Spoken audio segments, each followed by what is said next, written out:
And I declare open this hearing of the Senate Foreign Affairs, Defence and Trade References Committee into Australia's Defence Honours and Awards System. I begin by acknowledging the traditional custodians of the land on which we meet and pay my respects to their elders past and present, and extend that respect to Aboriginal and Torres Strait Islander peoples here today. The committee is conducting today's hearing in Canberra. I am Senator Sharma, the chair of the committee. I'm joined by Senator Ciccone, Senator Cadell, Senator Fawcett, Senator Darmingham and Senator Roberts, and other senators might be joining us later in the day. These are public proceedings being video streamed live via the Parliament's website, and a Hansard transcript will be made. I remind all witnesses in giving evidence to the committee that they are protected by parliamentary privilege.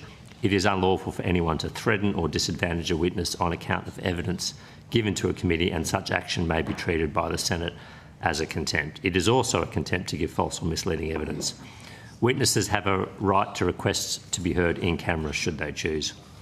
I remind any witnesses who are appearing via video conference and who are not speaking to mute their microphones. The committee understands that many of you have lived experiences within the Australian Defence Force and the Defence Honours and Awards system more broadly, and your evidence is important to the committee's understanding of the issues raised. If you require a break at any point during proceedings, support services are here today, and Committee Room 2R2, which is next door, is available should you wish to have a quiet conversation. I also wish to acknowledge the many people appearing before the committee today who have served their nation and express the committee's gratitude for their service to our nation. I would now like to welcome Mr Dan Fortune, DSC and Bar, Mr Jonathan Beesley, Mr Matthew Brennan and Mr Andrew White. I understand that information on parliamentary privilege and the protection of witnesses giving evidence to Senate committees has been provided to you. And for the Hansard record, and before you make your opening statements, will you please state your full name and the capacity in which you appear today, starting perhaps with Mr Brennan on my left. Yeah, it's Matthew James Brennan. I'm appearing as a witness as a former commanding officer of a Special Operations Task Group. Thank you, Mr Brennan. Mr White. Mr Andrew White, I'm turning up as a witness as a former soldier in SSR. Okay, thank you. And Dan Fortune, I'm here as a Special Forces veteran and a senior officer to assist the committee. Thank you, Mr Fortune. Jonathan Beesley, DSM, here as a witness, former commanding officer of the SAS Regiment, SOTG, Special Operations Task Group. Thank you very much, Mr Beesley. I would now like to invite you to make a short opening statement, and at the conclusion of any remarks I will invite members of the committee to ask questions. Just bearing in mind the time, we have 1 hour for this block, so if you could try to keep your opening statements to no more than 5 minutes to allow time for questions from the committee and discussions as well. Who would like to begin? Mr Fortune, please go ahead. Thank you, Chair, and thank you all the senators. It's a real privilege and opportunity for us to be here. What we're going to do is read opening statements for about 10 minutes. We'll do that sequentially. We want to read things into the record. And this is in addition to the evidence we've already provided, and I know you're going to have a big day. You're going to have a series of witnesses today. So we thank you. It's a big day. We'll try and get you off on time, but we're going to read things into the record initially. So why are we here? It's really important we feel compelled to take action because the honours and awards synthesise ideals. They're symbols. This covered cloth embodies a whole range of values and intense actions around valour and distinguished leadership that permeate the DNA of the Australian soldier. We would also argue that this tradition defines who we are as a military warfighting profession of arms and how we emulate the best of us. Now, what we're not here to do is talk about sour grapes. This is not about disaffected veterans having a crack at the title. We want not retribution, we want redemption and a future purpose-fit system that people can believe in. So what are we seeking in specificity? And I'll read more statements into the record, but up front, we want an apology for the disgraceful smearing of our meritorious unit citation, the damage done to the award system. We would like restorative justice for those who have been pejoratively impacted by that denigration.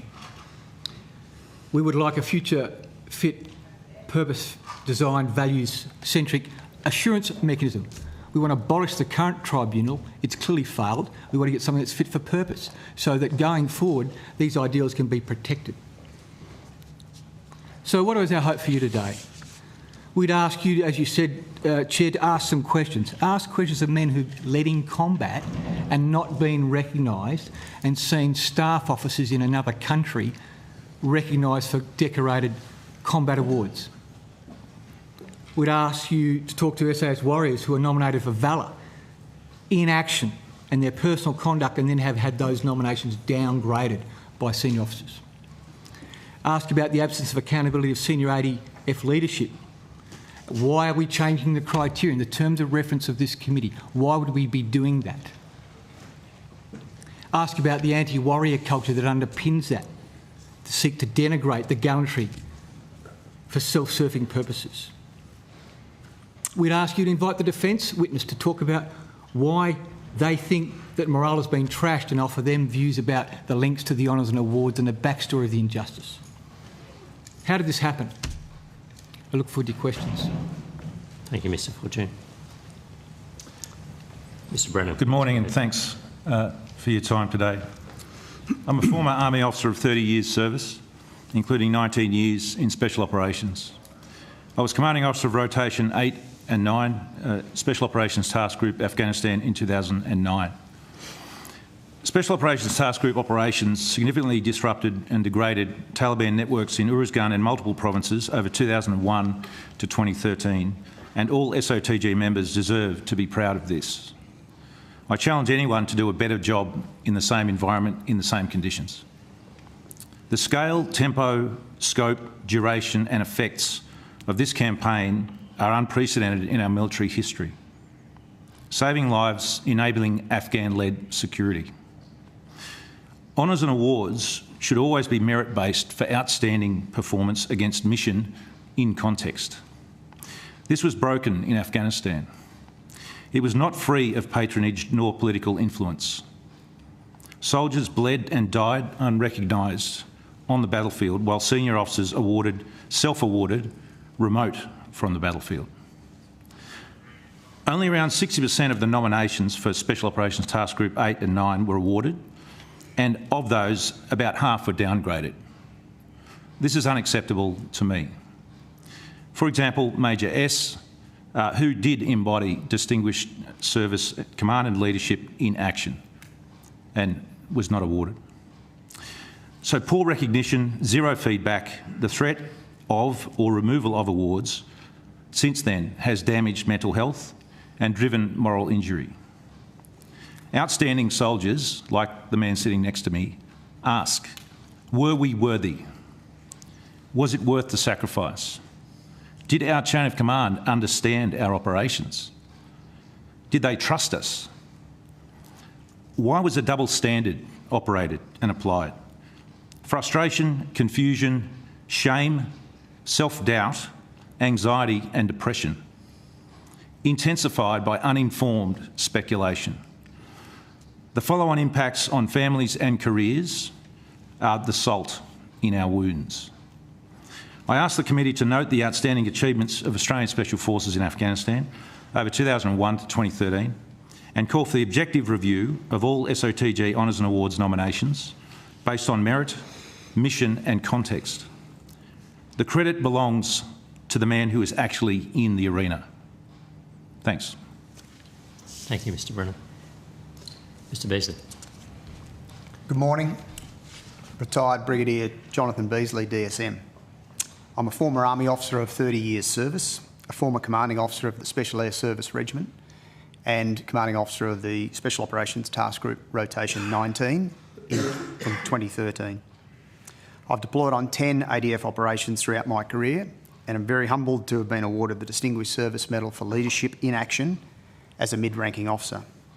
For the record, I was one of the 2 commanding officers of the 20 Special Operations Task Groups not recognised for distinguished service during my tenure in command. Throughout my career, I've had significant exposure to the Defence Honours and Awards system, having successfully submitted and reviewed numerous nominations for personnel either directly or indirectly under my command. Most notably was as the nominating officer for the posthumous award of the Victoria Cross for Australia to Corporal Cameron Baird, VC, MG in 2013. Focusing specifically on Rotation 19 of the Special Operations Task Group, for the purpose of providing additional context to this inquiry, I'd like to highlight that of the 7 nominations for Distinguished Command and Leadership for that rotation, only 3 were awarded. I received no feedback as the nominating officer as to the reasons why these awards were not supported.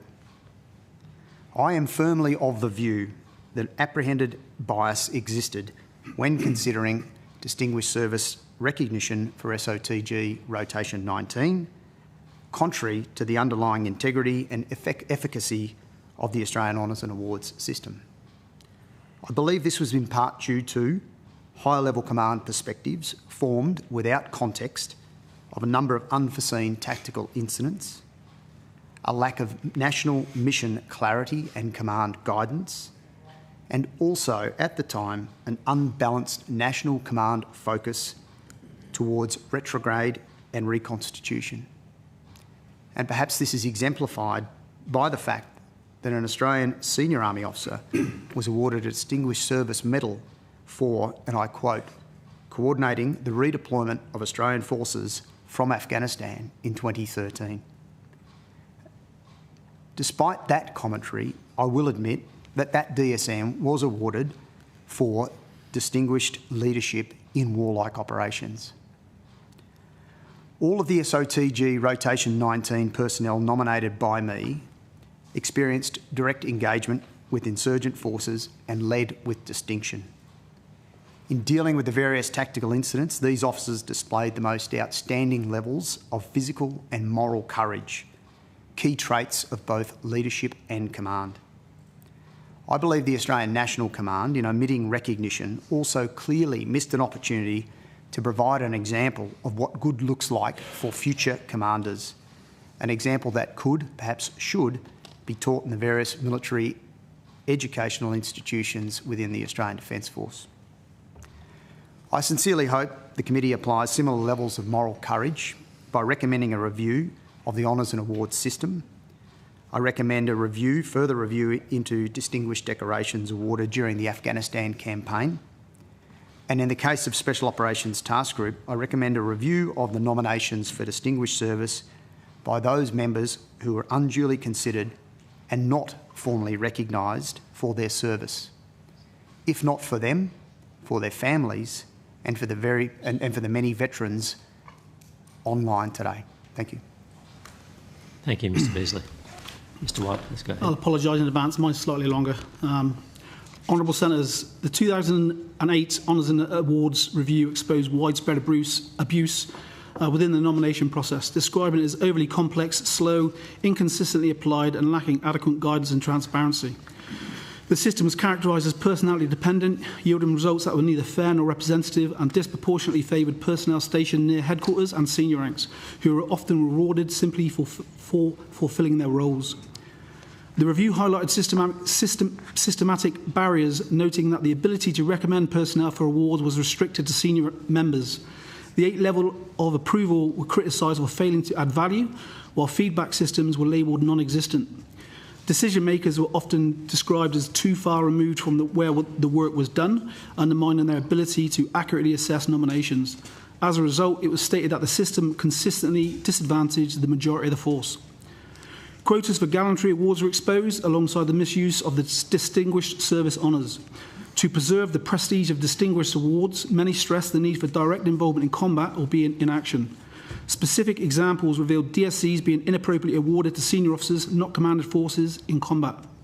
Despite these damning findings, the abuse persisted, particularly among defence senior leadership.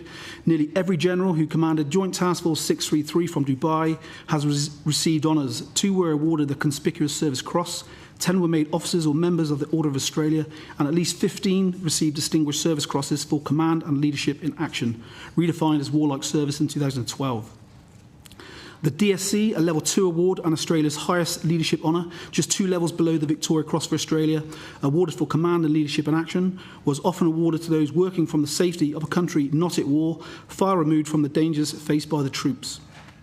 In contrast, to those leading distinguishably from the rear, private soldiers, the backbone of the deployed force, faced daily threats of being shot or blown up as they lived alongside, trained and mentored our Afghan allies, some of whom turned their weapons inward within the supposed safety of their bases. Despite facing relentless adversity and making up the majority of the force, just 15 of countless thousands of privates were recognised as having contributed distinguished service. Each received the lowest honour, the Commendation for Distinguished Service, an award the review deemed insufficient for officers when their performance was considered particularly noteworthy, especially without direct involvement in combat. My experience with the Honours and Awards system began on Friday the 13th of August 2010 when our 5-man SASR patrol was ambushed in Shawalikot province, Kandahar province. Under intense fire from multiple insurgent positions at close range, Trooper Jason Brown was struck by multiple rounds and fell in the killing area. After neutralising the enemy machine gun, we fought our way into the killing area to recover Jason amid heavy fire. While the remainder of the patrol engaged 2 dug-in positions, I administered first aid to Jason. Tragically, his injuries were severe and proved fatal. I do not claim to have acted gallantly, distinguished or conspicuously that day. Like everyone in the team, I was fighting for my life and Jason's. However, my actions, along with others, were recognised, and our squadron commander nominated me for the Medal for Gallantry. The precedent for awarding the Medal for Gallantry for actions that closely mirrored those for which I was nominated in Afghanistan is well established. Lance Corporal C, Corporal Holder, Private Cox and Trooper B all received the MG for providing medical assistance in hazardous circumstances. Notably, Trooper B's nomination, originally for the Star of Gallantry, was downgraded and took a decade to be awarded. During my MG nomination, consistent with the 2008 review's finding regarding the nomination process being restricted to senior members, the task group commanding officer, an officer from another regiment, now a general, with a member of the Order of Australia, Distinguished Service Cross, Conspicuous Service Cross and Distinguished Service Medal, replaced my squadron commander as the nominator, altered the submission and downgraded the MG nomination to a Commendation for Gallantry.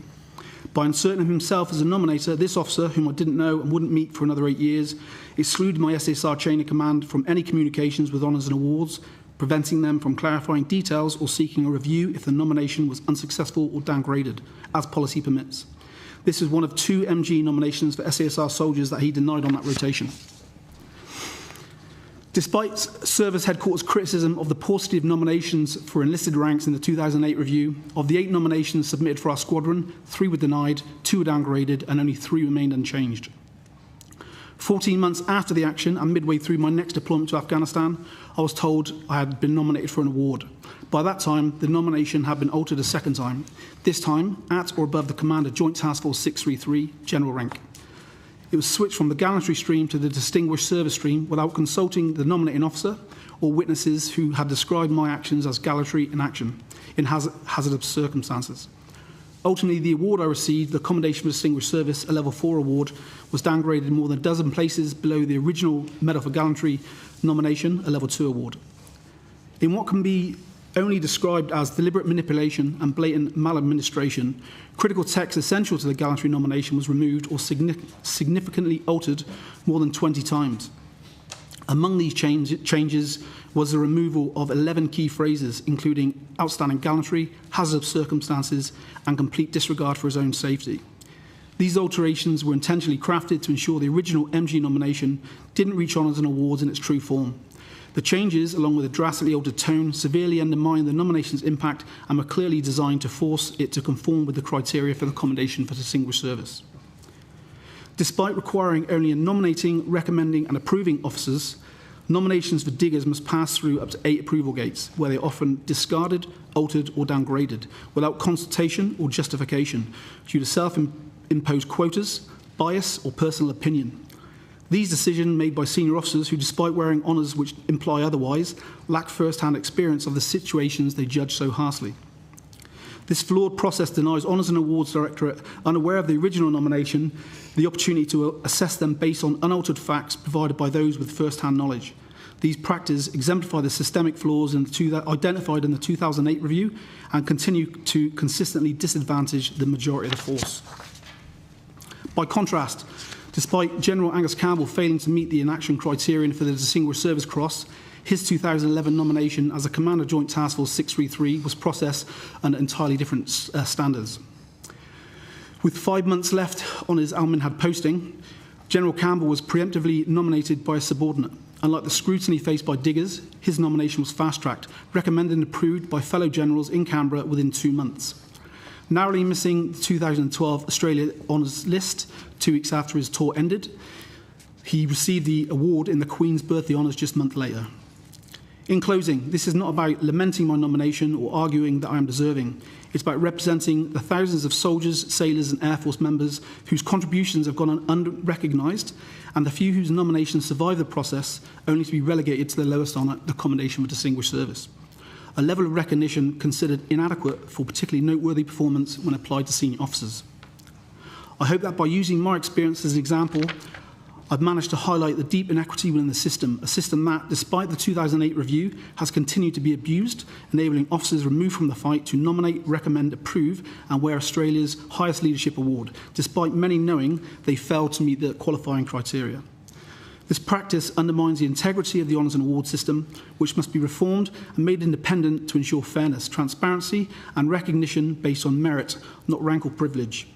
Any recognition should be consistent with and uphold the integrity of the Defence Honours and Award system, ensuring it remains a credible measure of service and achievement. Thank you for your time. We now welcome any questions. Thank you so much, Mr. White, and the other witnesses for your opening statements. I'll turn to Senator Roberts, and then just for the benefit of senators at the table, Senator Roberts, we'll go to Senator Fawcett, Senator Shoebridge, and then Senator Ciccone, Senator Darmingham. And if Senator Cadell, you have questions, you can let me know. Senator Roberts. Thank you, Chair. First of all, thank you for your service. It's much, much appreciated. And thank you for the quality of your opening statement. Precise words. You conveyed a lot of feeling and a lot of information in that. I couldn't absorb it all right now, but thank you for the quality and thank you for the conviction with which you're speaking. Let me just check, first of all, that I got some of your needs. If there are any additional, just say so afterwards. You want an apology? You want redemptive justice? I'm guessing you want to be heard. Absolutely. Restorative justice for those pejoratively impacted by what's occurred. It's a disgrace. You want more than that. You want fairness, objectivity, and you want people to be fair income, a decent system. The young soldiers and the members of the ADF can look up to and aim up at. And you also want integrity, because there's been an abysmal lack of integrity. And I think you also want, I'm sure you want safety and security, because I can't remember who it was. It might have been Mr. Brennan, who used the words, or it might have been Mr.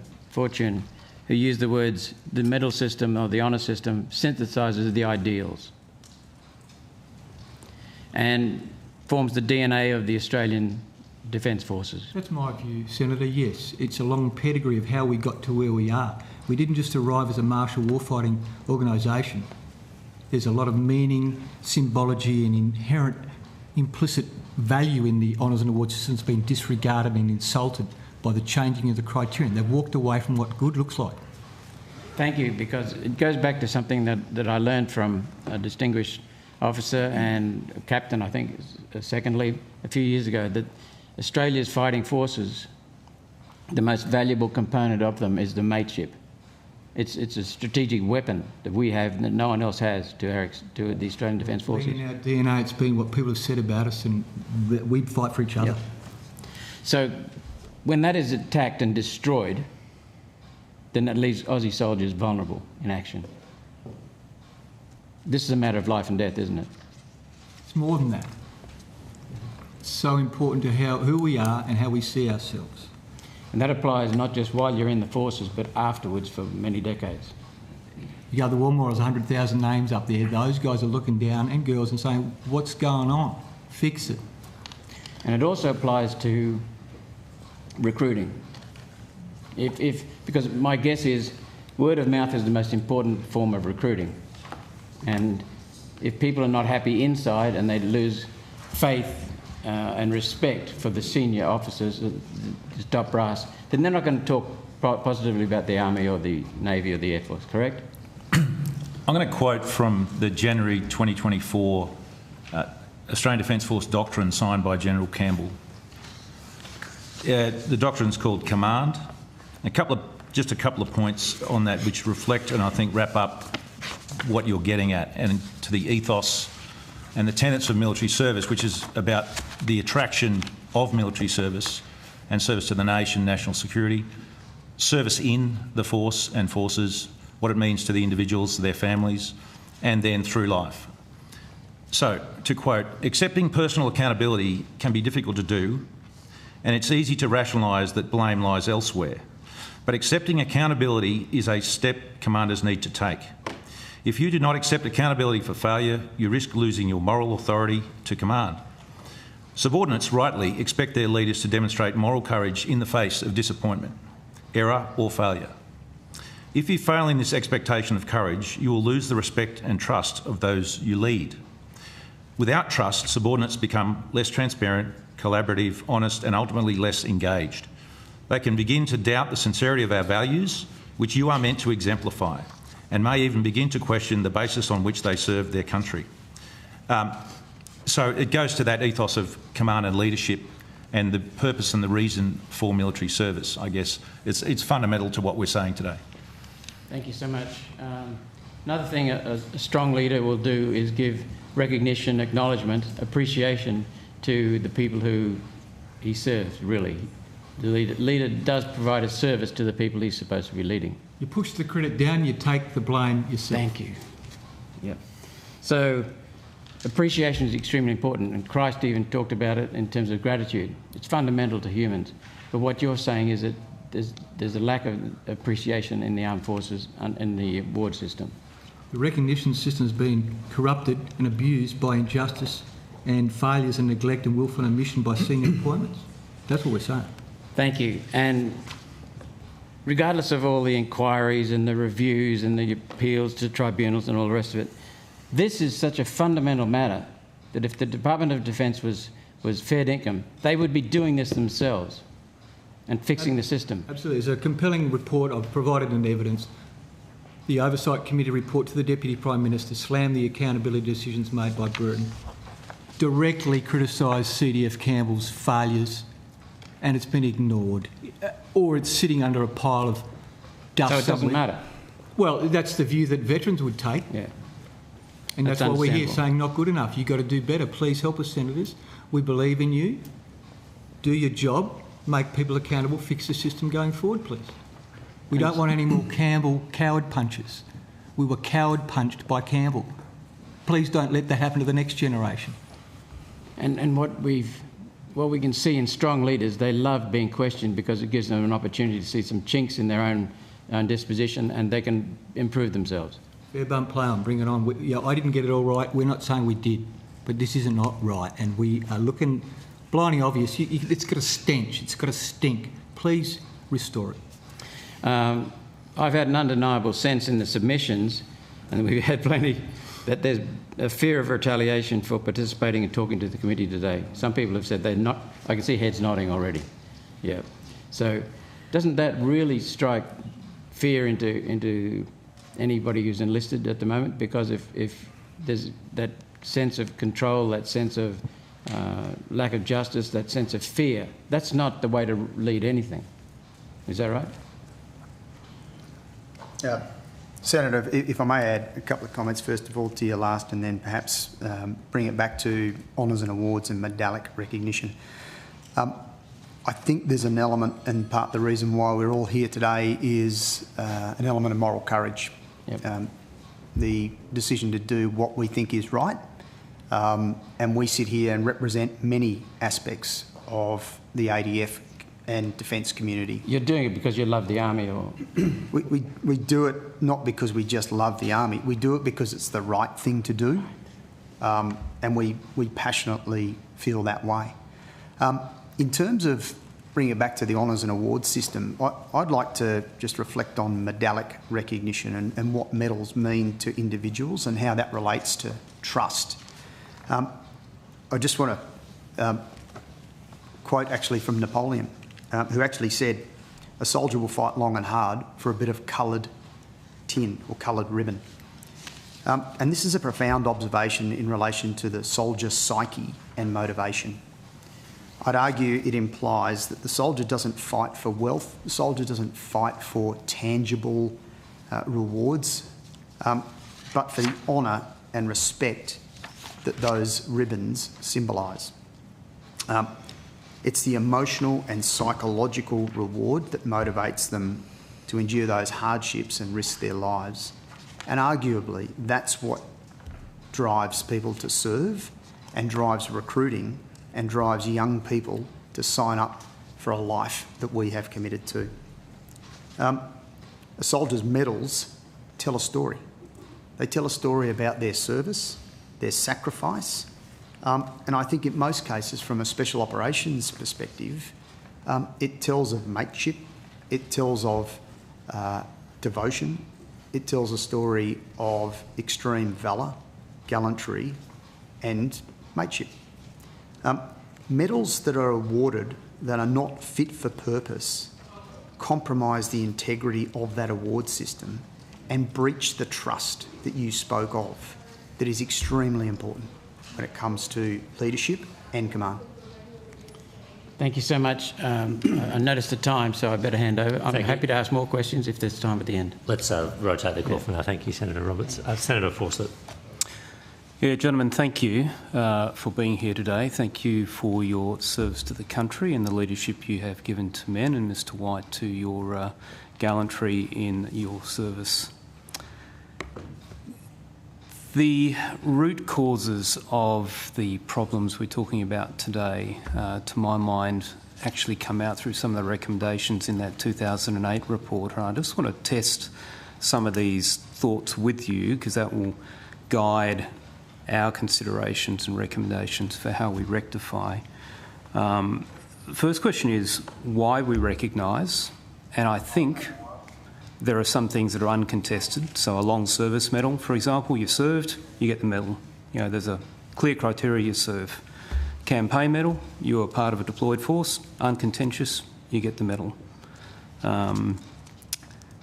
Exemplary leadership or service, that is somewhat more woolly, if you like, and I'd be interested in your comments as to how we break that down. But the fourth category, and this goes to Mr White, your experience, medallic recognition has also in the past gone to gallantry as a distinct element from service. And I think that is something that we need to continue to recognise. So that's the first question. And I come back to recommendation 1 from that 2008 report, where it says the goal of the new system is to recognise an appropriate number, which I question as a outcome, for dedication, achievement and service. And gallantry is missing from that list altogether. So just in terms of who we recognise, first off, is there any basis for an appropriate number? Those who've had long service, you recognise. Those who went to a campaign, you recognise everyone. For the others... There shouldn't be quote, sorry. For the others, is that ever appropriate to have an appropriate number? Not as a first principle, I would offer.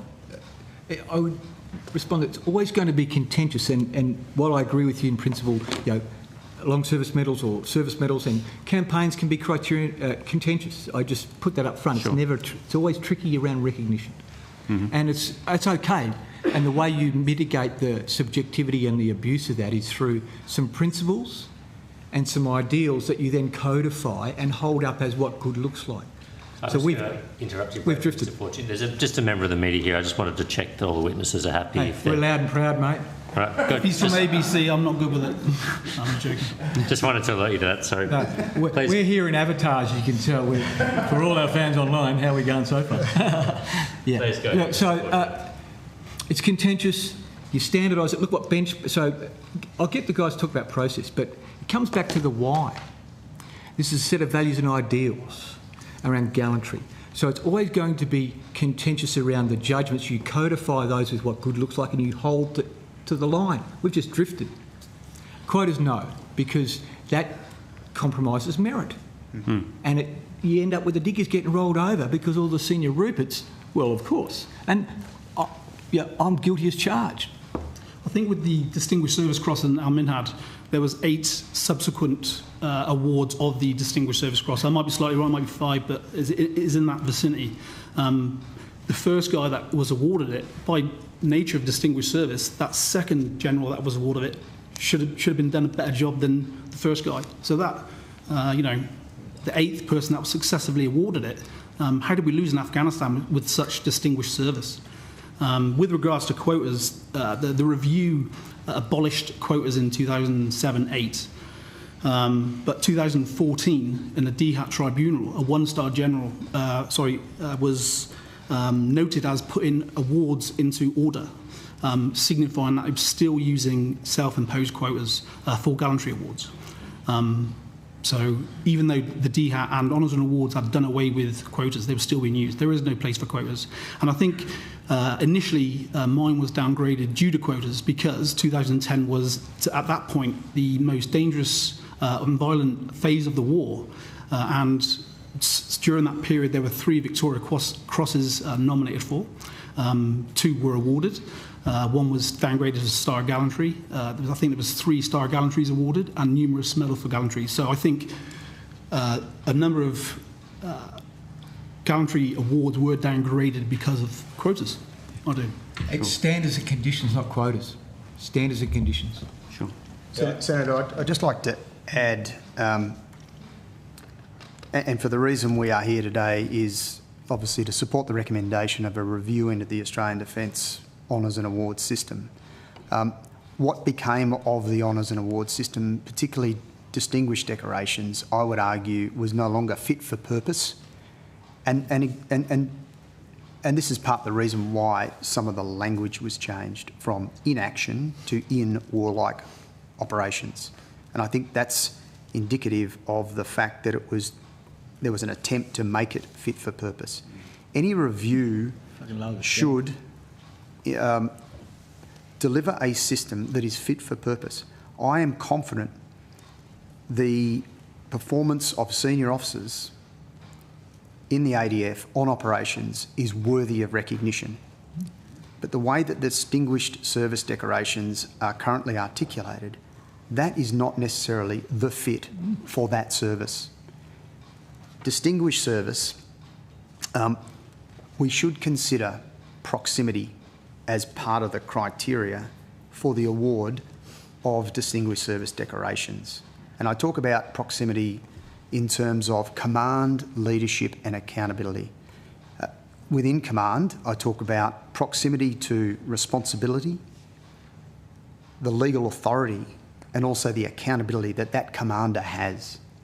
And if you can apply proximity to that, i.e. someone who looks a soldier in the eye and tells him you are going to run to the sound of guns, there's an element of proximity to that compared to somebody who is coordinating maybe a broader response or broader defence contribution in another location. Sure. Can I just move on to the second group then, because it goes to that point, which is around, you know, we've talked about why we recognise service, etc., but then how do we distinguish? And so that warlike service versus inaction is an interesting distinction. As we look at the conflict in Ukraine, for example, compared to, World War I, a trench, the person who didn't get out of the trench clearly failed to meet the expected standard. The majority did their job. Those who led a small team to go forward and put themselves individually in risk to rescue someone, take out a machine gun post, whatever, clearly went above and beyond the expected standard. That was a very simple way to assess. Whereas, how do we assess in Ukraine, for example, the young man or woman in a foxhole somewhere operating a first-person view drone that has to make pretty quick decisions around, is this a busload of kids going to school, or is this a... And if you get the decision wrong, you lose the public relations war. You know what I'm getting at. I do. How do we distinguish leadership? Is it only those people for... if the DSC type thing, is it only those people who are making those decisions under immediate threat to their own life? or is there a way to recognise the complexity of modern warfare? Well, I can offer you a response and I'll invite my colleagues. And others write about this. The nature of war, fear, fog, chaos and imminent confronting immortality, and what that does to you is unchanged. The innate characteristics of war, technology, the remoteness, the distributed battle space, and all of the ways that we fight now are evolving. So my view to you is that, that is not a new story. War has always evolved in its characters, but the recognition of the principles of what we're talking about don't need to change. It's, as Jono said, proximity. It's accountability for putting people in harm's way and telling them to go to their death. That cuts out at a certain level. We know where that is. The system has been drifting because the senior officers, in my view, haven't been able to justify their own awards, so they've started to fiddle with the principles and the superstructure and the pillars. So this question is, it's like the Kardashian. We don't need to ask it because no one's interested in the answer. We know what good looks like, drifting around. So you stick to principles, accountability, and I'll leave it with, and Andy's been there, and I've had some experience. If you share danger and you're in proximity, you build trust and you get insight. And then when you need speed of decision, you get it quickly. And the lessons out of Ukraine are about adaptability to win. So if we're going to win, we need trust. We've got a system that we don't believe in, we don't have trust. So it is about combat capability. So the answer is you stick to the principles and you don't get caught into all this technical claptrap. You know what good looks like and you stay with it. In 2010, General John Cantwell went out on patrol with the MTF with diggers and came under fire. And I commend him for that because I think it was the Chief of Defence Force at the time told him not to. But as diggers, you don't expect generals to be out sharing them same danger with you. Their job strategy, interface with politicians and government. So you don't expect them there. And I think the issue with the Distinguished Service Cross stems back to the Imperial Awards, when we changed from the Imperial Awards in '91 and came across to the Australian system. The original Leadership Medal was just a leadership medal. It wasn't in-action warlike service. So we've kind of pigeonholed ourselves into the warlike service, what it is now, or in-action, what it was then. So personally, I think it needs to be another stream of medals to account for those who aren't directly in harm's way on a daily basis due to their role, and nor should they be. Like the old DSO or that sort of... Yeah. Yeah, you preserve the integrity of what the uniqueness of what the inaction is, but you recognise that recognition is important and you build a fit-for-purpose system that's future-centric, not back in the day and how does it work now? Well, it doesn't. Let's get forward. And I'm conscious I'm going to get wound up, so my last question before the chair winds me up here is in terms of process, reading through your submissions, I don't detect a lack of trust in, for example, the Tribunal or the fact we have an Honours Award to assess things, but there is a concern around the process, how the original recommendation reaches that person or that group, and feel free to correct me if that's wrong. But that process, to my mind now with digital systems, we should be able to say, in your case, Mr. White, your original, the OC who made that recommendation, his recommendation should have been like a foundational document that was present and visible to every person in that chain. So no matter who else wanted to change something, the final group who were making the decision could see the original, and then if they wish to question why changes have been made. If something like that was in place, would that address many of the concerns you've expressed? From my experience, Honours and Awards Directorate have been great. The people I've worked with there, interacted with there have been fantastic. And the Tribunal stood up by Kevin Rudd, I think it was 07, 08, when it was designed to take the politics out of Honours and Awards, do a fantastic job. And they overturn 95% of Defence Forces rejections for upgrades. So they're impartial, they go by fact, they're not emotional, and it's done its job. Personally, I would like to see the Honours and Awards Directorate taken away from Defence as a separate institution, because at the moment you've got awards being put in for generals to their subordinates. They're not going to turn them down. Honours and Awards Directorate can't turn them down because they answer, to them, generals. So it needs to be like the Canadian system and the British system, it needs to be separate. Independence, transparency. I think we'll have other witnesses today who'll talk to the process better and have much more technical insight. But where you're going is right. Upfront data system, assurance of the process. Bringing it back to objective, merit-based. Within the mission, the context of the mission at the time and the role and function of that person. And the touch earlier on the comment you made around, and the question you had around the complexity of warfighting in the 21st century. That is true. Things have evolved and are evolving daily on the battlefield in Ukraine, for example. Our argument would be that the systems and processes around recognition need to evolve with the way that wars are being fought, and that what we experienced with the Afghan context was it had already drifted. It's very much a 20th century construct of honours and awards processes and systems, which was beyond its use by, absolutely, and we have been victims of that, and a lot of other soldiers and officers. And so evolving to that with the nature of warfare is the reason why we're saying a review is necessary. And the complexity of the issues are not something we can answer in the room today, but a proper review, objective, merit-based, mission-based, is something that's just essential.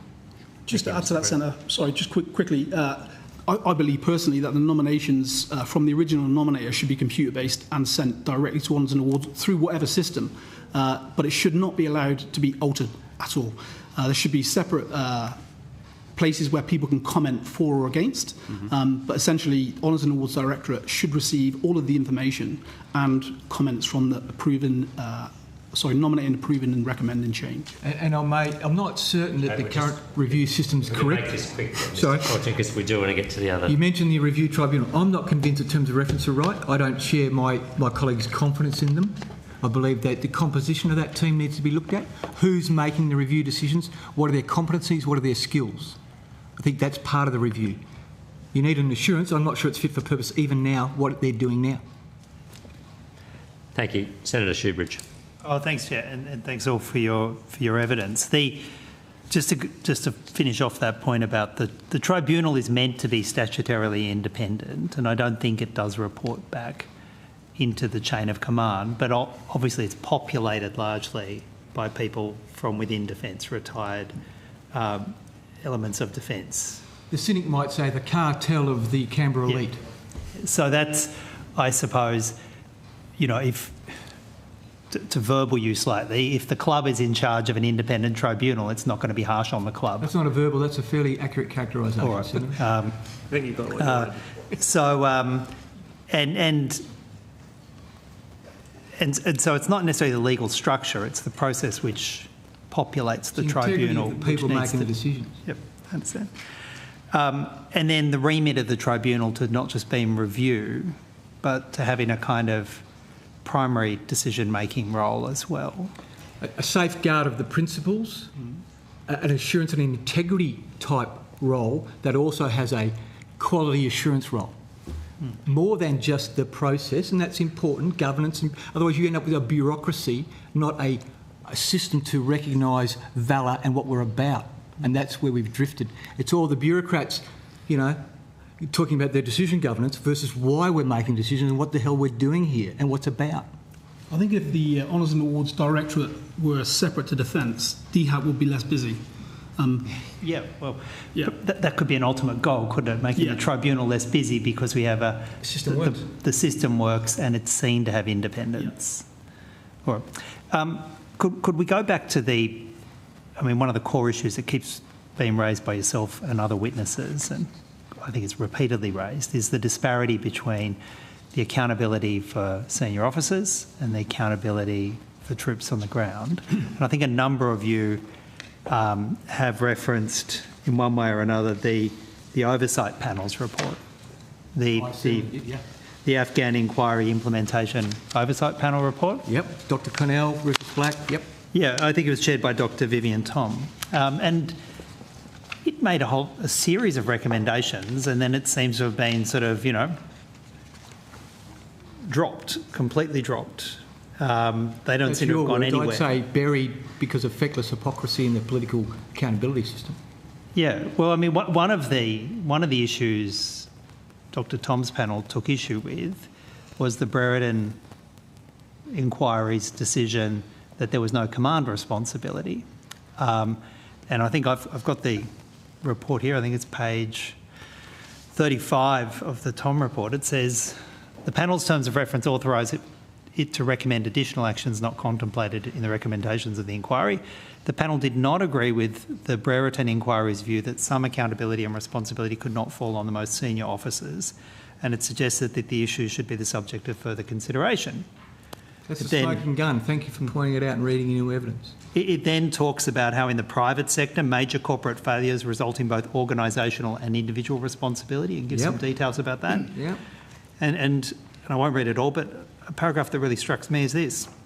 As part of individual responsibility, senior officers who held office when a corporate failure took place may suffer the following consequences.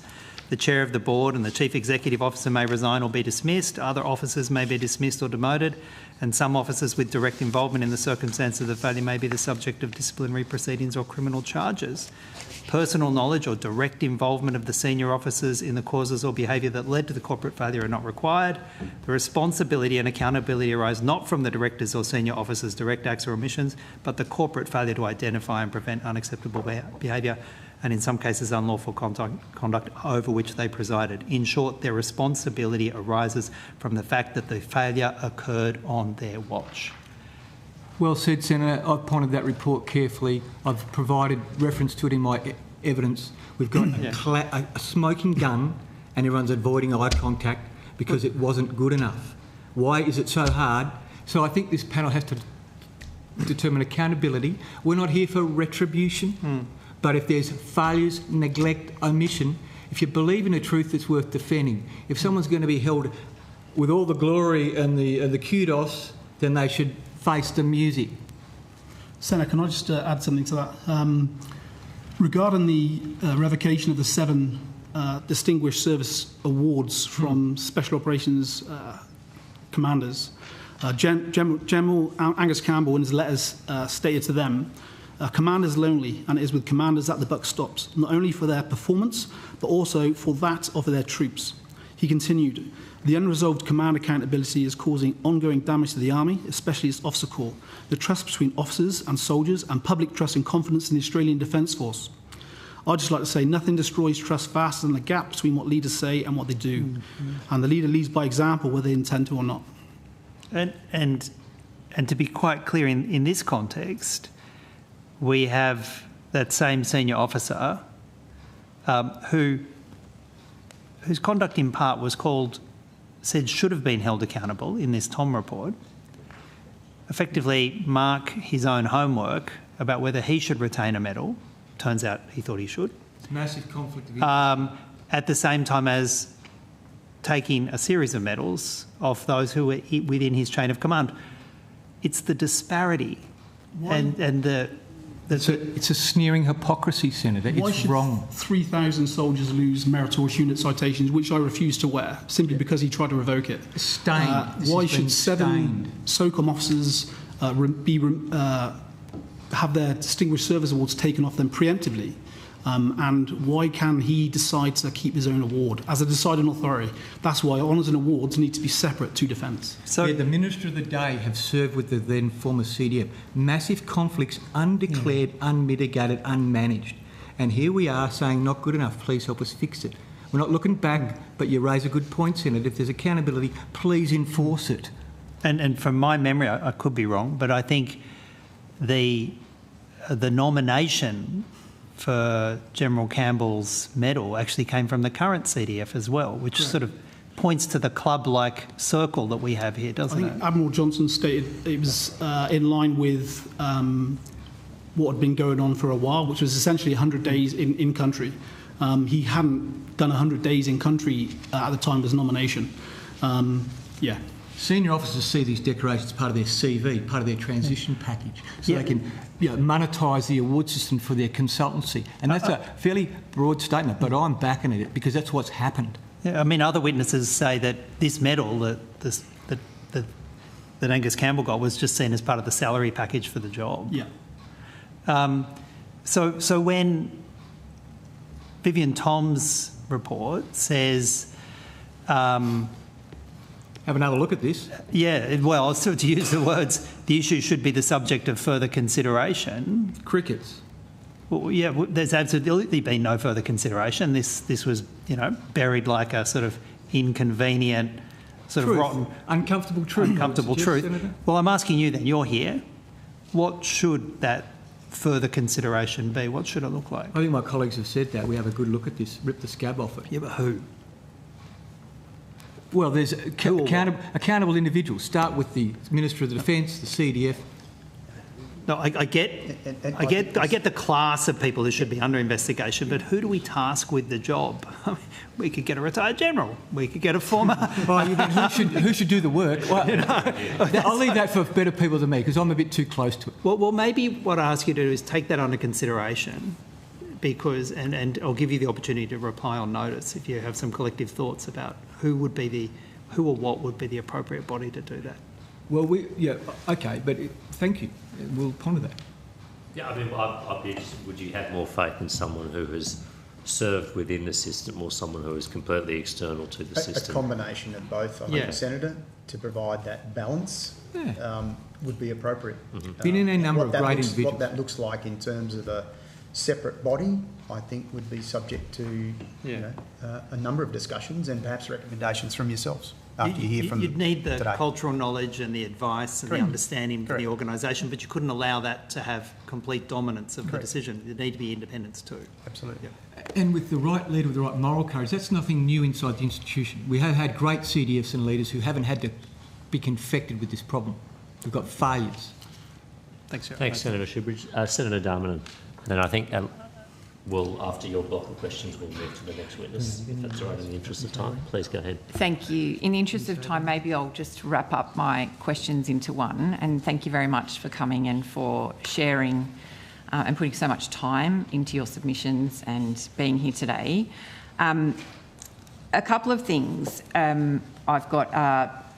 Perhaps since the Royal Commission, in your view, has anything changed in regards to this system? The second part of my question is, if you could talk a little bit more about, what has been the impact on personnel where you've seen downgrading or non-awarding of honours in a bit more detail? Like what does it look like? Do we have people leaving the service? Do we, what does that look like? And then I was interested, I'm not sure, I think it was Mr Fortune that said it in your opening statement, but it could have been one of the others. Just what do you mean by denigration of anti-warrior culture? And if you just talk a bit more about that statement. I'll go to that in a minute. My colleagues are really keen to answer your questions, but the anti-warrior culture, we've had the demonisation of a warrior culture. It's in the Brett report. It's a desecration of the warrior culture. It's about benchmarking yourself on yourself, about selfless bravery, standing in front of people who can't. It's been denigrated and written back in a woke, sort of sneering arrogance that it's some sort of bikey, criminalised culture. And I've provided evidence of a former commanding officer who talks to that in some detail, and I commend you to look at that evidence. But I'll invite my colleagues to talk to those issues. But the anti-warrior culture is claptrap. And it's part of the problem. So I just want to focus on the impact on personnel that you mentioned in terms of downgrading. It's an individual thing, the awarding of medals. Unfortunately, some now choose not to wear their medals, not to wear these symbols of service, sacrifice, mateship, and all of the values that we serve for. And that's pretty sad. There are some whose awards were downgraded and they choose not to wear the downgraded recognition with the remainder of their medals. Case in point. No MUC, no bloody gong. To be honest, I didn't want to be a hypocrite coming here today wearing an award that was awarded with false information in the nomination. That's why I didn't wear it today. And I didn't come here either to insult anyone or demean their service. But I'll just go back to what General Morrison said. I think it was 2016. The standard you walk past is the standard you set. and the standard has been pretty poor. It's a two-tier level of accountability and recognition, and it directly impacts morale, it directly impacts retention, it directly impacts recruitment, and it needs answering. I'll just touch on the first two parts of your question. Royal Commission. Well, first of all, there's three recommendations that I've discerned to be pertinent to this subject. Recommendation 9, improving organisational culture and leadership accountability to increase member wellbeing and safety, and it'll link back to what I'm about to say as well, and to my earlier comment. Recommendation 11, assess Australian Defence Force leaders based on upward feedback and performance against culture, health and wellbeing targets. And these are deeply thought through and analysed and with much evidence brought to bear from the Royal Commission witnesses over 3 or 4 years, which has brought them to this. And lastly, and as importantly, recommendation 78, prevent, minimise and treat moral injury. And moral injury is in that context of the Defence Service, and it links absolutely back to exactly what we're talking about. What have been the impacts on personnel? Well, firstly, what changes have been made since the final report of the Royal Commission? I actually have a co-CEO of a veteran support organisation, and I track the veteran support sector closely. We've seen regular impact across what I said earlier around confusion, frustration, shame, self-doubt, anxiety, depression, and the worst case is obviously a variety of the different witnesses' statements to the Royal Commission in the last couple of years, with that worst case outcome in terms of self-harm, suicide. So confusion around what it is to have served, what it means to have served. Were you recognised? Were you appreciated? Was it worth it? But many veterans are silent because they're either too proud, too humble, too ashamed or too embarrassed to publicly or outwardly express a view because of the mixed messaging and the compromise or corruption of the integrity of a system such as honours and awards, which have been subject to. That's probably the key points I'd have for your question. Thanks. And they're damaged as well, and they don't have the resources and capacity to get here and do this. This isn't easy for any of us, and it's tough to be here, but we're sort of doing it on behalf of as well as. My second question, whether to come today, simply because I didn't want my appearance here to look like I was, moaning about not getting an award that I was nominated for, and that's definitely not the case. Yeah. And I've been quite direct on social media, and I've got 2 DSC, so I'm a bit compromised. But mine have been diminished and my service has been denigrated. It's not about me, it's about what they mean to me. I joined the army as a 17-year-old and all that has been torn down in front of me. What happened? Please help us fix this. Thank you, Chair. Thank you, Senator Drummond. Yes, that last Senator point Campbell. about when you talk about being diminished, when you gave the quote from Napoleon about the coloured ribbon and the coloured bit of metal, it used to be, in your words you've used on my account about 6 times, what good looks like. Is it turning into the sports trophy for everyone? Is it a participation trophy now in some use? It's a tricky question. The value has been diminished. The system has been corrupted by self-serving individuals. That's what I'll offer to you as my response. Thank you. Thank you, Chair. Thank you. My colleagues, and in the interest of time, we will now move on to the next witness. I wanted to thank the witnesses for your appearance, your candour, and of course the courage and bravery you've shown in serving our nation, and acknowledge that as well. Thank you for your time today as well. You've given us much to think about, and thank you also for the submissions you made to the inquiry. Team Australia. Thank you.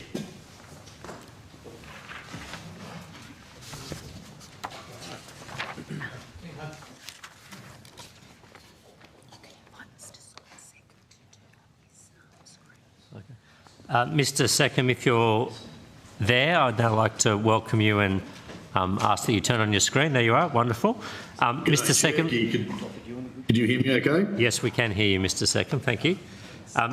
Mr. Seccombe. Thank you.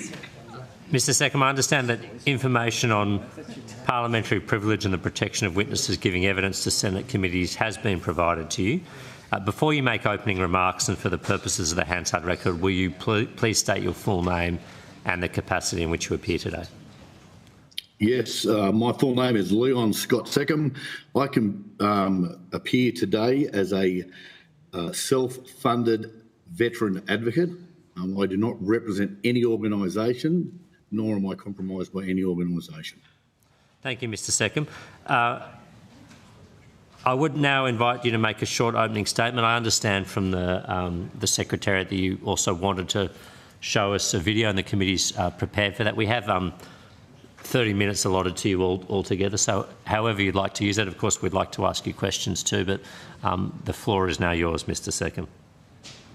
Outstanding. Thank you, Chair. Look, I'm going to lead out with two things. Just what I do, and this is in relation to morale. I've just received a text this morning about a veteran. I'll read you the exact wording. Well, if I could remove myself from the world, I would try, and I've tried many times.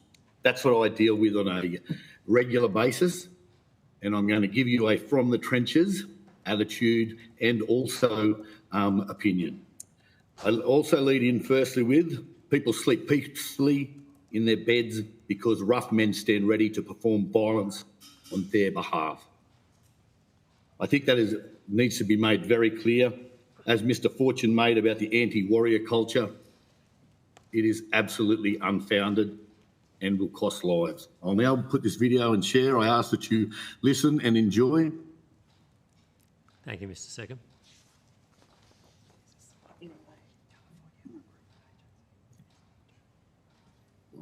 Okay, I'm just going to get my thing here. What have we got here? What have we got? Just sharing my screen here. Just bear with me there. Sorry, Chair. I'm just trying to share my screen here. Dealing with an older man. Oh, dear.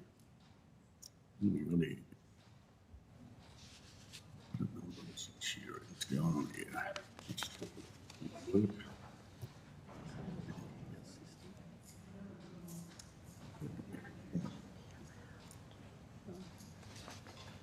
Chair, given the time, I think we were given a link to it in the submissions. Yes. And I've seen it myself. I've already. Have all of you seen it? That'd be a good question. Look, so, the private meeting where we discussed this would happen. So, yes. Yeah, sorry. Yeah, but I don't So mind. It's just a short amount of time. I appreciate that, but we did discuss this, Senator Shoebridge. So. Yeah, yeah. If you can't access it. No. Look, I'm just trying now. It's all right, Scott. Take your time, mate. Take your time, Scott. It's okay. We're prepared for this. Sorry about this, team. Do we want to suspend and let him sell it still recording? I don't know why it's not sharing. Shared the other day. Not sharing. Yes. There we go. Okay. That's good. Yeah.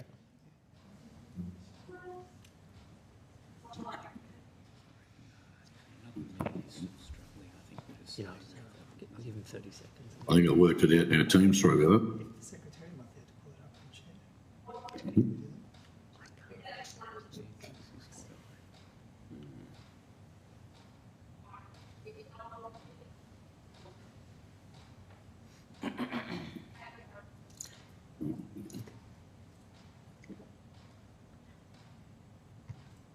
Good job. Rightio, here we go. Have you got my screen there now, team? I think so. Just hit Yep, play. good as gold. Play, Scott. Yep. Let's see what Yep, happens. here we go. And media, there we go. And you should be seeing this now. No, Are we're you not. seeing my screen now? No. We're just seeing you, Mr. Seccombe, I'm afraid. Okay. Well, not I'm afraid. Okay, one sec. Put it on in the break. Yeah. Anyway, we do have a link to it, but. Yeah, look, I don't know why it's not coming up. Sorry, Mr. Seccombe, we do have a link, and a number of the members of the committee have viewed the video, and it, I'm not sure if we all have, but I certainly have, and I know a number of my colleagues have. So perhaps just in the interest of time, we will please take... That sounds perfect to me. Take the video as viewed, and if you'd like to make an opening statement on the back of that. So, Look, good morning, Chair and Senators. I'm sorry about the technical difficulties there. Look, I also apologise for my unruly look. I'm in the backcountry on holiday in the Tasmanian backcountry with my wife and my dog, so I have got to an area where I'm able to talk to you. Today I'd like to give you all an opportunity to ask me as many questions and my opinion on the case studies that I have provided, which are 5. I've also would like to open the floor so that you can ask any other questions that you have on these matters. My intent is to help you understand what these medals and awards mean to veterans and how they feel. I hope you'll get a from the trenches view from me today. And basically, I want to be able to express to you and to discuss some of the case studies. I'll very briefly go through the case studies just to refresh your memories, because you would have seen them and read through them. So we've got case study number 1. A gentleman did a minimum tenure of 3 years, 9 months. The minimum tenure at that time was 3 years, has been denied an Australian Defence Medal. I would say that that's laughable, given that I speak to people that do 8 weeks at Kapuka and hurt themselves and get an Australian Defence Medal. Now, during his time, that gentleman, the minimum tenure was 3 years. Look, you're a national serviceman or an 8-weeker out of Kapuka and you get an ADM, but not when you do 3 years, 9 months. I would just add that that gentleman, when he left Defence, went on to a career in the police force, 24 years. Case number 2, young lady did her 20 days that was required for her long service medal and has been denied her long service medal. Again, she has proven in the documentation provided and the emails that she does qualify for that. The next 2, case 3 and case 5. I will be very open here. Case 5 is my own experience in Bosnia, Herzegovina in 1997. So you'll see in both case 3 and 5. Case 3, op habitat, where they were positioned, was considered an area of operations. However, they did not receive the AASM or the return from active service badge or any of those, entitlements that go with it. Plus had to fight tooth and nail for the Department of Veteran Affairs to recognise them. They have been awarded, I think it's the ASM. Similar with me, I served in Bosnia in October 97 as part of, I was on Long Look and I was deployed with a British unit as part of S4. What's hugely amusing, I find, especially in my own case, and you would have seen by the evidence, not only did the orders for opening fire in 1996, the year prior, and the year prior to that, also look and read exactly the same as mine in 1997, okay, but I had to wear a tin lid flak jacket and had live rounds on my weapon. Interesting enough, in the staging area in Dubai and some other areas in the Middle East conflicts that were supplying both Iraq and Afghanistan, they didn't carry a weapon and were drinking Starbucks and qualified for both campaign medals and the AASM, return from active service badge, and all the ancillaries that go with it through the department. And last but not least, my biggest case, the Australian Sports Medal for Invictus athletes to 14, 16 and 17. I'm now going to use an acronym and I'm not going to completely tell you what it means because of the arena we are in, but I appeared before a Senate inquiry that just basically all agreed across the board, bipartisan agreement, that this should be fixed. That was 2 years ago. And I would say, was that a waft-tam of an effort? And I'll let some of the defence people there explain to you what that means. I again question this whole thing. I am going to drop a couple of bombshells in regard to that.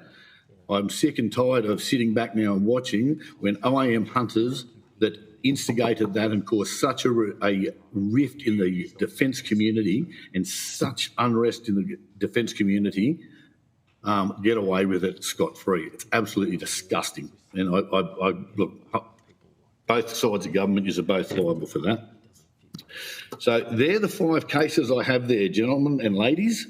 And look, I know I sound a bit fiery, but that's me. As some of you have already met me, you will notice that I call a spade a spade. I would also like to just briefly comment on one of the, I think it's number 3 in your terms of reference in regards to high-ranking officers from Afghanistan. And I'm going to give you a pub from the trenches comment here. Angus Campbell is a traitor to this country and should be dismissed. I go along with what the previous people said. The way he has treated 3,000 soldiers, 7 SOCOM officers, and that is absolutely traitorous. Apart from that, I'm open to questions, people. Thank you, Mr. Seccombe. I'll now pass to my fellow colleagues for questions. Just for time management purposes, we're going to seek to conclude this part of the hearing at 10:35. So if you can keep your questions to sort of 5-minute blocks. Senator Roberts, if you'd like to begin. Thank you, Mr. Seccombe, for appearing, and thank you for going to the trouble to try and show us that video. I'm sorry I haven't seen it. Thank you for your service. And thank you. I just want to know, are you able to tell the committee which of the cases were appealed to the Defence Honours and Awards Tribunal? Look, that is a really good question. Now, I know for a fact case number 1, he did appeal that, and there is a chain of letters in regards to that one. Case number 2, you have actually all of the correspondence in relation to that case in an email chain. As far as case 3 and 5, I have personally put in 2 appeals to have it just re-looked at my case, and I do believe case 3 has also. As far as case number 4, that has not been appealed because that is actually a government thing that needs to be fixed. Okay, thank you, Mr. Seccombe. Overall, do you believe there's an issue with the honours and awards being progressed from within the defence hierarchy, and there needs to be some independent involvement from an early stage? Look, I don't know about it. When we say independent, that can mean a number of different things. I would say I do agree with the previous witnesses as it being the cartel of the Canberra elite. It is certainly a boys' club, and that is proven time and time again by the evidence given prior. Look, the idea of independence, and I suppose I would add to that, honours and awards as a whole really have no idea about what it is to be in an operational zone, I feel. And what I mean by that is their inability to understand what these honours reflect, okay, is part of this. How that is rectified, do we put, and when I say this, look, I'm not an anti-officer, but let's get some sergeants or corporals in there that have been on the front line, that have been kicking the doors in. Thank you very much, Mr. Seccombe. I'll hand back to the Chair. Thanks, Senator Roberts. Senator Shoebridge. Oh, look, thanks very much, Mr. Seccombe. It's nice to see you again. You too. I suppose one of the things that comes from the discussions we've had, but also from your submissions, is this sense of unfairness, to some extent betrayal in the system. People feel kind of abandoned by it, and there's no engagement when people have very legitimate issues that they're raising. That they're treated like numbers, they're treated like disposable units. Quite definitely. Yeah, and what a number of your case studies talk about, the sort of arbitrary nature of the determinations, not taking into account someone's personal circumstances and their life. I suppose I'd like you to reflect upon part of the trouble in this space is you kind of need clear rules and criteria for medals and awards, but you also need the system to have a degree of humanity and response to an individual's circumstances. How do we balance that? That's a really good question, Senator Shoebridge. And what I actually believe, when you talk about humanity, actually, I think probably a bit more the word common sense would come to mind here. Look, I totally agree with you. There has to be a left and right of arc in regards to what qualifies for certain things, yes? I will use my example, my case as an example because that's my personal case. All right. The conflict in Yugoslavia in Australia was not very well documented or known about. It wasn't something that we only sent 180 troops towards there. Now, when someone from Honours and Awards looks at my case, they go, oh, he was just on a swan trip. Yet I'm driving through a place called Gornji Vakuf that is completely levelled, and houses that are there have live minefields in them. They have mine indicators in them. You're passing or going to mass graves. Like, the list goes on. But that is not understood. Now, what I mean by that is, this is again where that idea of common sense, hang on a minute, let's have a look what other countries are doing. Let's have a look at how the Americans, how the British look at that area of operations. Now, I could have spent a month or 2 months or 6 months in Split and still got the same NATO medal. And in the British Army, that actually is one of where that medal sits on their rack is just under their highest awards, their NATO medal for Yugoslavia. So my point is that there's a lack of common sense when they look at this. They look at it and go, oh, well, this is the left of arc and this is the right of arc. But they don't take into consideration, again, case number 2, the long service award. Okay? Now, the statement in there is 20 days. She has proven she did those 20 days and yet has been denied that award. Now, that's just quibbling over, There's no common sense at all showed there. The humanity of it, look, do I wear my medals? That was a really good point. No, I don't. I don't even march on Anzac Day. What a joke. Why would I march on Anzac Day? Again, it's my country doesn't even acknowledge my service in an operational zone. Why would I worry about going out and letting other people try and acknowledge it?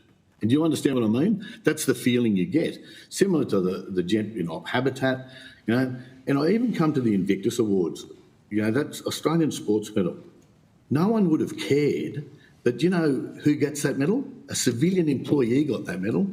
All the board got that medal. Didn't even go to Invictus and compete in it. And yet there is 80 veterans that aren't. Yeah, I know. One of the recurring reasons why I think this really creates friction is I think the decision in 2012 to amend the criteria for the DSC, that seemed to be done in order to, one could read it, as in order to clearly benefit the most senior ranks and open up that medal, when we're having these sort of daily repeated refusals to recognise on-the-ground services by more junior ranks. And I think the disparity is something that really rankles, isn't it? Very much so. And that's, again, what I'm trying to point out here. As you notice, none of the cases that I've given you are of those higher ranks. These are all just baggy-ass diggers. Yeah. In the trenches, and that's, again, where you look at it. And when I deal with veterans, the reason I read what that text I got this morning, I get off this today and I'm now in damage control trying to save a veteran. And that's what happens. I deal with this all the time, where they don't feel good enough, they don't feel like they've been recognised, they don't feel all of these things. And this honours and awards system and officers getting these grandiose awards and the diggers just being shuffled to the rear, it just destroys people mentally. Yeah, I get that. I just note the time. I'll hand back to the chair. No, thank you. Senator Shoebridge. Senator Ciccone? Yeah, thanks a lot, Chair, and good to see you, Scott. Thanks for appearing before this and also your advocacy for, I know, for many veterans. Look, just with the time that I've got too, and I know you've been a champion about trying to get the Australian Sports Medal awarded to other participants in previous Invictus Games, and and I think it's one of those that that we'll no doubt have some discussion about at some other point. But can I ask you, with the brief time I have, what are the changes that you'd like to see as part of the nomination process with the more broader issue that we're also dealing with respects to defence honours and awards system? And what do you perceive as the blockers to the system that could work better for veterans? Okay. So at this moment in time, and from a layman's perspective, Senator, it is a lot of the time it's the senior officers or officers that are putting in for these awards and nominating and doing all of this sort of thing. I think it needs to be opened up a little bit more. And what I mean by that is the scope of medals and the criteria probably needs to be moved a little bit. What I mean by that, I use our American counterparts as an example. Now, by no means am I saying that we should get a medal for being a good shot, okay? And I'm just giving an example, okay? But what I am saying is that awards should be more readily available to those senior NCOs and corporals to both nominate and to follow through. Now, what would happen in defence at the moment is, you know, the corporal says, oh, Joe Block saved such and such, the officer puts it in and it goes through that channel. It should be able to come from, again, that corporal or sergeant. So in that arena, I think that needs to be looked at. What the answer is, I don't know, and so I've been out of defence for a number of years now, but I would say that expansion, that not even lessening of the guidelines, but just that little bit more of a broader approach to this where, you know, you're getting people on the ground nominating the person that did it, you know what I mean? Especially for these bravery awards, you know, like, that is a real on-the-spot thing, you know. The sergeant on the spot should be putting that baby in, not the officer that's commanding, that's sitting back in a CP. And again, I just mean that should be not against the officer back there, but the fellow on the ground that witnesses should be doing that. As far as honours and awards itself, look, again, I feel it has become a bureaucracy that is very much a public service bill, and as I pointed out earlier, I believe that the scope that they have is quite limited. They're not able to use a bit of common sense, a bit of that humanity, whatever you wish to call. So I would say that maybe a better education of those people in honours and awards about where our troops are, what our troops do, because our troops don't go in, we're not in trenches anymore. As it was pointed out earlier, we've got drone flyers that are making split decisions. And these people in honours and awards, I don't think they really totally grasp that. They think, oh, he's just flying the drone, you know, and that is a very important part of, I think, Senator Shoebridge, you said that humanity, where understanding what that person, I've dealt with veterans that with chronic PTSD, for instance, from fighter pilots and loading the bombs onto fighters. Now, what I'm getting at is, again, they put in for an award, or if they're nominated for an award and the person sees that and it's not in these parameters, oh no, why would they have PTSD and why should they get this award? Do you understand where I'm coming from? Again, I can only give that broad and sweeping statement. I apologise, I can't be a bit more specific in that. That's right, and I'm sorry we're out of time, but thanks again for you for making time today before this committee. No, thank you for the opportunity. I really do appreciate it. Back to you, Chair.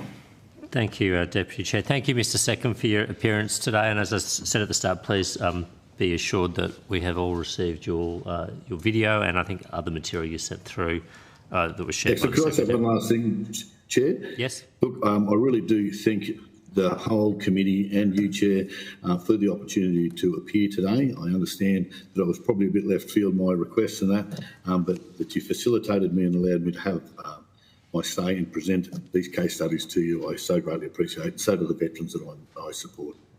Thank you, Mr Seccombe, and we appreciate your appearance today and your continued advocacy on behalf of the veterans community. Thanks, Mr Seccombe. Thank you. I would now like to invite the representative from the Families of Veterans Guild to the table.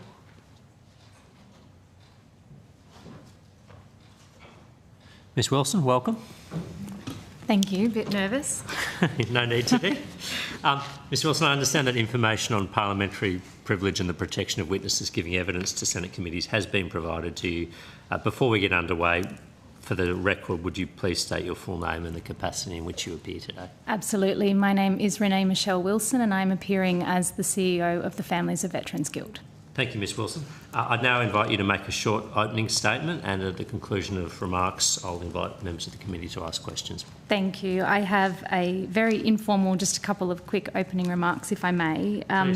First of all, thank you very much, Senators, for inviting us here today. It's not often that the voices of families get to be shared in forums like this, and we're incredibly grateful for that. Just a little bit about me and my background. I'm also the spouse of one of the veterans who was quite critically injured during the Afghanistan war. He served with Special Operations Task Group 12.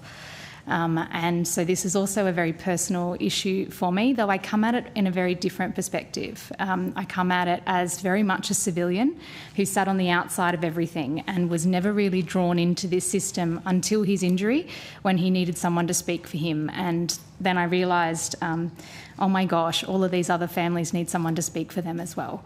I won't have as much intricate knowledge as the other gentleman here today, but I stand by all of the evidence that they've already given you as well. I think fundamentally what's happening is that the Defence Honours and Awards system isn't operating within best practice, and it's not mitigating the perceptions of real or potential conflicts of interest. And as a result, it's really starting to undermine the credibility of the system. I think there are inconsistencies in decision making, and you've heard many of those examples already, and you'll hear more later on today, no doubt.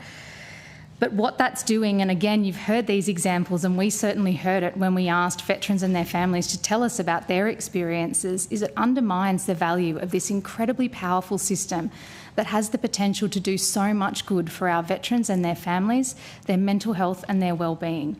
I think there are the building blocks of a really good system in place, but that it's not even being applied properly. And we've got examples of that in our submission. I'm happy to talk to it, around the Defence Honours and Awards Tribunal. They produced an 169-page report into whether or not veterans and their families ought to be recognised in certain circumstances, and nothing's happened. And I think that's one of the issues that undermines the credibility of the system as well. I might leave it there and just open to questions, if that's okay. Yes, of course. Ms Wilson, I might just start with one or two questions and then I'll see which of my colleagues. You mentioned the, sorry, I'm just making sure I get the name right, the Defence Honours and Awards Appeals Tribunal, and you mentioned their recommendations. Have you got a view on how they operate in practice and whether they have been able to address, or they are effective at addressing some of the concerns you raised about inconsistencies, real or perceived conflicts of interest over the credibility of the system? Thank you, Senator. I can comment on our experience with them. So in 2021, the then Minister asked the Defence Honours and Awards Tribunal to inquire into whether or not veterans who had been wounded, injured or killed and their families ought to be recognised, in action, ought to be recognised. In my experience, what I saw, we participated in that as an organisation. That was the culmination of years of advocacy from the veteran community, from both veterans and their families, a lot of it post the Afghanistan war as well. And to have that sort of taken up and referred off to the tribunal to conduct a full inquiry, it was a thorough inquiry. It was very much like this. There were submissions, there were hearings, a very diverse panel that asked a very incredibly diverse questions. They really deconstructed the issue and they examined it in ways that it hadn't been examined before. They produced a report, as I said, 169 pages worth. They even costed their recommendations. They made very clear recommendations to say, in these circumstances, veterans and their families ought to be recognised in Australia. And nothing's happened. It was handed over to the then government. It was followed up with this government, and this minister at this stage, his view is we still need more. We need to examine more. I don't know how much more you can examine this issue. And if I could just, thank you, one more question from me and then I'm happy to turn to my colleagues. Your submission refers to a consultation you did with your families, the 2024 consultation.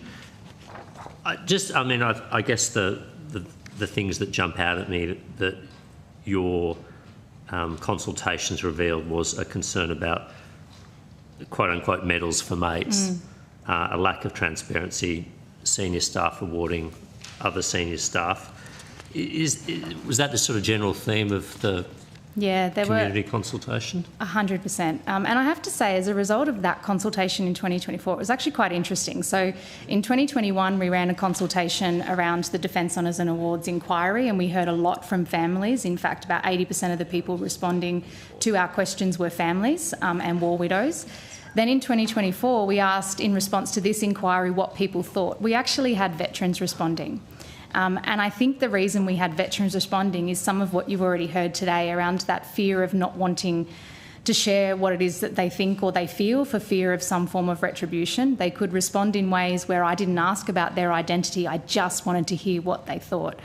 And so the majority of people that did respond were veterans, and we also had some people of the general public respond. And what that showed me was clear themes, which we've already heard this morning: perceptions around medals for mates, perceptions around, well, not perceptions, there is a lack of transparency and therefore a lack of integrity. And it also revealed, particularly from that general public perspective, that this isn't what Australians expect. And certainly when I talk in the general community about the fact that who we do recognise and what we recognise in Australia, there is shock that these issues even exist. And I think that's a really important point, that we put that other lens over this as well. Thank you, Ms Wilson. Senator Roberts, would you like to? Yes, please. Thank you, Chair. And thank you, Ms Wilson. First of all, I'd like to acknowledge your husband's service. Thank you. And what you've had to do to help support him, and your own work. You've taken it away from not only yourself, broadened it to other families. So it's a very big issue, I take it, because there's so many families involved. There are so many families involved, and I think back to the experiences of families in general. They, particularly civilian families, they exist in a system that doesn't see them, that doesn't recognise them. Former services. Former and current serving. So they come along for the journey. Oh, you mean the spouses? The spouses, the children, the parents. Someone in our family, someone we love, has chosen to serve this country, and they've made that choice as a conscious choice. We're incredibly proud of that. We support that in any way we can, but we're also the ones that bear the burden of that service and sacrifice, and that goes under-recognised, underseen and under-supported incredibly across Australia. Okay, thank you. You also mentioned briefly that you validate earlier witnesses. Is that pretty much everything they've said? Yeah, it was hard not to, right? Especially the first four, they were incredibly compelling. I think what they did was validate a lot of what I heard as part of the consultation work. So I provided you in the submission with some direct quotes from people, and everything they said was everything that was told to me, but they were able to tell it to you in a first person, which I couldn't do because I was given very limited snapshots into people's experiences. But interestingly for me, I think with the demographic that responded to the consultation, these were people of that lower rank, of that other rank. These were, you know, the diggers not in the trenches, but the people on the ground doing the work who were able to share a view that was consistent with the people sitting at this table. The unheard. The unheard. Yeah, okay. You also mentioned, I think in your opening statement, you said the system's faults are now starting to undermine credibility. I'd argue that it's not starting, it's entrenched. I would probably agree with you after hearing some of this today. I think from an external perspective, I was trying to remain balanced, but in the sense of acknowledging that I don't have the benefit of reading all of the submissions, of hearing all of the stories in the same way that you all have. But I would agree with you, it has undermined it. Thank you. You talk about role of recognition in your submission, and you talk about appreciation. Could you explain a bit more about that, please, just for getting it on the record? Yeah, absolutely. So I think the role of recognition and looking at, and I was glad to hear earlier this morning a question around, well, what are we actually recognising? Because I think that's a fundamental question, and I don't think this system and the way it is operating is actually recognising sacrifice in a way that it ought to, and in a way that it should, and certainly in a way that it does in other countries. When it comes to veterans serving in war, they are doing incredible things, so we don't even have to worry about it. And in a lot of cases, we don't even know. And I think the lack of that recognition in our system means that there is no conversation starter. There is no Purple Heart, for instance, in Australia on someone's chest on Anzac Day that causes a conversation that says, hey, tell me about your service. Australians get to exist and live in this beautiful country and have no idea what is given and what is continued to be given for that service. In contrast, I think this tone is set in a country like America that does recognise sacrifice, not only from the veteran but also the sacrifice of their family, where it forces a conversation and it brings it to the forefront, People understand there is a cost to their way of life, and that's why, for instance, you will see more money flooding into the veteran sector in the US than certainly what you see here.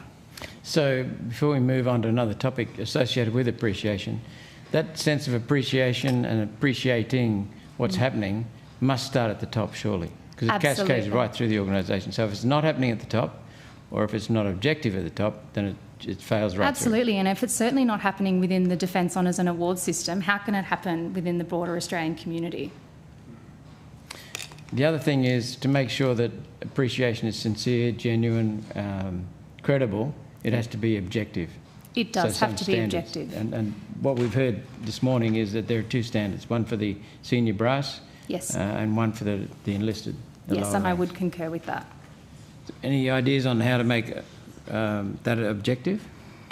I think some of the ideas that have been shared this morning around how that could work, having a balance between those with military experience, a balance between those who have experience as commissioned officers and those who are and have experience of non-commissioned officers, as well as members of the general public to be able to, or members of the honours and awards system, to be able to actually properly scrutinise something. And I liken it to, for example, in the Australian Honours and Awards system, very limited experience, but I, as a citizen, can nominate anyone I think worthy of Australian of the Year. I can put forward a nomination because someone in my community is doing an incredible job. I don't have to choose which award I want them to have. That award just goes in, it goes through the process, and then other people look at it and determine where best it fits and what best award should be given to that person. To hear both in this consultation and this morning that there are people who already hold a position of power over other people within the chain of command that can say, no thanks, we're not even going to pursue this, or, you know what, we're going to downgrade this because whatever, we're officers, it's appalling and gut-wrenching. Last question, I'll have to hand the call over to others. In your conclusion, you say the 2024 consultation and experiences shared since 2021 indicate there is a lot of hurt and pain in the veteran community in the way the current DHAS, Defence Honours and Awards system, is or is being perceived to be operating. And then early on in your first page of your submission, you actually say restoring recognition in the defence and veteran community and the powerful role it plays in positive wellbeing and transition outcomes for veterans is significant. Yeah. Talking about mental health in particular? Absolutely. Absolutely. There were comments. We asked in both consultations what honours and awards meant to people, and I'll share with you some direct quotes, particularly when it came to some of the veterans themselves, that their service was valued. I think particularly when it comes to the non-commissioned officers, particularly from Afghanistan, that's the community I'm closest to because I'm part of it. There is a lot of hurt. There is a lot of questioning around whether it was even worth it, whether they were even valued. Excuse me, isn't that really condemning the Defence Forces by saying that they're people who are going into battle for us and not even valued? That's the way they're feeling. That's the way they're feeling, certainly in the wake of the Afghanistan war and everything that's happened, and the honours and awards were just another part to that. The stripping or the wanting to strip of awards and battle honours was a significant contributing factor to that. Many veterans that I know now will either choose not to wear that medal or they will still wear the battle honour and they don't even care because they know they earned it. So it's a very individual thing, but there's a fundamental questioning about why did I even do this when my country doesn't recognise me. So 10 years of my life have been wasted. That's right. And for families, it's really about that what happened over there mattered, that my pain mattered, that the burden I carry every day matters, because at the moment they sit in silence. Thank you. Senator Roberts, thank you. Senator Darmingham, would you? Thanks. Yeah, just one question from me. In your submission, one of the recommendations that you propose to improve is the addition of limits to the number of honours and awards that can be given to those with and without rank on an annual basis. We talked about limits a little bit with the earlier... Yeah, we did. I changed my view. Yes, 100%. I changed my view now after having heard that. And I guess this recommendation was really in response to what was coming through in the consultation, and they were talking a lot about the disproportionality, how there were more officers who were being awarded medals than non-commissioned officers. And so the logic would be, well, if we just put a cap on that and say we need to lift this up, then perhaps we get some balance. So, as I said, I'm coming at this from a very civilian perspective, but after hearing the evidence, change my view, concur with Mr Fortune and say this is about principles. So in terms of the recommendation here, what was the driving factor? The driving factor was really hearing from the veterans saying that my awards are being downgraded because, or they're not being awarded. The nomination isn't being pursued because we are awarding the officers. Right. Yeah. Okay. So it's about that kind of. It was about trying to find a balance. Fairness. Yeah. Which is, I think what we heard this morning as well. Absolutely. Yeah. Okay. Yeah. Thank you. Thanks. Thanks. I'll just ask a question. Yeah, so. Just one question about recognition of families and the sacrifices that families make when our loved ones go and spend time away defending our country. And when I look at countries like the United States, for instance, I think they do a better job than what we do in how they also recognise the sacrifice that families make. And I just wanted to ask you, probably more of an open-ended question here, but what are we doing, but how can we do it better? And what examples do you see across the world that maybe we could look at examples around how we can better recognise the sacrifices that our families make? And I say that as someone who's married to someone who's in the ADF. So I'd like to get your experience, Ms Wilson. I think I would preface that by saying we are just starting our journey here in Australia in how we recognise and support the families of veterans. I don't think we are... I think the US, by contrast, is decades ahead of where we are. There are programs and systems in place that recognise them. There are initiatives in place that offset the costs and impacts and burdens of service upon them. And certainly, as the Defence Honours and Awards Tribunal found, there are ways in which their sacrifices are formally recognised as well. And we have none of that here. Yep.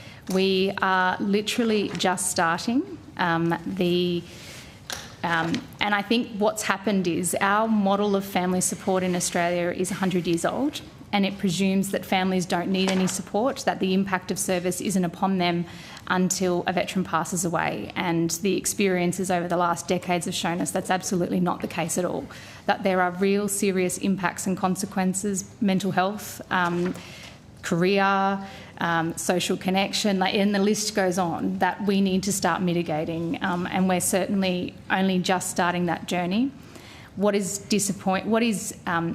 I'm happy to see is that we're starting to have the conversation. We're starting to hear more from families. Families are standing up and sharing their experiences, their insights and their needs.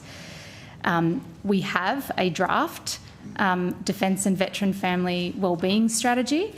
But what does that strategy say of substance right now? It says, OK, we know that families need something and we're just going to listen to you for the next 5 years before we actually do anything. Not good enough. We know enough. The Royal Commission has told us everything we need to know. It's put all of the data in front of us, because for the longest time in trying to have conversations about families and their needs, over the last few years, probably since 2010, all I keep hearing is we don't know enough. We don't know enough. Well, guess what? The Royal Commission found it. We now know, and it's now time to start taking action. And in terms of countries overseas, yeah. What does that look like outside the honours and awards system? So the US, for instance, has a veteran carer support program, which is quite an integrated program. It's led by government. It's delivered by community partners as well, all across the country.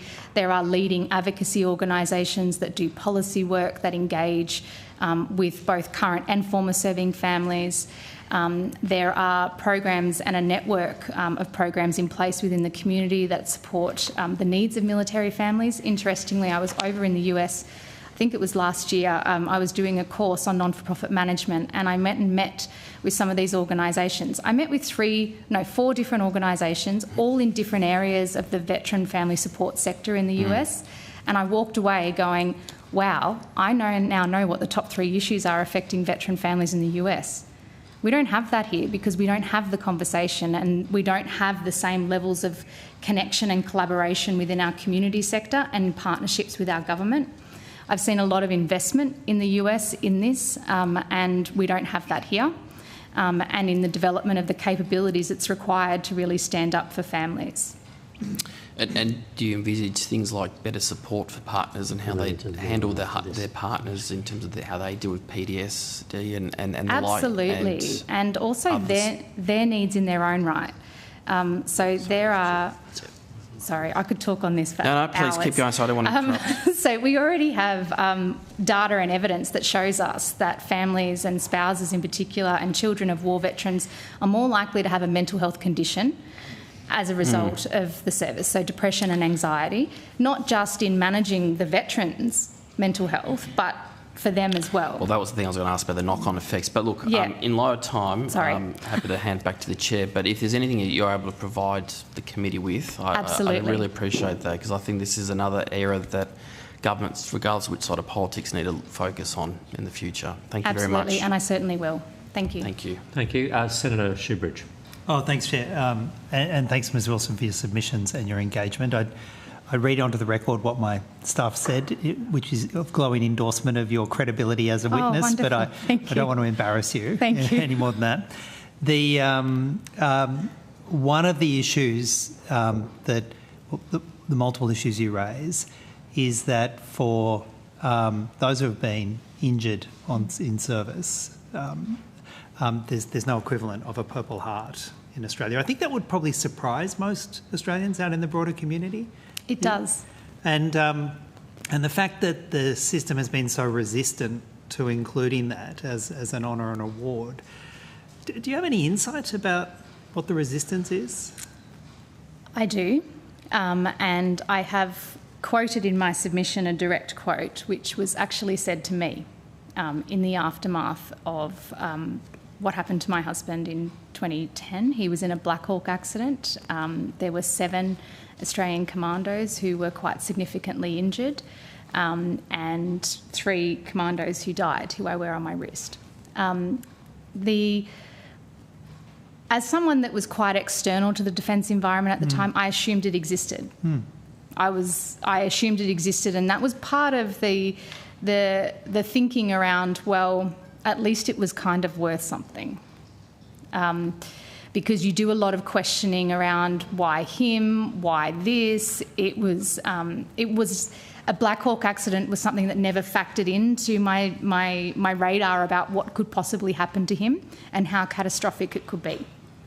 And it also didn't factor into my thinking around how significantly injured he could be. I was incredibly naive at the time, but I remember having this in the back of my head going, well, maybe the sacrifice will be worth it, because particularly in the early days, we didn't know how he was going to recover. And for the community's benefit and the committee's benefit, he has recovered incredibly well. He has outstripped every single odd that was put in front of him. And in fact, if he was here with me today, you would probably wonder why and how I'm saying he was incredibly injured, because you wouldn't see it.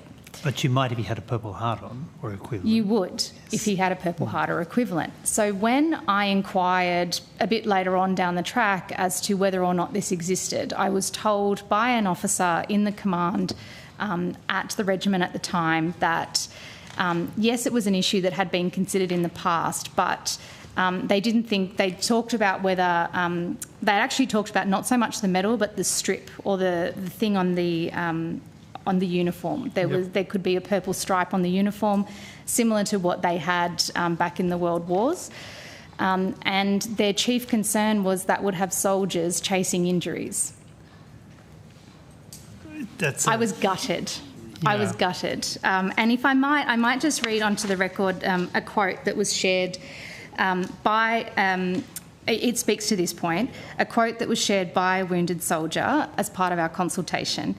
He says, "I was quite severely injured in Afghanistan, though I rarely wear my medals. There was talk of recognition of injuries similar to a Purple Heart, though again from my understanding it was blocked by officers that have little or no chance in getting injured from the safety of Dubai or wherever they are based.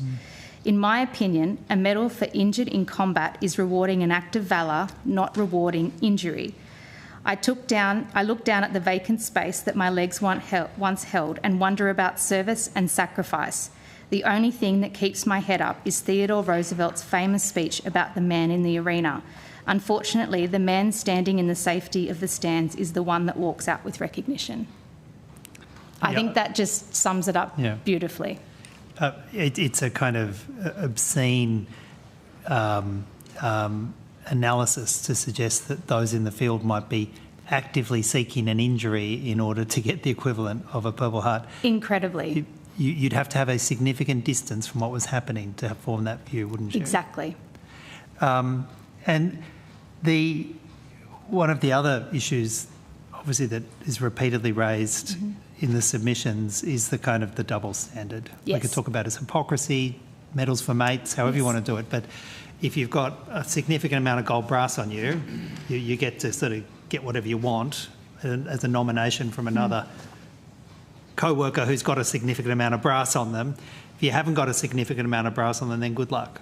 Yeah, and I think certainly in reading some of that evidence, some of the consultation that was coming back, they were all qualitative comments and quotes, and I think you've heard the direct evidence of direct experiences this morning, which, as said, validate that. But as I was reading that, the thing that kept coming back to me was, is this true? Because if this is true, we have such a fundamental problem. You know, there are, I work in the charity sector. This would never be allowed in my sector. I would be out, which I heard earlier, the comment around, how CEOs and boards and, the standard of integrity. Well, as Australians, we hold our military and our defence system to a much higher standard. So I have to question, how can this even happen? Well, in fact, funny you should mention the not-for-profit sector. Yeah. Vivian Tom actually mentions that. Yeah. She says in the not-for-profit sector, absolutely leadership is held to account for failures within their chain of command, within their organisation. And so when you're talking with members of the Guild, when you're talking more broadly with the defence, with the sort of veterans and defence community, what are their suggestions? How do they say? How do you stop the brass from owning this whole thing? What are their suggestions? Sadly, in answer to your question, it's difficult to answer because they're so resigned to this is just how it works. So they fear, which has certainly been the fear in the community post the Royal Commission, that it doesn't matter what they suggest, nothing's actually going to change because this is just how it is. This is just how it works. I think if we can learn from other sectors, we can look at how in the private sector, in the non-for-profit sector, there are rules in place. In the charity sector, for instance, now, we have to report every single transaction between people that know each other, whether there is a monetary or a non-material benefit happening or not, because it can impact the integrity of the business and the integrity of what you're doing. We don't have that in the Defence Honours and Awards system. Taking it out of the chain of command seems to be essential. And that doesn't mean just an independent tribunal when you want to challenge something. Taking the whole system out of the chain of command seems to be... I would support that. Okay. There was many more questions, but I note the time. Thank you, Senator Shoebridge. Senator Fawcett. Thank you, and good to see you again. You Thank too. you for your advocacy for Thank families you. and veterans. I won't touch on the Purple Heart. I think you've covered that. Thank you. I'm assuming, though, that the Americans have a unique approach where even if somebody passes away or is killed, they accept the fact that in that instance of injury leading to death, they have been wounded, therefore a family member still gets the Purple Heart. Yes. Beyond that, I think in the US, and I could be wrong here, it's been a while since I looked at their system, but families of veterans who are killed, as well as families of veterans who are wounded, are also recognised in their own right, in addition to having the posthumous medal awarded. Sure. Could I just go to the issue of who gets to recommend somebody for an award? Australia has had a system that for over 100 years has worked relatively well until recently. Mm-hmm. It's been based on a fact that particularly around valour and conduct in the field, that really that is something that is either a witness has seen it or in post-action reports the command chain has gone, wow, that was outstanding, that should be recognised.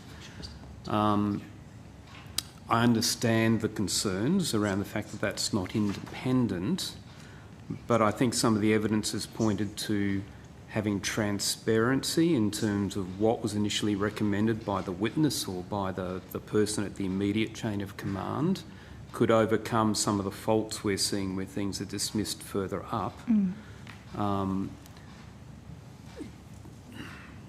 I guess given the comments from other witnesses earlier that these principles have been long held and have worked in the past, would you have concerns with the predominant recommendations still being witness or chain of command if those transparency measures were in place? Because your comment before, I think, was you wanted to see it completely removed. And I should clarify that point, not the nomination part, because who else knows, right? Who else was there? Who else can provide the first-hand evidence? Who else can actually say, you know what, that was worthy of something?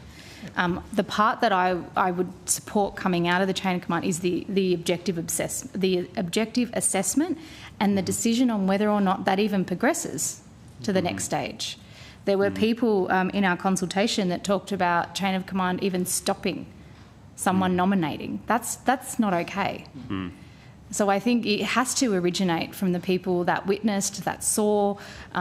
Anyone should be able to nominate. The part that needs to come out of the chain of command is the ability to stop a nomination progressing, the ability to downgrade it, the ability to be involved in somehow the assessment of it, because it is an objective. Because these people served together, and I think I heard Mr. White talk about it became about personalities. It is about personalities, and it can't not be. And then when we talk at the higher levels, and we use examples of incredibly high-level officers who are nominated by subordinates, they went through the college together. Sure. All of these people go through training together, and they form a cohort, and they're all friends outside. And for them to be able to step in, that's a conflict of interest. It absolutely needs to be declared, cannot happen, and has to have other people oversighting it. Sure. In the consultations that you did, I'm interested just to unpack a little bit more some of the things I discussed with the first group of witnesses. Yep. In that there are some medallic recognitions that are broadly uncontested. Did you do 15 years of service? You get a long service medal. If you were in a campaign, and I know there's some left and right of arc issues around whether you're in a campaign, but broadly speaking, that's not contested. It strikes me that one of the real things that has become contested is this question about, were you actually in the fog of war, the pressure of combat, and your leadership is in that environment as opposed to a quite strategically significant and all the rest of it, but you're essentially doing your job and exercising judgment without that personal risk element. Was that the key thing that was coming through, other than the disproportionate numbers? Was that a key theme that came through in your consultation? Yes, it certainly was. It certainly was coming through that for the people that, even when we ask them, because we re-ask the questions, because I always take the opportunity, we re-ask the questions about should veterans wounded, injured or killed in operations be equally recognised? And that was certainly the same theme that was coming through. Yes, in action, on the ground, the people that are conducting the acts of distinguished service, the acts of valour, as opposed to people that are not there, that are in some form of safety. And you think about, if you use Afghanistan as an example, I never once thought that when my husband was in the safety of the wire or the base, was he ever safe? Because we had Australians that were killed in the safety of the wire in multiple different ways. So I always knew the moment he touched foot in that country, he was in a war zone. and he was never safe. When you are not in that war zone, and yes, your job is different, perhaps there's a different class of medal for that, because that's you're still wielding an incredible amount of power. It still requires an assessment of your leadership with what you're doing, but it's different. And I think we need to recognise the differences, because when veterans who were on the ground see that people were doing what they're paid to do, and they get paid really, really well, and these people get paid not so well and then get some danger money on top of it, and they're not recognised, but they were the ones that were doing the doing, it's a double standard. Was there any discussion around the old imperial system, which Australia did have for many years? In fact, we had a period of overlap. Yeah.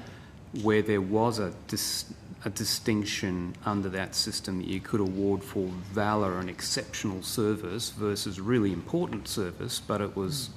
Certainly not in the consultation, no. Okay. Not in either of them. Sure. Yeah. Okay, thank you, thanks. Thank you, Senator Forster. In the interest of time, we will finish up this component. But Ms Wilson, thank you firstly for the advocacy for your community and the diligence with which you've prepared for this hearing, and your submission has been most valuable. Thank you so much. And we appreciate your attendance today. Thank you. We will now take a short break. I'm going to suggest we resume at 11:25, so it means we're 10 minutes behind, but it's a 15-minute break. Or 11:20. All right, 11:20. Is everyone happy with 11:20? Okay. So we'll resume at 11:20, and we'll still endeavour to break for lunch at 1:15 and have witnesses come back on at 2 o'clock.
Thank you. The committee will now resume, and I welcome via video conference Dr. Paul Taucher. Dr. Taucher, I understand that information on parliamentary privilege and the protection of witnesses giving evidence before Senate committees has been provided to you.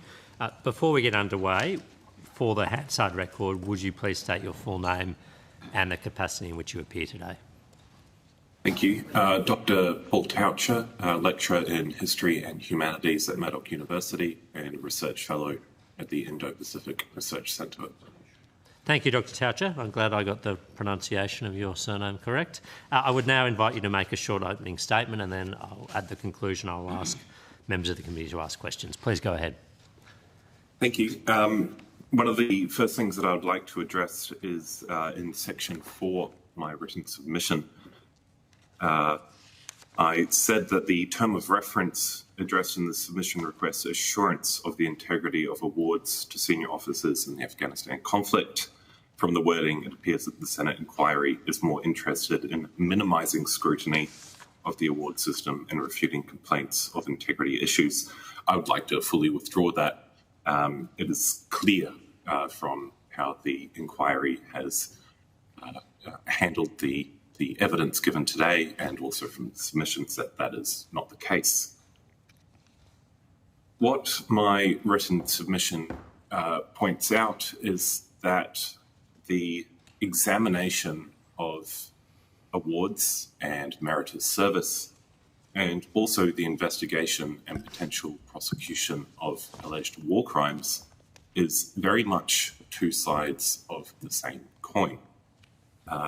Both war crimes prosecutions and investigations, and also the awarding of medals, is recognition of extraordinary conduct. You cannot have a system that is assured of its integrity if both sides of this are not handled.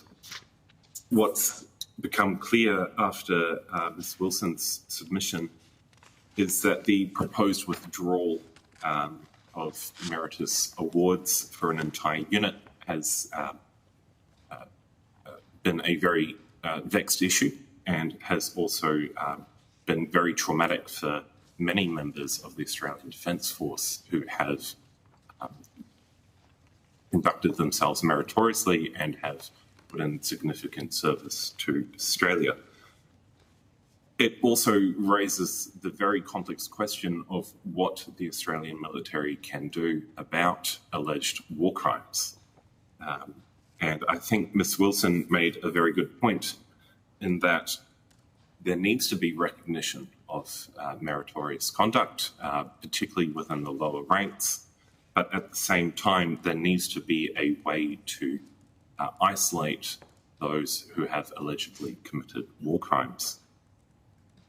My submission argues that Category A awards, that is the Meritorious Service Awards for senior officers, cannot be assured of their integrity because of the stain of alleged war crimes. I'll leave it at that for now and open myself to questions. Thank you, Dr Taucher. Senator Roberts, would you like to open the questioning? And thank you, Dr Taucher. And I acknowledge your retraction and appreciate that. This is certainly a sincere inquiry. Whether or not anything comes of it, that's up to the Senate, but we're doing our bit. And thank you for making that comment. Could you quickly explain to me, or take as long as you want to explain to me, the difference between Category A awards and Category B awards, please? So the way that I've set out my submission is that several senior officers received awards for what appears to be their general leadership, particularly during the war in Afghanistan, and that these awards recognise meritorious leadership and excellent command. The issue there is that, as the Brereton report highlights, there were 139 cases of likely war crimes. And so it seems difficult to myself, and I suspect to many members of the defence force community, how a senior officer can be awarded a medal for their conduct, for their leadership, when under their watch alleged war crimes occurred. I then set out that there is a difference between those awards and Category B awards, and those are awards that I would set out just for individual acts of service rather than board leadership. So we'll wait till our next witnesses, but they've got a very interesting table which shows the around around about page 30, which shows, let's see, maybe page 25, which shows the evolution of the award system. It's quite stunning. It seems like it was fair income 20 years ago and not so now. Would you make any comment? I haven't seen that submission, so I couldn't comment on it. Okay. You talked about in your opening statement, you talked about two sides of the same coin. Could you explain that more, please? Absolutely. So my point here is that both courts martial and war crimes prosecutions, what they do is they demonstrate to both the public and serving and former members of the ADF, they highlight extraordinary events and they set out that this is unacceptable behaviour and potentially criminal. So it's essentially a negative extraordinary act. On the other hand are awards and medals, and what they set out to current and former members of the ADF, as well as the public, is that this is also extraordinary conduct and it's meritorious. It is both systems serve to highlight particular conduct, and if one does not function correctly, the integrity of the other side cannot as well. Thank you. The revocation of, or attempted revocation of awards by the enlisted people under the ranks of people who did not have their awards revoked just seems stunning, because surely there's a principle of command. I think the attempted revocation of the meritorious unit citation it's a very vexed issue. It's very complicated. When a citation is given to an entire unit, it implies, at least from my perspective, and I suspect to members of the public, that the entire unit has conducted themselves meritoriously. The Brereton report, as well as investigations by journalists, has shown that not every member has likely behaved meritoriously and has allegedly behaved criminally. Now, I'm not suggesting at all that the meritorious unit citation should be revoked. Ms. Wilson made the point that it's very difficult for soldiers on the ground to receive recognition of their acts. And the meritorious unit citation, to some extent, addresses that issue. But there's this lingering issue of war crimes. What I point out in my submission is that several senior officers did attempt to return their medals to what appears to be an attempt to deal with this problem of moral command responsibility, and that was denied. And that's a particularly complex issue and a very difficult one to deal with, because it doesn't seem clear or coherent why it was proposed that an entire unit had their citation removed, yet senior officers cannot exercise their own judgment and withdraw their own medals. Okay. Thank you very much. Thank you, Chair. Thanks, Senator Roberts. Senator Fawcett. Yeah, thank you, Doctor, for your submission and for your work. I'm just interested from a historical perspective, because I understand that's your area of expertise.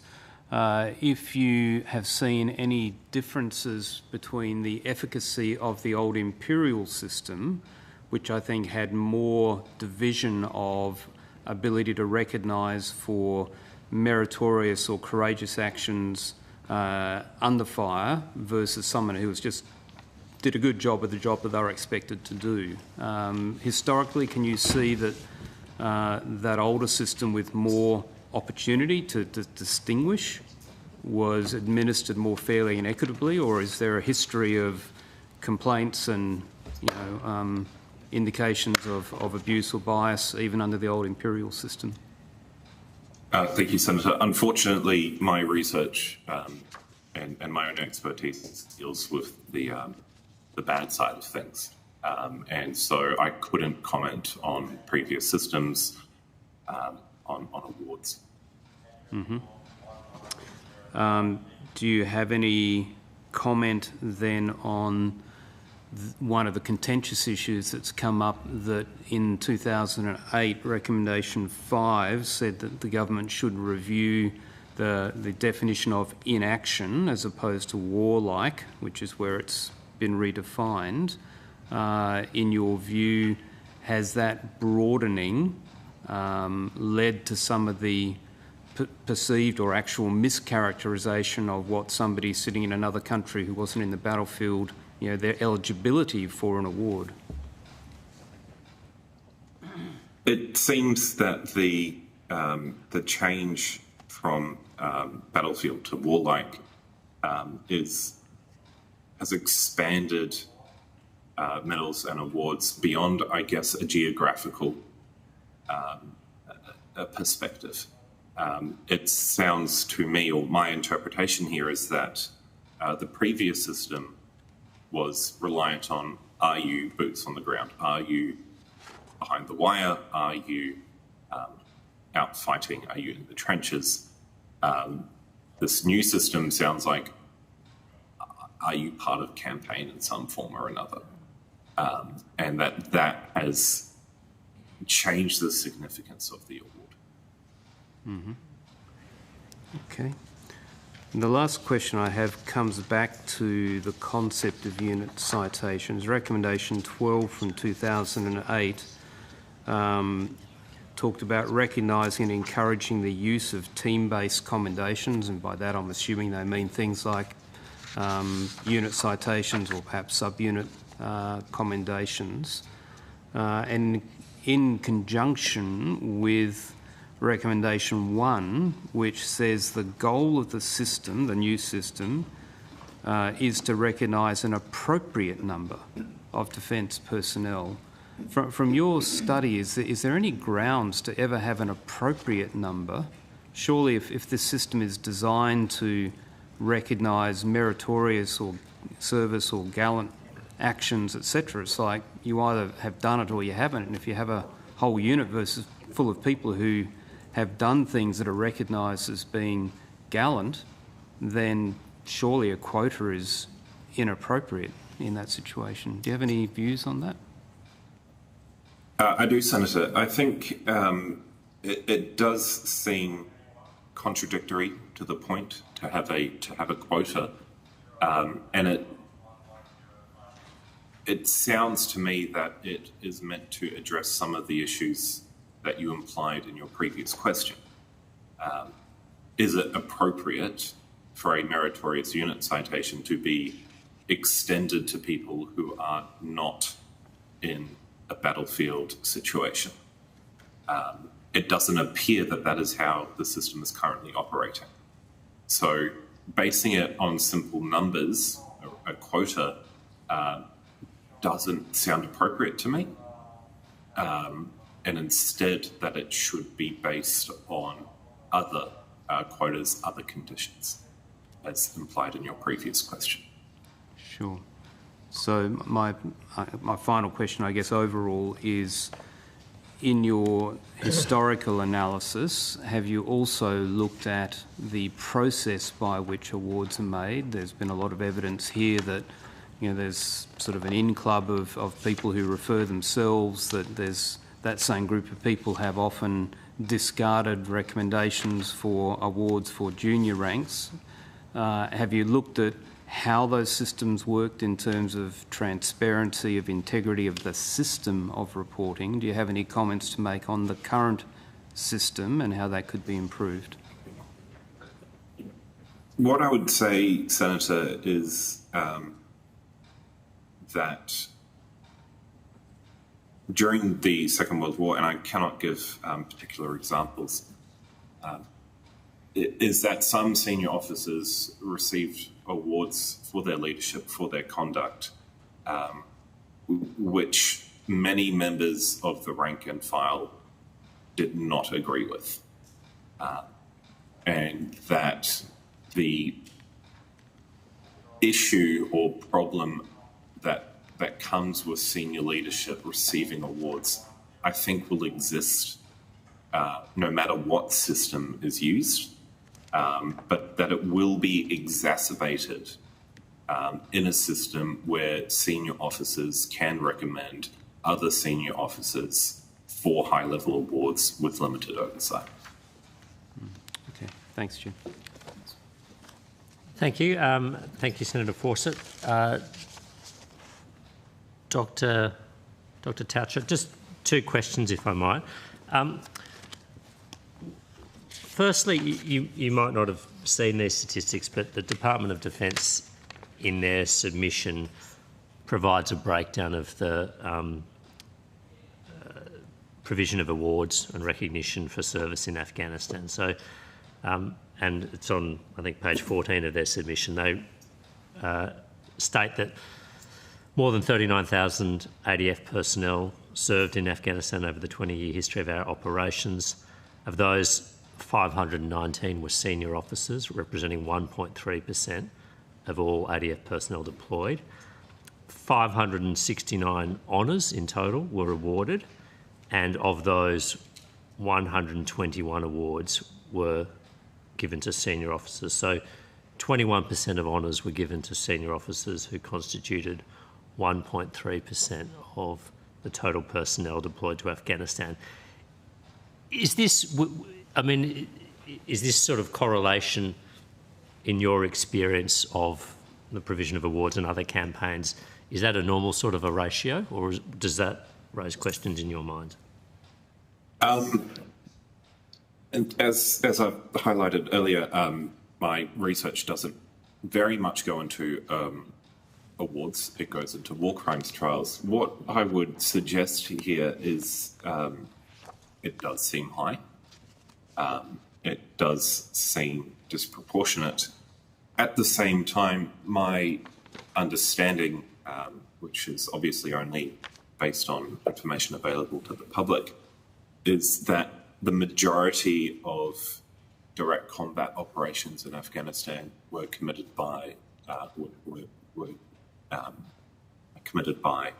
special forces, and that one of the points, one of the main points of special forces is that they're secretive, and that as a result, it's very difficult to publicly identify these people through the awards system of meritorious service. And so to what extent members of special forces were overlooked for recognition, and therefore increasing the proportion of senior officers receiving awards, I suspect that that may have played a part in the ratio. Yeah. Yes, of course. Yes. Senator Fawcett just wants to ask a follow-up, and then I'll come back with one final question. Yeah, you've mentioned the secret nature of some SASR operations. In your historical analysis, have you also looked at groups like the Special Operations Executive during World War II? You know, there were some 13,000 of them. I think some 91 men and I think over a dozen women lost their lives in France alone, operating on behalf of the Allies. So these were not members of the Defence Force, but they were part of the nation's security services, doing very dangerous, often courageous acts, you know, espionage, spying, a whole range of things. Have you done any analysis as to how they were or should have been? Is there any historical commentary on how people working in that sort of environment should be recognised and rewarded for, or acknowledged for what they've done? Thank you, Senator. I think a comment that I would put forward here is one of the issues with SOE, the Australian Z forces in the Pacific during the Second World War, as well as SASR and the Commandos, is the extremely high expectations of these men and women. As it says in the name, they are special forces. Their level of ordinary conduct is, I suggest, much higher than regular soldiers. And so identifying particularly courageous acts and particularly valorous acts within the context of their own group is really difficult. These men and women are, as you pointed out, operating in significantly more dangerous conditions than many regular soldiers. If that's your baseline for service, how do you recognise higher levels of that? And that has always been a problem that has been highlighted in the UK, in the US, and I think in Australia. So have you or any of your students done any work, for example, on the role of ASIS, which had people on the ground in Afghanistan at the same time, Special Forces were there in uniform? As much as I would like to, and as much as many of my students would like to, being able to do research on that area of the Australian Secret Service is practically impossible.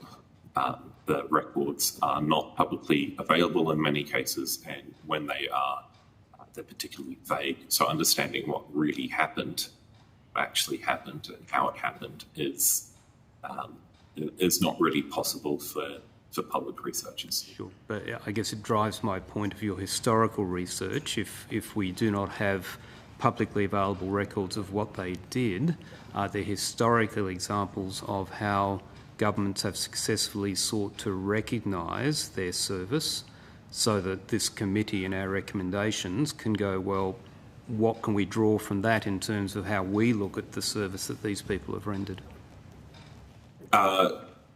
There is certainly material, particularly from the Second World War, materials opening up from the US with the Vietnam War. But as I've said, that's not my particular area of research, and I couldn't further comment. And if you perhaps could just refer to the committee, if there is someone who's an expert in that field, perhaps you could refer them or their names to us. I'd be more than happy to do that, Senator. I'll find that information out for you. Thank you. Thanks, Senator Fawcett. Dr. Taucher, you mentioned in your submission, and you did in your opening remarks, a number of officers who attempted to return their awards that you describe as Category A. Is that? Would you mind just repeating that for the benefit of the committee, and just is it media reporting alone that you're relying on there, or is there other documentation? That's from media reporting alone. Mm-hmm.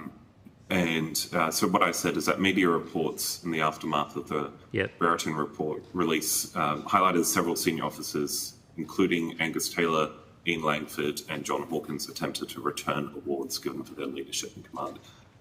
That has come from media reporting. The media reports themselves do say that this information came from interviews. Mm-hmm. I would also like to point out I received an anonymous letter in the last month or so that corroborated that. Now, I'm not sure who this letter came from. Obviously, I cannot say how truthful it is, but this individual has taken the same perspective as what's been reported.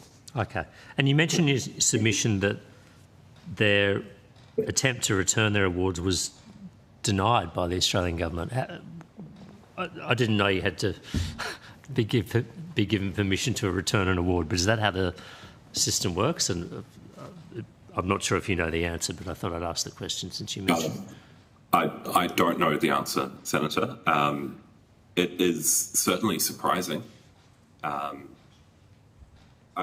My interpretation is that these attempts to hand back the awards was taken at the same time as the initial announcement by the ADF to withdraw the meritorious unit citation, and that it all got wrapped up within a larger outcry.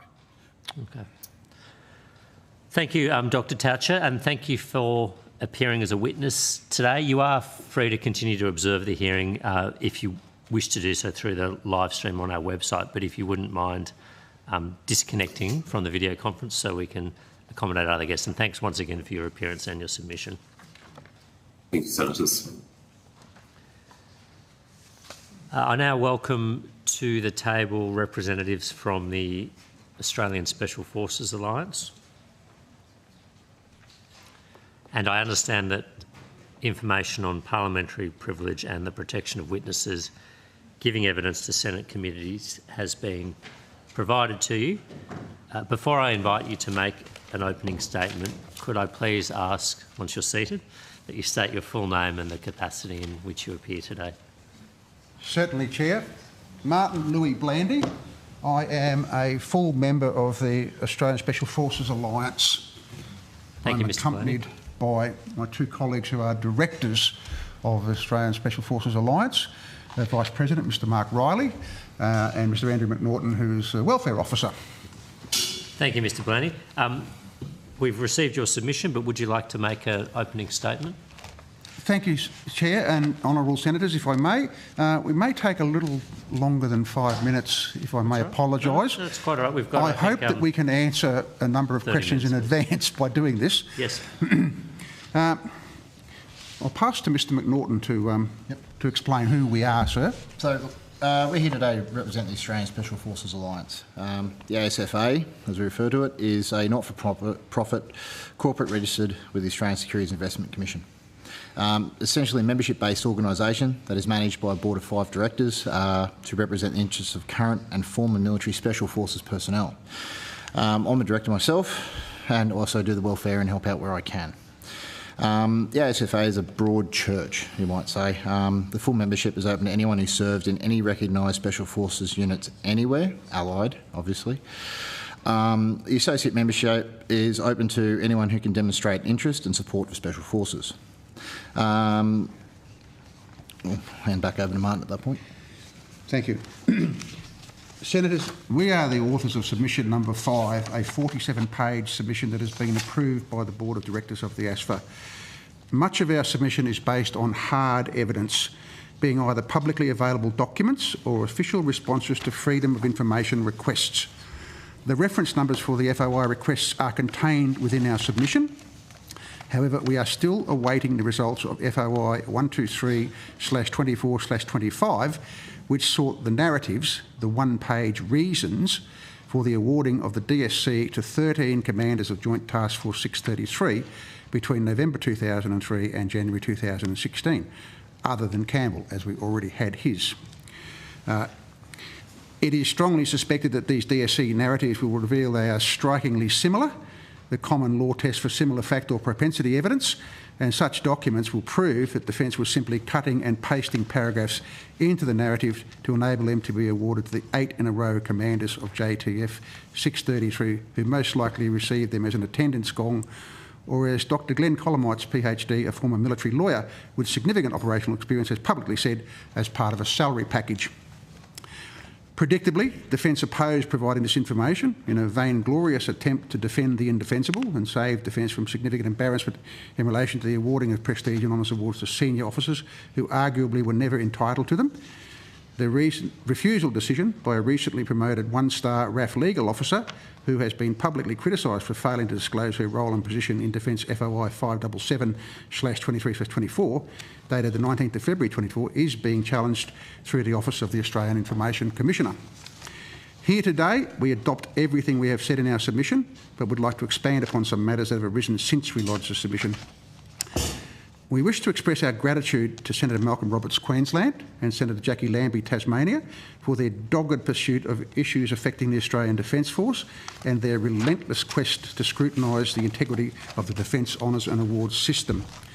We are extremely grateful to the Senate for establishing this inquiry, as we have been trying since the 20th of November 2020 to arouse interest in the Defence Honours and Awards system, that is in relation to the muck revocation issue. Senators, the meritorious unit citation revocation.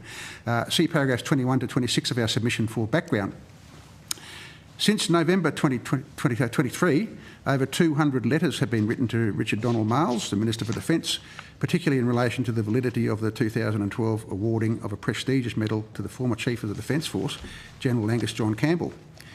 Leaving aside his response to a 2022 letter, detailed in paragraphs 124 to 135 of our submission, only one response has ever been received on the 14th of January 2025, in which the Minister for Veterans Affairs and Minister for Defence personnel declined to do anything, as had Miles on the earlier occasion. See paragraphs 124 to 135. Formal complaints have been lodged with the Governor-General, the National Anti-Corruption Commission and the Office of the Commonwealth Ombudsman without success. The rejection by the Commonwealth Ombudsman was particularly galling because their reasons for rejecting it on 2 occasions were factually and legally wrong. We detail this in paragraph 149 to 163 of our submission. The rejection of the complaints by the Minister, the Governor-General, the NACC and the Office of the Commonwealth Ombudsman will only embolden those involved in the Defence Honours and Awards system unless something decisive is done about it. We fervently hope that those who oppose this inquiry, after considering the witnesses and evidence that has been and will be provided this inquiry, join with those LNP and crossbench senators who supported the inquiry and take this once-in-a-lifetime opportunity to improve the Defence Honours and Awards system. Failure to do so might offend the 581,139 Australians who, the 2021 census revealed, have served or are currently serving in the Australia Defence Force. 1 in 20 Australian households, or 5.3%, reported at least one person who has served or is serving in the ADF. That is a substantial voting block on its own, not counting family and friends that may be alienated. The ASFA are staunch supporters of the Defence Honours and Awards Appeals Tribunal, DHAT. An independent statutory tribunal that comprises several eminent jurists and retired senior Defence Force officers.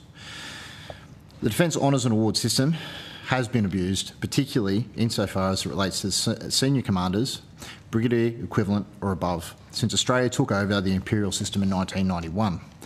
Our primary position is that the Defence simply cannot be trusted with managing the system, and it must be taken away from them completely. We note with dismay that the former Chief of Defence Force, Air Chief Marshal Mark Donald Minskin, rejected a sensible recommendation made by DHAT in the 2015 Division 4 inquiry to give them more power. This is yet another example of one individual in the ADF opposing the sensible recommendations of a statutory tribunal, or DHAT, his own advisors and the group of 12 within the ADF whose sole existence was to provide advice on such matters. This is yet another example of why the ADF cannot be trusted in relation to the awarding of honours and awards we detailed in paragraphs 180 to 208 of our submission. Accordingly, we invite this inquiry to strongly recommend that Defence Act 1901 be amended to require that all defence prestige, honours and awards, effectively everything other than a service award, be considered and approved by DHAT, who then make their recommendations to the Minister for Defence. This requires a simple amendment to the Act and is not beyond the capabilities of an experienced parliamentarian legislative drafter. We further invite this inquiry to strongly recommend that the Minister for Defence, whoever that may be, use their power under the Section 110W of the Defence Act 1903 to direct the DHAT to conduct a Division 4 inquiry into the awarding of all Distinguished Service Awards, and in particular the Distinguished Service Cross DSC. From the very first one awarded on the 14th of June 1993 up to and including the most recent. Only the Minister for Defence can direct the DHAT to conduct a Division 4 inquiry. A simple terms of reference is available. The failure by the Minister for Defence to have the Distinguished Service Awards closely examined by DHAT devalues the medal for those who truly earn them and will expose all who wear them to public ridicule and contempt.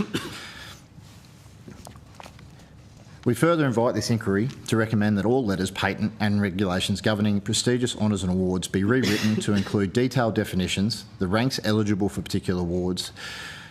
This can be bestowed upon someone or below the rank of, for instance. Detailed forfeiture or removal provisions and a surrender mechanism. We believe it is possible to have a standardised or omnibus letters patent containing standard terms with individual letters patents simply setting out the unique criteria for the award and linking them to the omnibus model to reduce the size of the letters patent and make the process easier to understand and, more importantly, less likely to be abused. We also invite the inquiry to recommend that the nomination process be completely transparent by being fully computerised to enable an original nominator to check the progress of a nomination and if it is opposed, or to be downgraded. Full reasons to be recorded against that entry then, so there is accountability against it. We're aware of instances where the first time the nominator is aware that their nomination has been successful is when the recipient starts wearing the medal. Usually there is no feedback if a nomination is rejected or downgraded. The DHAT should have full access to the system to be able to periodically check on nominations and the progress of that nomination. There are submissions opposed to the revocation of medals once awarded by associations and witnesses that we have the highest respect for. We do not necessarily support the revocation of medals for subsequent misconduct unless extremely serious, and that would include treason, aiding the enemy, etc. Our suggested amendment to give the DHAT more power makes this clear. See paragraph 206 to 208. We say that where a medal is awarded unlawfully in the first place, it should be revoked. In criminal proceedings, part of the punishment meted out for the general deterrence to deter others from committing the same crime, we will say that revoking medals that have been awarded unlawfully will generally deter others from making false nominations or spurious nominations. We're dismayed to see that Department of Defence submissions, 30 pages, contains not one single mea culpa, and that is through fault. In relation to the 50 Distinguished Service Crosses awarded to Brigadier equivalent and above since 1993, Annex D, page 30, this suggests that they are refusing to admit fault for allowing Defence Honours and Awards system to be abused and will continue to do so.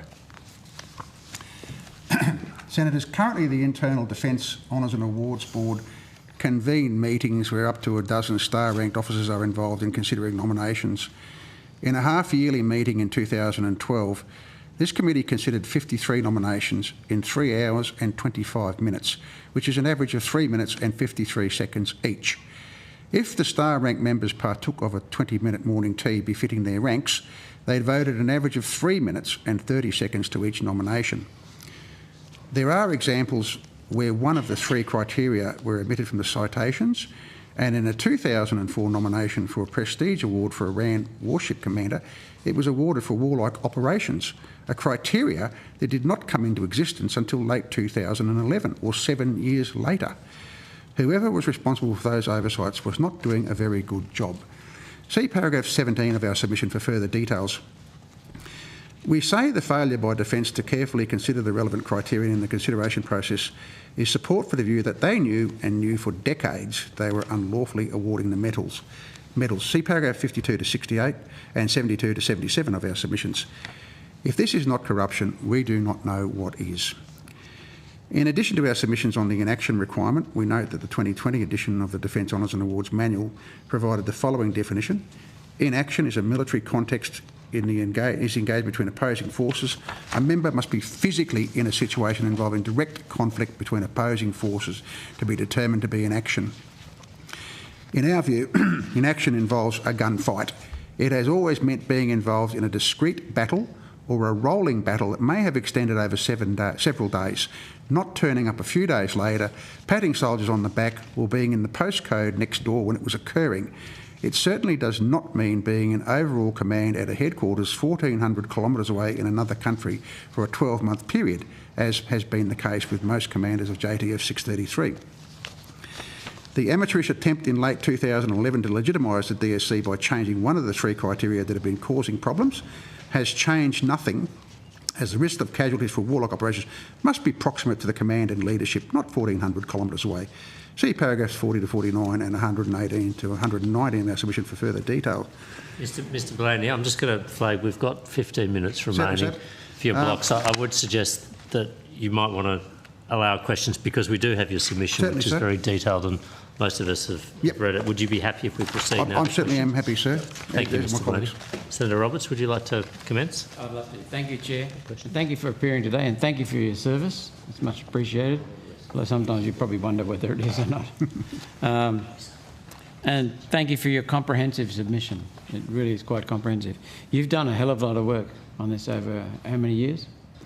Well, this is certainly over 4 years. This is coming up to the 5th year. Freedom of information requests, investigations. I mean, you've left no stone unturned. One thing I've noticed, Mr. Blandy, is that all of these special forces people that I've met seem to be of very high quality. Not just intellect, but also their demeanour, their morality, their standards, professional standards. What is it that makes this special forces special?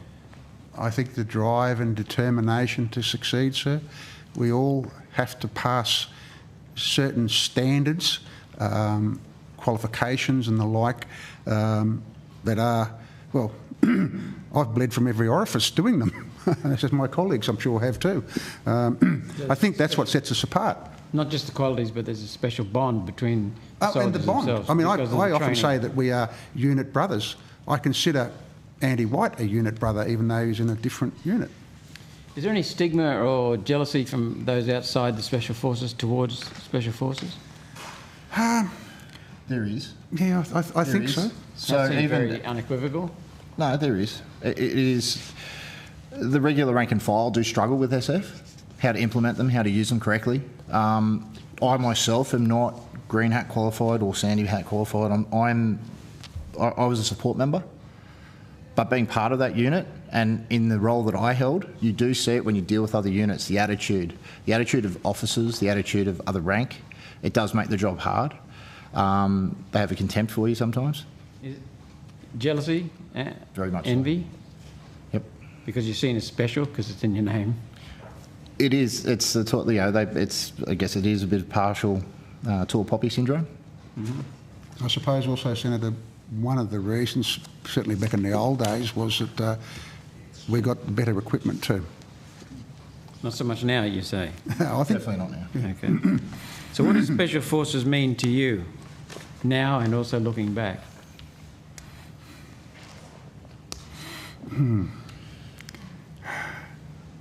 You'll forgive me, Senator, I'm not sure I understand, but I certainly loved... I'll pass one to Mr Riley. So there's a I'm just going to interrupt you there. We've just got some media outside who want to come in and take some video footage. I just wanted to confirm the witnesses are comfortable with that. Thank you. Please proceed, Mr Riley. So there's a misconception that Special Forces are special for unknown reasons. Special Forces are special because they're given a task that they train for long and hard. A special task. Special tasks, repeatedly train, and the misconception is that, they're the glory boys and girls of the military, and they're not really. They're just normal soldiers who work extremely hard for a dedicated outcome for the whole unit and the military as a whole. So Special Forces are sometimes the worst tag that we can have. Yeah, and I noticed Heston Russell won his case against of defamation against Classic the ABC, case. and the ABC repeatedly refuses to apologise. It's just classic case. Just unheard of. And government funding for the ABC. Could you tell me about the warrior culture, please? Because that's come up repeatedly. And you're not talking, when people talk about their warrior culture, they're not just talking about Special Forces, they're talking about all the armed forces. Is that right? So again, the warrior culture is like the general rank and file Australian soldiers have a really well-defined role, whether they're artillery, whether they're infantry, whether they're logistics, whatever they may be. The warrior culture is the soldiers are at the head of the tip of the spear, is a common term that is used for Special Forces. They're at the tip of the spear where they're first to come in contact with the enemy. One of the earlier witnesses said that the warrior culture is being denigrated. I think it was Mr. Fortune. Is that true in your eyes? Yes. Well, it suffered after the attempted removal of the MUC, and also talking about Major Russell and his team, Heston Russell, and his platoon in Afghanistan. It suffered severely because of that. They denigrated all the good work that he and his team did in Afghanistan on their rotation. And again, as it was proven, it was all tall poppy syndrome. They were just somebody was trying to make a name for themselves, and it backfired horrendously. But still, no apology to Major Russell. So the tip of the Defence Force spear, you want warriors, don't you? Well, you're not dealing with nice people. The whole idea is you're going overseas into combat, and the first job is to kill the enemy. Yeah. You're doing a job that is beyond anyone else. And the shooters go out day in, day out, and they work hard, and they are the world's best, and you see it. So a warrior doesn't commit war crimes in the right culture. A warrior fights and kills people, but under... Closes with, captures or kills. Right. And we need them. Most definitely. So this denigration of the warrior culture that happened with the Burton report and the associated consequences of that or repercussions of that is really going to hurting our Defence Forces. It's hurting the Defence Force as a whole at the moment, and it's also hurting the recruitment and retention of soldiers. It's undermining capability of the Australian Defence Force to be a viable organisation to look after the government's interests, both here and overseas. Which means it's hurting the security, future security of every citizen in this country. Okay. I notice on page 25, you have under item 117, you have a table. Page 25 of your submission. Yes, sir. Do I read that correctly in assuming that early days the awarding of Distinguished Service Crosses was on merit and then more recently not so? So what we attempted to do with the table was to distinguish between DSCs awarded in action and DSCs awarded in warlike operations. You'll see the green are warlike, whereas the yellow are in action. And the blues were in relation to, I think, East Timor. East Timor, yeah. Yeah. Which, well, our view is that they may very well have arguably been unlawful. So the four men in the first session today were of no doubt that the criteria have been softened, broadened, eased up, so that recent senior brass can justify their appointment. I think that's a given, sir.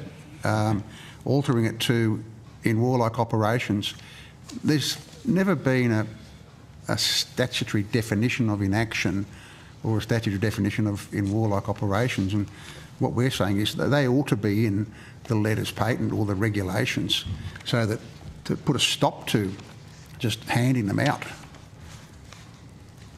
So your investigation has definitely been exhaustive and thorough. What have you learned? The abuse of the award system. Sorry? From my personal perspective of this being and going all the way through, and just to make it a very simplistic term, the abuse of honours and awards system itself is just a symptom of poor leadership. It's what we're suffering. Those at the top, I don't think they're worth their pay packets. The Department of Defence as well, including the ministers that have served? We've had issues with the ministers, yes. We've tried to contact the minister directly on numerous occasions. Not one response. Oh, one response, sorry. One. It's been very frustrating trying to have some action taken in relation to this. I think that's probably the most profound definition I can give you. Incredibly frustrating. Well, we've used the system. The system is there. We've used all the complaint processes that are available to us. Formally, evidence-backed, every single one failed and was knocked back. Even like going to NACC, knocked back. Why? This is what I think we are staunch supporters of DHAT, and I noticed that the chair is in the hearing room, has been here all day. I think if I could draw an analogy, it's a bit like... After this, we'll need to rotate the call, Senator Roberts. Sorry, sir? Go ahead. I'm just saying, please answer Senator Roberts' question, but then I'd like to make sure we give other senators... The process is, it's not scrutinised. If you draw an analogy between a jury trial and a judge-alone trial, the jury, you're either convicted or acquitted. A judge-alone trial, the judge publishes a written decision on his reasons. There's no background or, we can see, support. The one-page narratives, to me, they look like they probably just cut and paste paragraphs from several different versions of them. Interestingly enough, that FOI in relation to those narratives for all of the 4 other commanders has not been published on the Defence FOI log. I suspect that the reason for that may be that not to encourage anyone else to sort of chase that same rabbit down the burrow that we have. Thank you. You haven't received. I did want to ask about that. You haven't received a response to that FOI request, have you? You've received an acknowledgement of receipt? It's been, I've received an acknowledgement from the Office of the Australian Information Commissioner. They will be in the process of gathering all of the documents and then examining them, and then they will make a ruling on which documents can be provided. I think... so this is, just to clarify, this is FOI request 123//24/25. Yes, sir. That's the most recent one. Okay.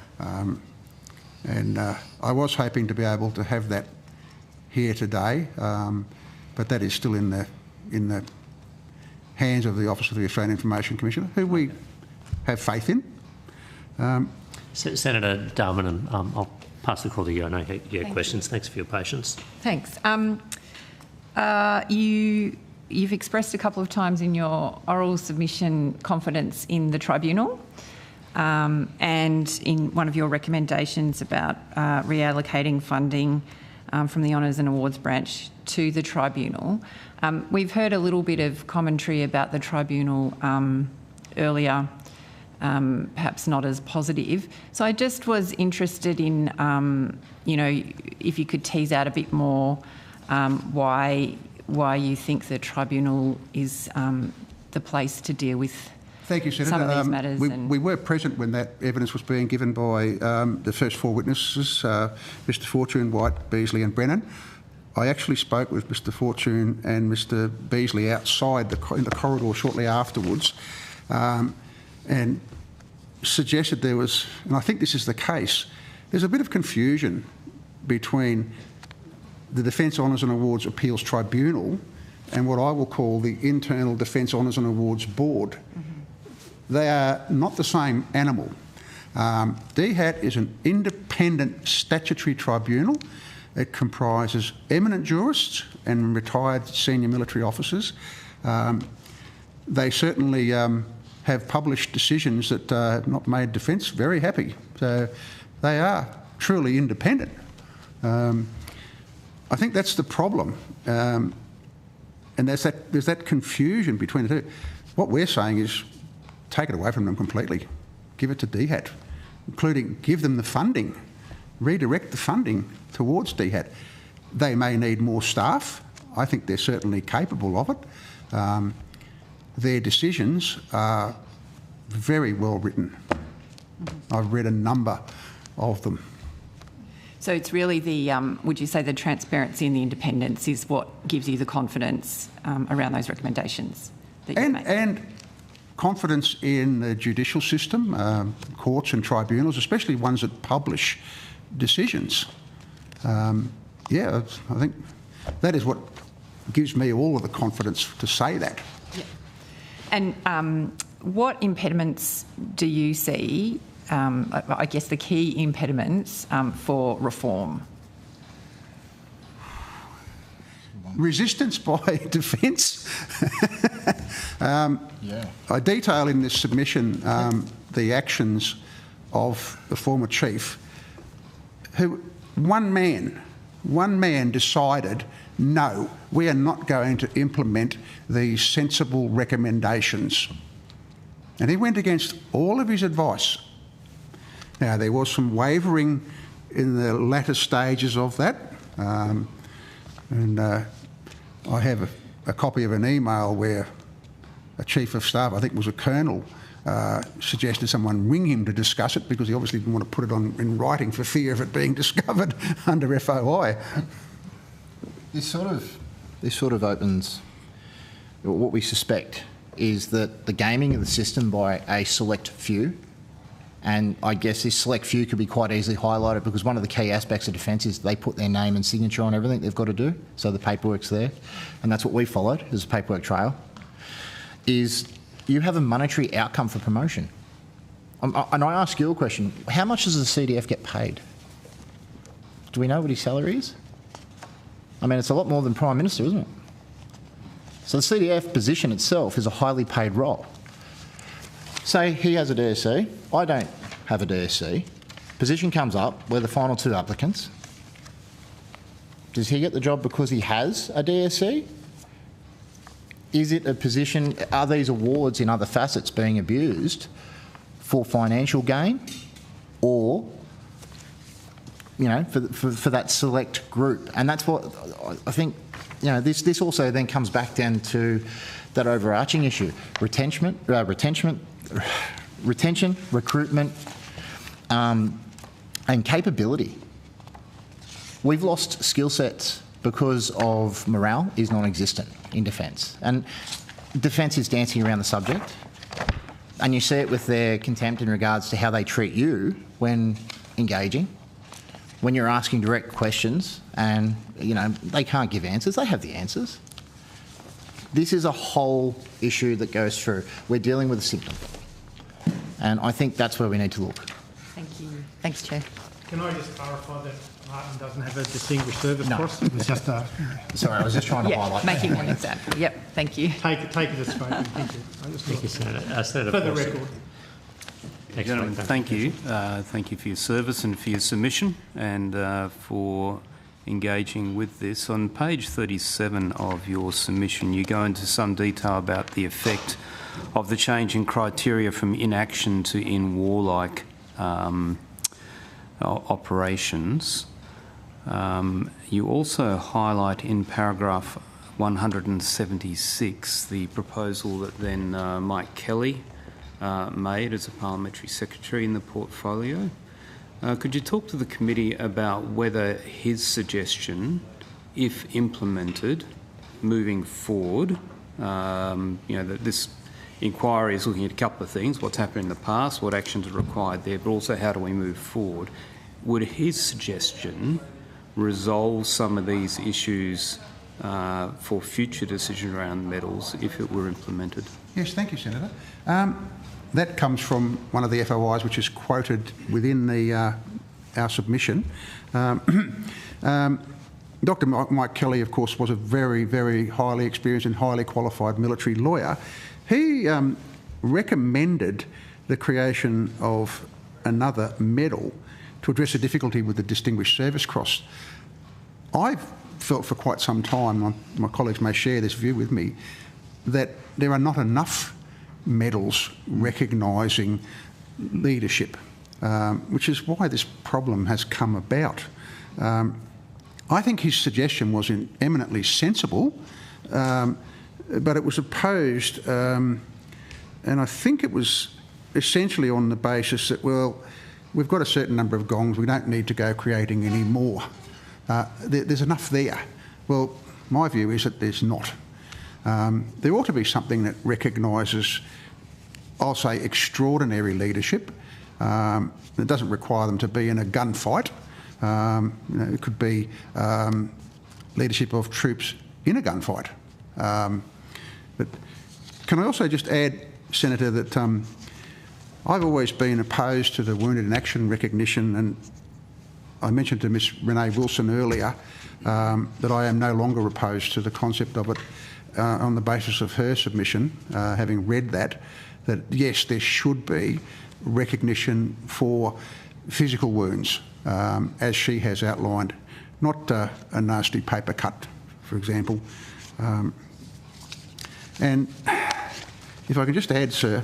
Again, can I just clarify there? You're talking physical wounds in action as opposed to somebody who's playing rugby on a rest and recuperation day that happens to be in a fire support base?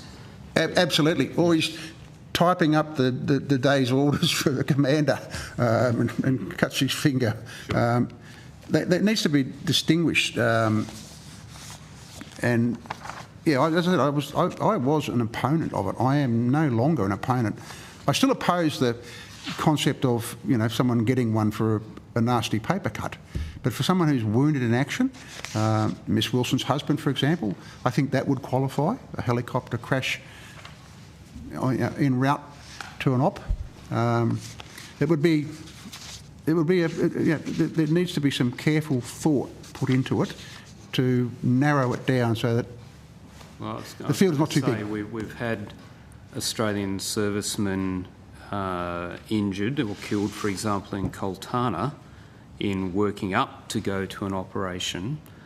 So how would we distinguish between someone who's in theatre on way to an operation who dies at an aircraft accident versus the Special Forces people who died in Townsville in 1996 in a Black Hawk helicopter accident, training and working up for the counter-terror role, which is a legitimate part where they're putting themselves in harm's way fighting terrorists. It starts becoming a vexed question. How do we resolve those differences? It is a very problematic area, and looking at the roles, but inside of that, looking at the training scenario, that may be some way of giving an idea of what they're doing or the risk of the job that they're on, even if it's a risk of the training scenario. I think it could be done with quite a common sense approach, but the biggest thing that probably should be added to that is clear wording, not ambiguous. Mm-hmm. Sure. So can I summarise all that? If this committee were to make recommendations that what Mr Mike Kelly put forward is something that you think is worthy of consideration in terms of a way forward to alleviate some of the issues with grouping a whole range of things under the DSC now, when the DSC was originally intended to be inaction, command and leadership. Yeah, I think Dr Kelly's idea certainly has merit. And perhaps there could be one or two other medals added to it. All it requires is the sovereign signature on a letter's patent and the wherewithal to do it. Sure. Senator, Chair, could I just also, in relation to the 2015 DHAT inquiry, 2 or 3 years ago I wrote a paper about this, and I have an extract of it here that actually where I outline and I've highlighted in yellow their proposed amendments to section 110V. So the section's replicated faithfully with my suggested amendments highlighted in yellow in it, so it makes it very easy to read. Might I hand that to the committee? And in relation to a number of the... Mr Blandy, we are going to need to conclude because we've got other witnesses waiting. So if you'd like to make a final... also, in relation to... Yeah, no, just because I think we will accept this and consider whether we consider it for publication in the next meeting. Yeah.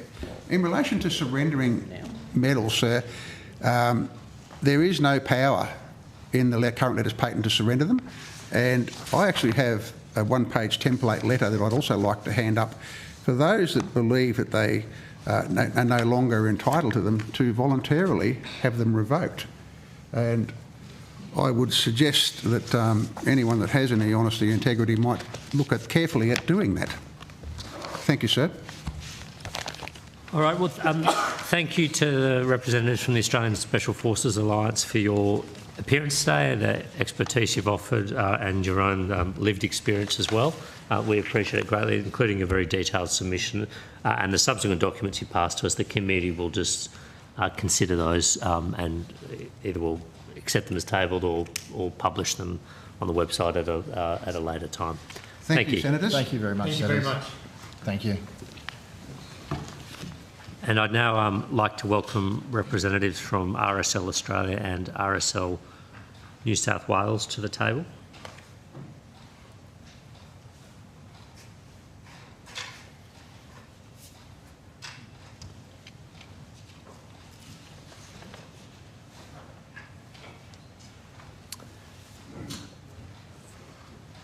I understand that information on parliamentary privilege and the protection of witnesses giving evidence to Senate committees has been provided to you, and welcome. For the Hansard record, would you please state your full name and the capacity in which you appear today, and then I'll invite you to make a short opening statement. Aziz Gregory Malik, National President of RSL Australia. Thank you.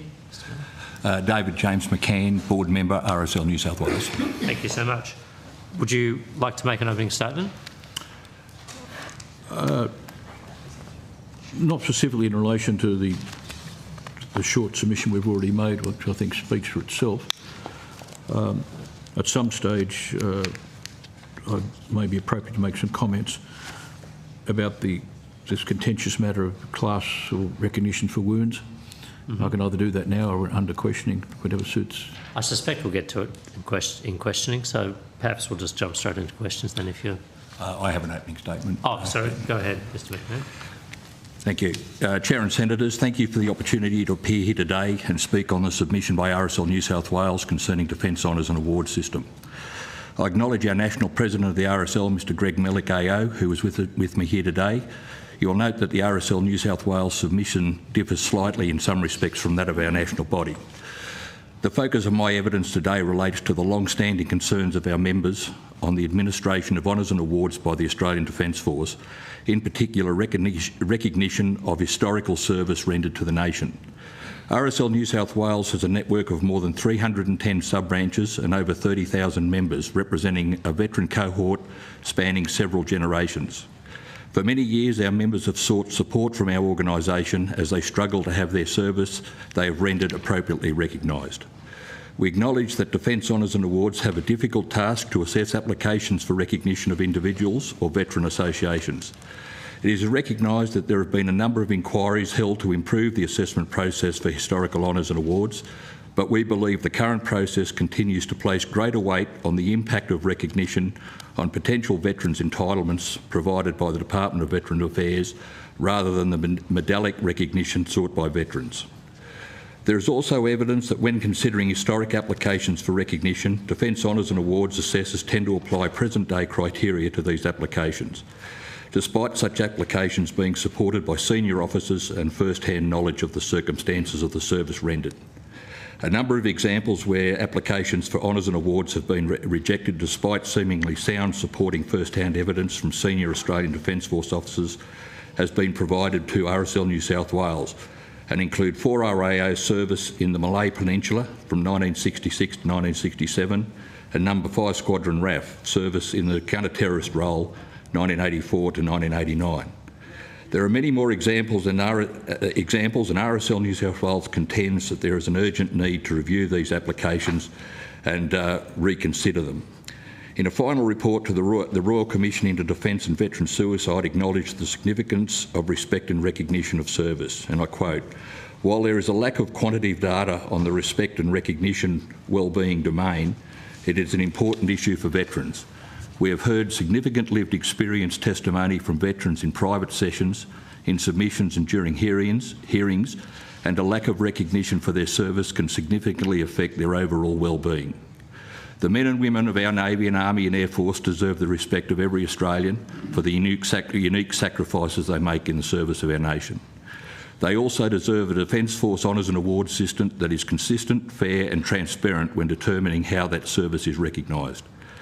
To ensure the integrity and efficiency of the Defence Honours and Awards system moving forward, RSL New South Wales seeks retrospective review, conduct a thorough review of all past award decisions, especially those relating to service before 1999, correct any oversights or inconsistencies.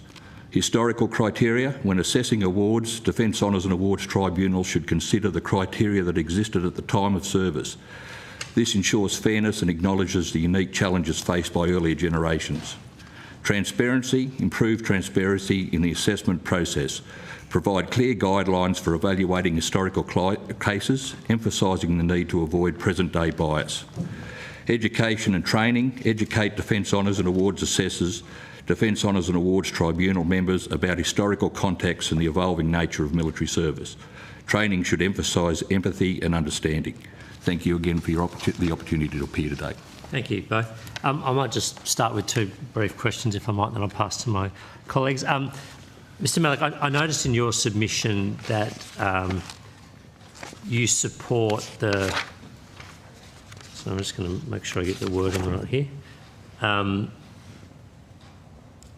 You support the change in criteria that I think happened in 2011 from to extend to in warlike operations rather than in action, because we have heard from some who appeared earlier today that they believe that was has led to a distortion of the award system since. But I wanted to get your professional opinion on that. Well, it's consistent with the historical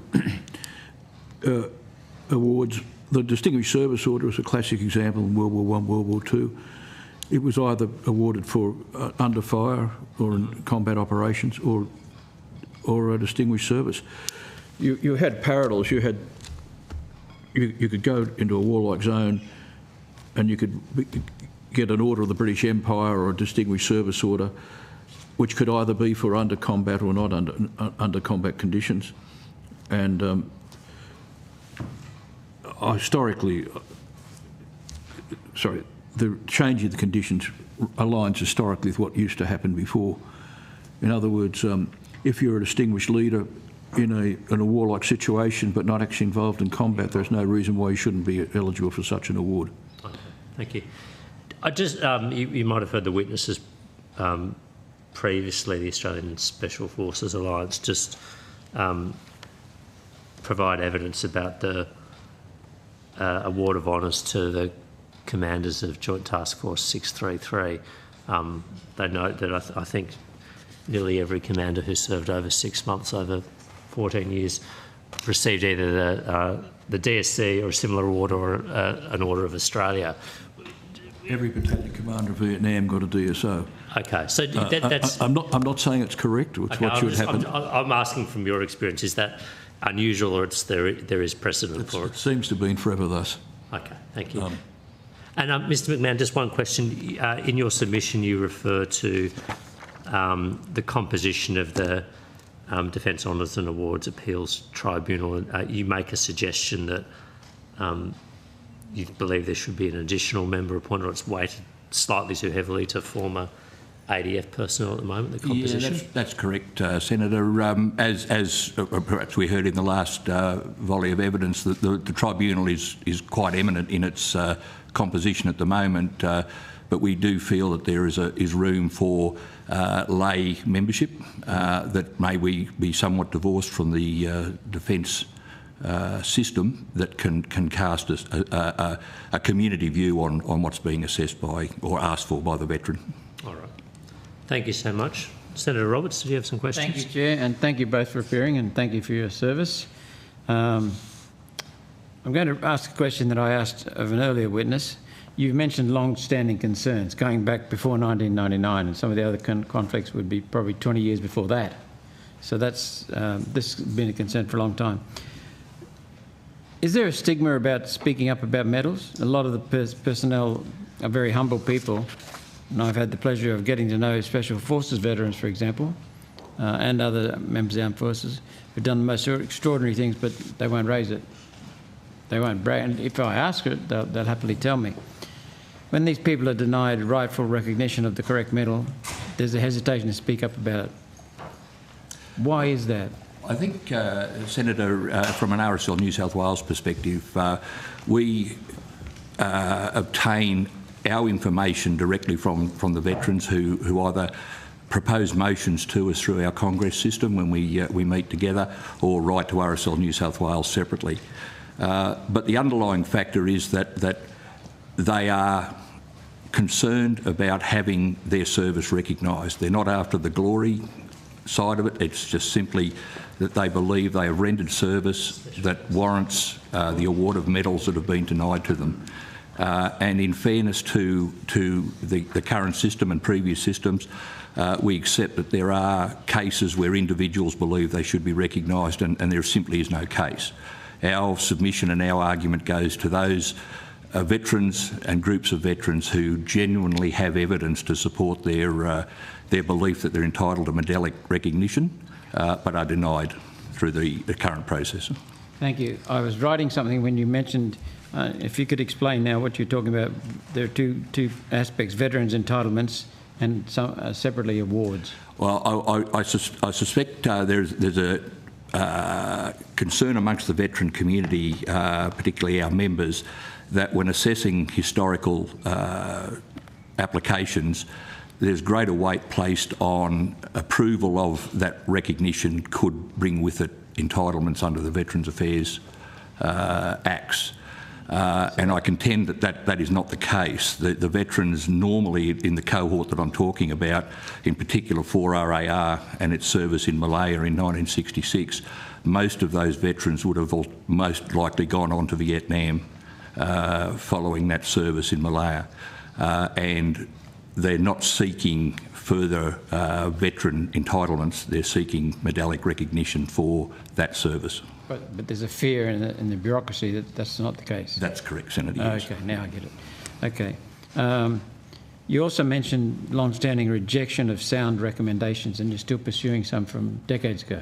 Absolutely. Again, if I can refer to the two cases I mentioned in my opening statement, that of 4RAR in Malaya and 5 Squadron RAAF, both applications for medallic review. What years was that? Sorry? What years was that? 1984 to 1989. Both of those applications contain significant supporting documentation from senior officers directly involved in that service, but that didn't appear to carry much weight in the Tribunal's assessment process. And we contend that first-hand experience, the lived experience, and particularly if it's supported by senior officers who can testify to the circumstances that existed at the time of service, that should carry more weight in the consideration. So why is it ignored or downplayed? I can't comment, Senator, I don't know. Because we're hearing similar things today about enlisted men. Yeah, I don't know the answer to that, Senator. Can we go into some of your New South Wales submission, potential improvements? You talk about composition of the tribunal members. Could you explain that, please?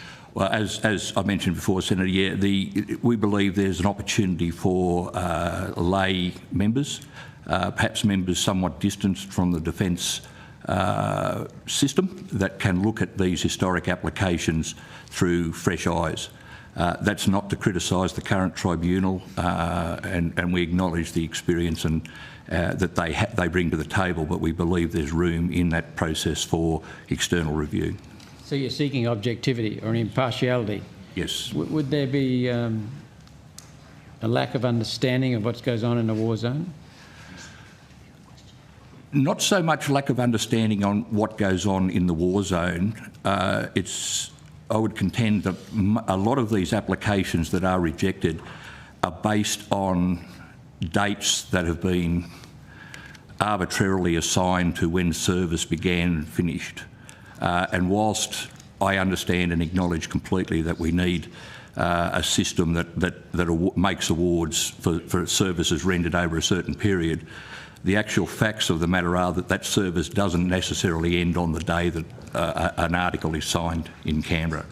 And a number of the representations from 4RAR members in relation to their service clearly indicate that operations continued on after the cessation of hostilities in that operation.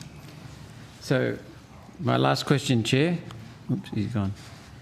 What are the most important issues you'd like to see explored and hopefully resolved by this inquiry into the award system?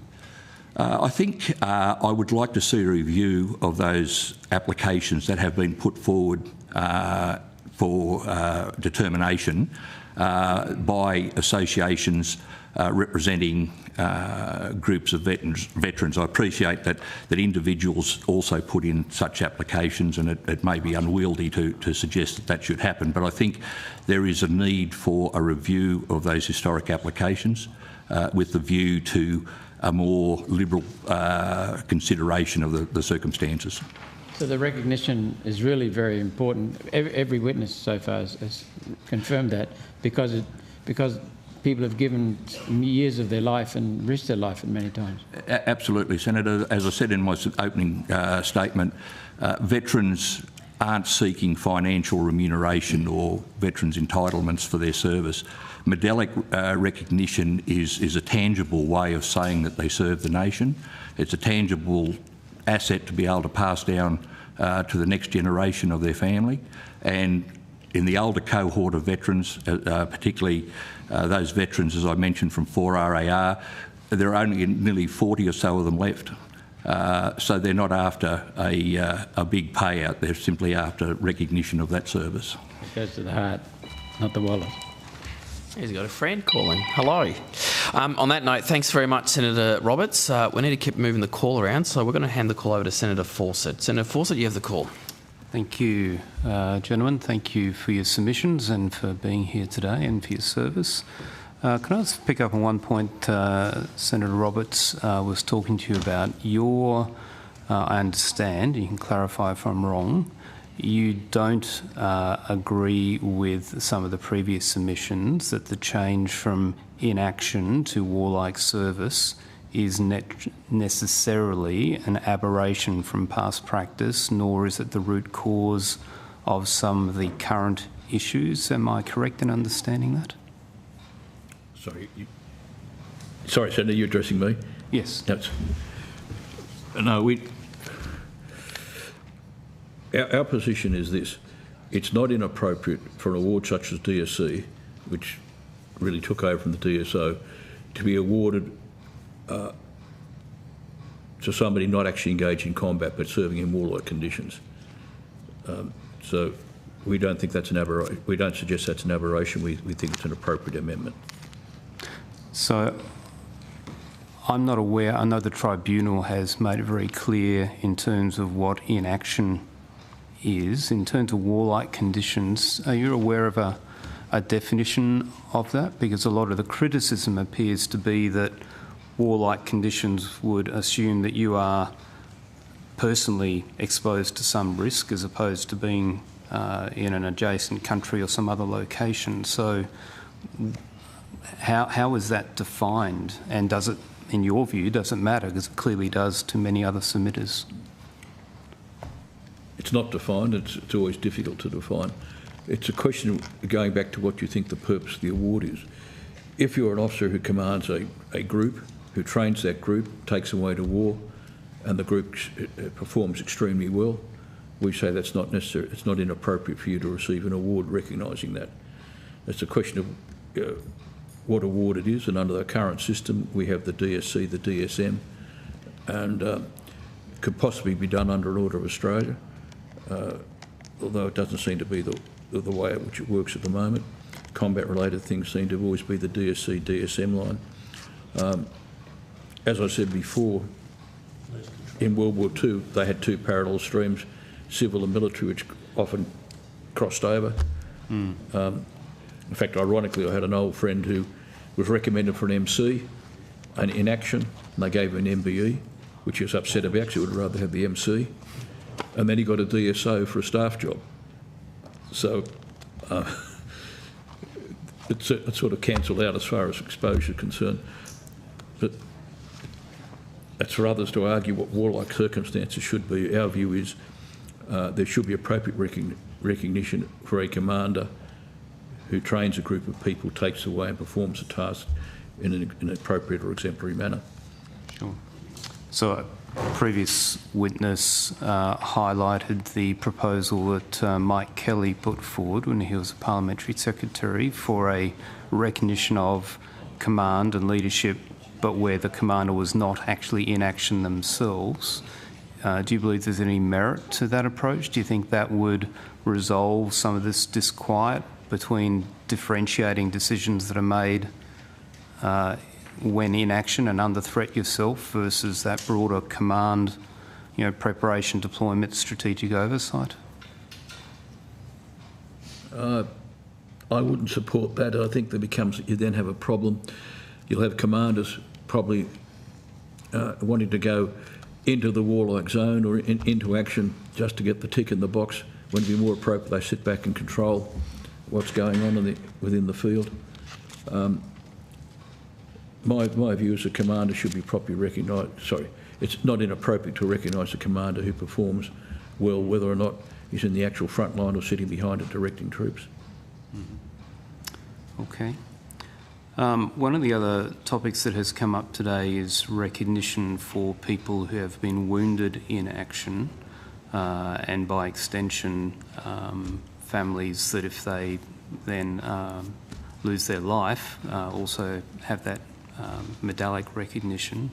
So I think the Purple Heart sort of system the Americans have. Does the RSL have a position on that?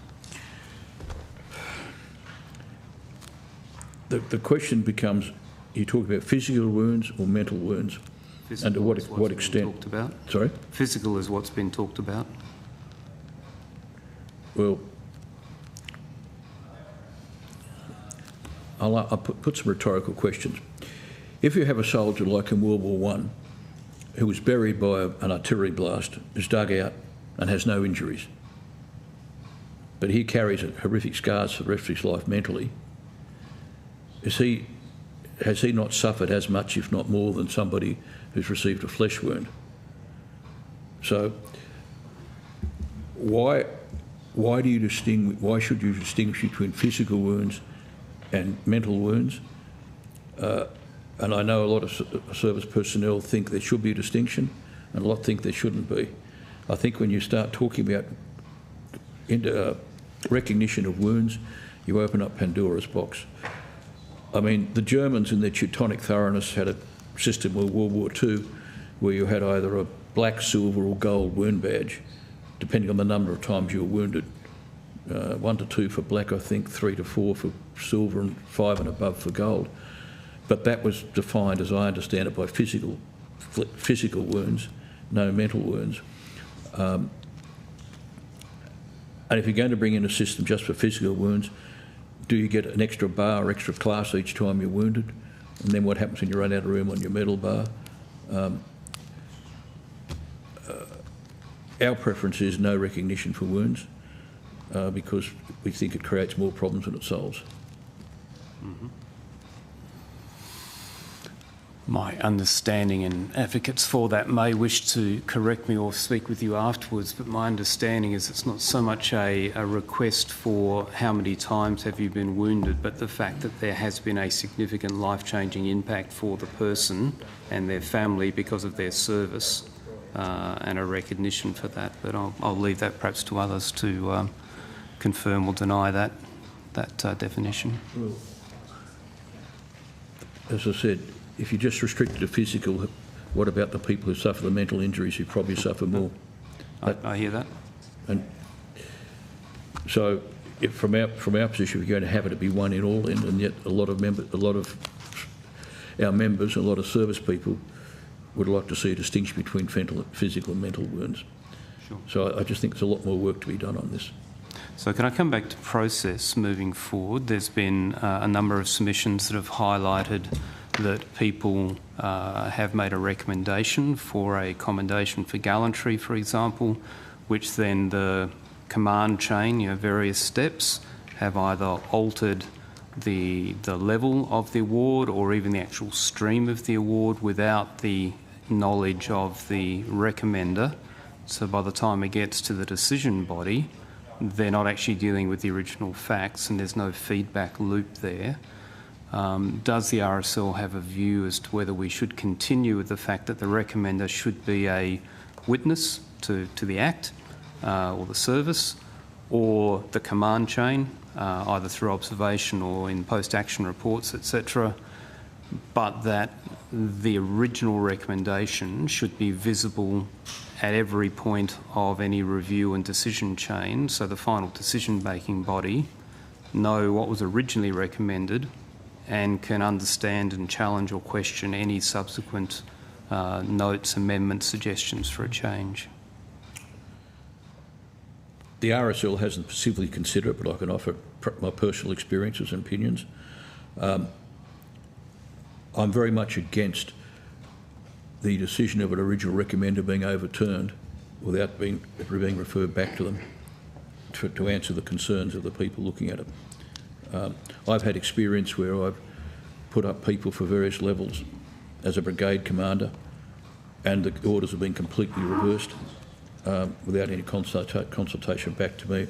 I know it was probably done by reasons of sex and all the rest of it, but when you put up somebody for an OAM and somebody else for a commendation, and the person who put up for a commendation gets a CSC and the other person gets nothing,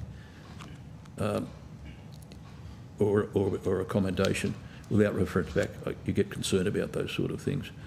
I think we should be more concerned about educating commanders to make sure they put up balanced recommendations across the field rather than overturning commanders' decisions without consultation back to them.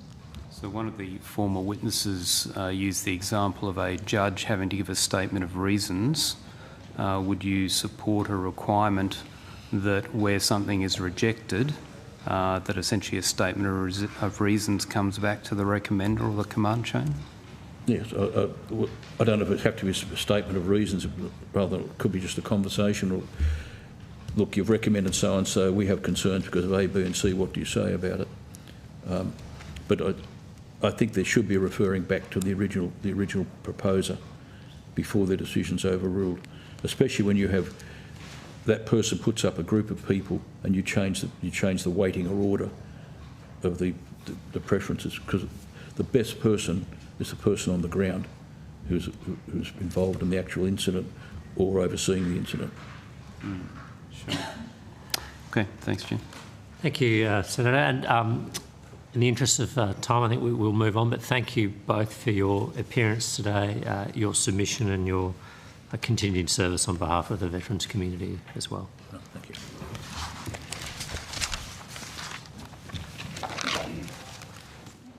Now, we'd now like to welcome representatives from the Australian Special Air Service Association. Appearing in person, yep.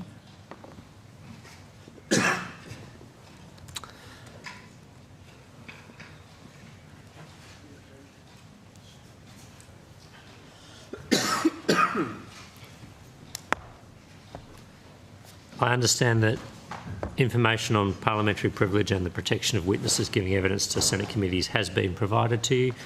For the record, would you please state your full name and the capacity in which you appear today before we proceed to opening statements? My full name is Richard Craig Moore. I'm appearing as the representative for the National Australian Special Air Service Association, and I'm joined by Brigadier Retired Chris Roberts, and he'll be assisting me in this inquiry. Thank you, Mr Moore. We do have your submission, but would you like to make an opening statement before we proceed to questions? And just for the benefit of the committee here, we will endeavour to conclude this part at 12:25 and then break for lunch. Thank you, Chairman. Ladies and gentlemen, thank you for this opportunity to present. First, I'd like to introduce ourselves and then quickly go over some key concerns and issues that we have that summarises our submission. I spent 40 years in the Australian Regular Army and another 9 years in the Army Reserve. I saw operational service in East Timor and Afghanistan and worked on international engagement and overseas training missions in another 20+ countries. In addition to my service in SASR, I also served in the 2nd 4th Battalion, on secondment to the US Special Forces, in 1 Commando Regiment, in 4AR Commando, the forerunner of 2 Commando Regiment, on secondment to the Papua New Guinea Defence Force, and in Headquarters Special Operations Command in its many guises. As the Acting Chief of Staff of Headquarters Special Operations Command, I participated in several Headquarters Joint Operation Command Honours and Awards boards, and rewrote and had approved several nominations for gallantry that had previously been overlooked. I'm joined by Brigadier Retired Chris Roberts. Chris spent 35 years in the Australian Regular Army. He served with the SAS in Vietnam, in which he participated in several actions, was an SAS Squadron Commander, Commander of the SAS Regiment, was Director of Special Action Forces, Commander of Special Forces and Commander of Northern Command. He has nominated 10 people for awards, of which 7 were successful, and 1 is currently being processed, and has appeared before the Defence Honours and Awards Tribunal. The Australian Special Air Service Association's mission was forwarded to this committee by our National Chairman, the Honourable Martin Hamilton-Smith, on the 28th of August last year. Prior to serving in the South Australian Parliament, including as a stint as the State Minister for Veterans Affairs, Martin served in the Regular Army for 25 years.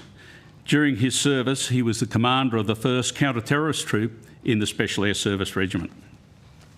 Our key concerns. Our key concerns centre around the lack of transparency in the honours and awards process. It can be best described as opaque. We're also concerned about the imbalance between awards to senior officers versus to the junior commanders and soldiers involved in the frontline fighting. This is twofold. and encompasses both the failure to better recognise the performance of those doing the fighting and a distortion of the criteria for the Distinguished Service Awards. We're also concerned about the need for some form of standing post-conflict review to capture not only the lessons learnt, but any significant performance of bravery that has been overlooked. And finally, desire for some form of medallic recognition for those killed in service. Our key recommendations are: we would like to see a better process. We'd like Defence to develop a single online confidential register and submission portal for all nominations. Once lodged, the submission cannot be removed. It remains as a permanent record, but can be commented upon, further investigated and reclassified as it progresses up the chain of command. We would also like to see that submission be actioned within 4 months and the nominator be notified of the status of the recommendation. And if it's rejected, the reasons for the rejection are published on the portal. This will allow for greater transparency and an audible chain for later review. It will also simplify the process and capture those many awards that simply get lost in the system and end up in bottom drawers. We'd like to see a better balance. We'd like a better balance between awards to senior officers and the junior commanders and soldiers doing the frontline fighting. While senior commanders carry significant responsibilities, they are seldom, in modern conflict, exposed to the same risks and dangers as junior commanders and frontline soldiers. This can be rectified in part by better recording the actions, both individual and cumulative, and that's important as well, the cumulative aspect, because some of our soldiers have been in over 70 contacts with the enemy and have received no awards of frontline fighters, but also the revising the criteria for the Distinguished Service Awards to emphasise extraordinary leadership and contributions in combat over routine command responsibilities. You know, you can walk into Russell offices and look amongst the senior leaders and notice that many are wearing multiple awards. But you'll also know that many of them will have never had a shot fired in anger against them or have fired a shot in anger. Yet, as I pointed out before, we have soldiers who have had significant tours of duty, 10, 11, 12, in multiple theatres, and in some cases over 70 contacts with the enemy. That's firefights with the enemy, over 70 times, and have never received an award. And in part, we're our own worst enemy, because for us in the Special Forces, in the Special Air Service Regiment, the extraordinary is the ordinary. With gallantry awards, we'd like to see them simplified. Once the recommendation is passed from the commanding officer to the Joint Task Force Commander, it is either supported, not supported, or downgraded or upgraded, but it stays on that portal as a permanent record. It's then passed through the chain of command of the CTF, and it includes 2 witness statements. We'd also like to see, if it goes through a board process, and normally it will because it's a normal staff process, you know, you've got to... there is a need for to put in to properly categorise it. That the Honours and Award Board should consist of members who have actually, if it's for a gallantry award in combat, should have actually combat experience, so they understand what it's like. We would also like to see an end of war list. An end of war list should be introduced for all conflicts since Vietnam, and taking on the case for that the RSL pointed out for 4AR in Malaya in 1966, potentially even further back, and for all future conflicts. In the case in Afghanistan, a thorough review of all operational nominations and other accounts of significant gallantry that have been witnessed and recorded but not nominated needs to be conducted. Typically, end-of-war lists have only included the people who have been nominated, but the nominations have not been succeeded. We believe there needs to be a root and branch review, simply because during our involvement in Afghanistan, we were so busy and the combat was so intense that the commanders on the ground really didn't have a chance to go through the staff process of putting in all the nominations. They were just too busy. In the door one day, often straight out the door that same day. And we'd like to see... Mr. Moore, if you could just if you could wrap it up, because we would like to get to questions, but we do have your opening statement, which the other members of the committee have received. The last one is we'd like to see a killed in service medallic recognition. Oh, very good. Thank you. Senator Roberts, would you like to begin the questions? Thank you for appearing today, and thank you for your service, and thank you for your submission. I noticed from your submission, well, it's comprehensive, but I noticed a lot of passion around this topic. It's a very, very strong topic for, seems like, all veterans.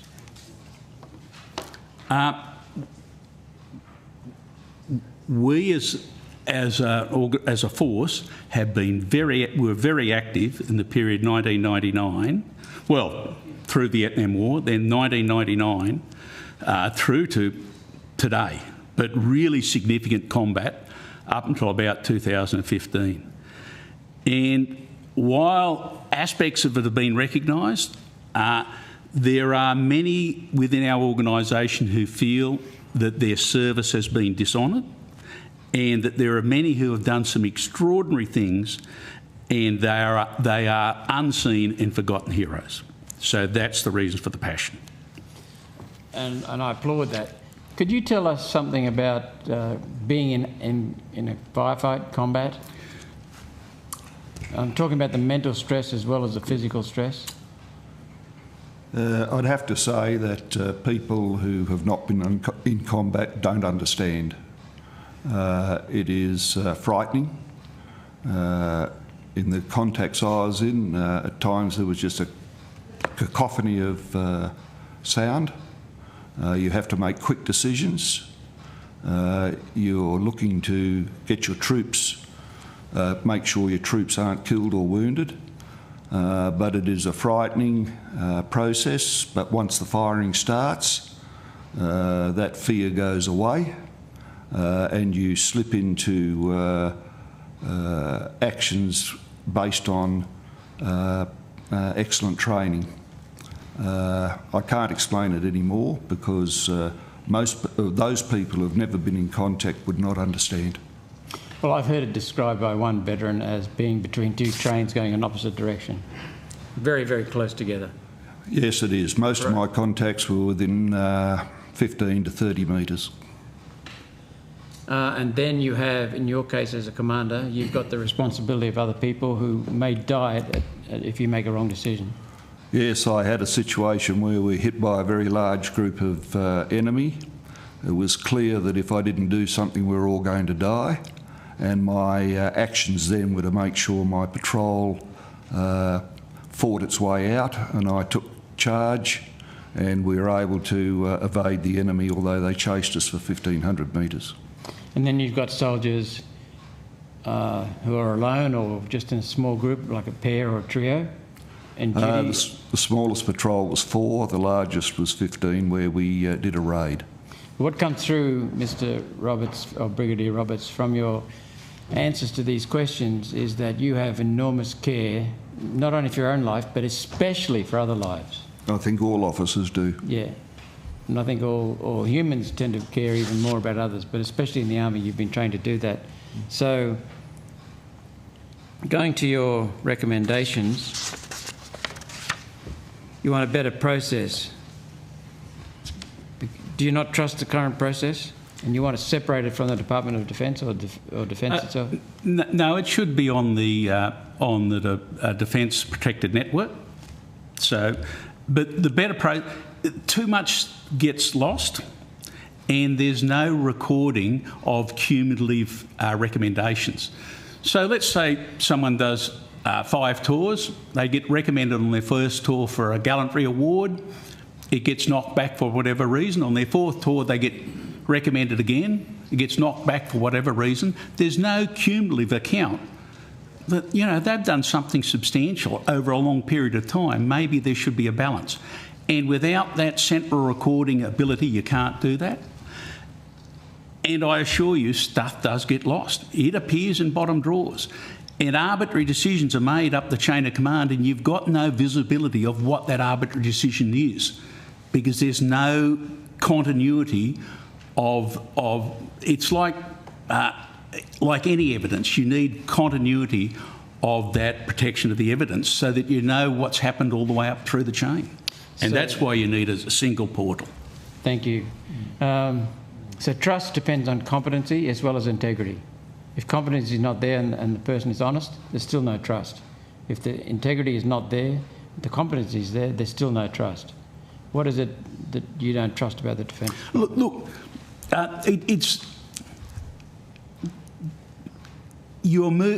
defence moves in a combat setting. Defence moves very fast, so that you'll be in, let's say, in a theatre for 6 months. At the end of that tour, you're then on to your next thing, and then you're on to the next thing, and then you're on to your next rotation. People are posted in and out. Staff officers are posted in and out. People get changed. Stuff just gets lost as people change, as it goes up the chain of command, as circumstances change, as you get more busy with something else. So without that central recording, it's not necessarily a lack of trust or a lack of integrity. It's just that the system can get so chaotic because you get so busy, and you've got so much change occurring within personnel within the system that you need a central portal. That's all. So your first recommendation is to improve the process, a better process. Better process. But you also talked about imbalance between the senior brass and the enlisted folk. Look, if you were realistic about it, if you wanted a ratio, you'd have your ratio on those killed and wounded. So if you've got 50 privates wounded and 5 privates killed, that's 55 awards to privates across the board. If you've got no brigadiers killed and no brigadiers wounded, that's another way of looking at it. The imbalance is there because those actually doing the fighting, the junior leaders and the soldiers doing the fighting, they're a long way away from the decision-making body, and their actions, because they are busy and because they don't have the ability to, in the staff process, to action stuff or to put nominations forward or to even have the necessary writing skills to put a coherent story together, their actions just get lost. Where those further up the chain of command who have all those other skills and have that other access can easily put their nominations in or have their nominations forward. So that's where the imbalance occurs. So you've been in the room for a fair while today? No, I haven't. Okay, all right. Thank you, Chair. Thanks, Senator Roberts. Just a few questions from me, if I might. You comment in your submission and in your remarks then about, I guess it's your opposition or your concern about the shift from inaction to warlike operations that was made in 2011. And I think you cite an example here, which I thought was quite an interesting one, that Major General Peter Cosgrove, when he was the commander of Interfet, was not awarded a DSC or DSM. In fact, I presume in your view, would not have been eligible because whilst he was in warlike operations, he was not in action, but was instead had his service recognised under the military division of the Order of Australia. Now, one of your recommendations, I understand, is to return that criteria from warlike operations to inaction for the DSC and DSM. But if you wouldn't mind, look, I'll just expanding on that. I'll read out what we've said because there are a couple of tricks to it. Mm-hmm.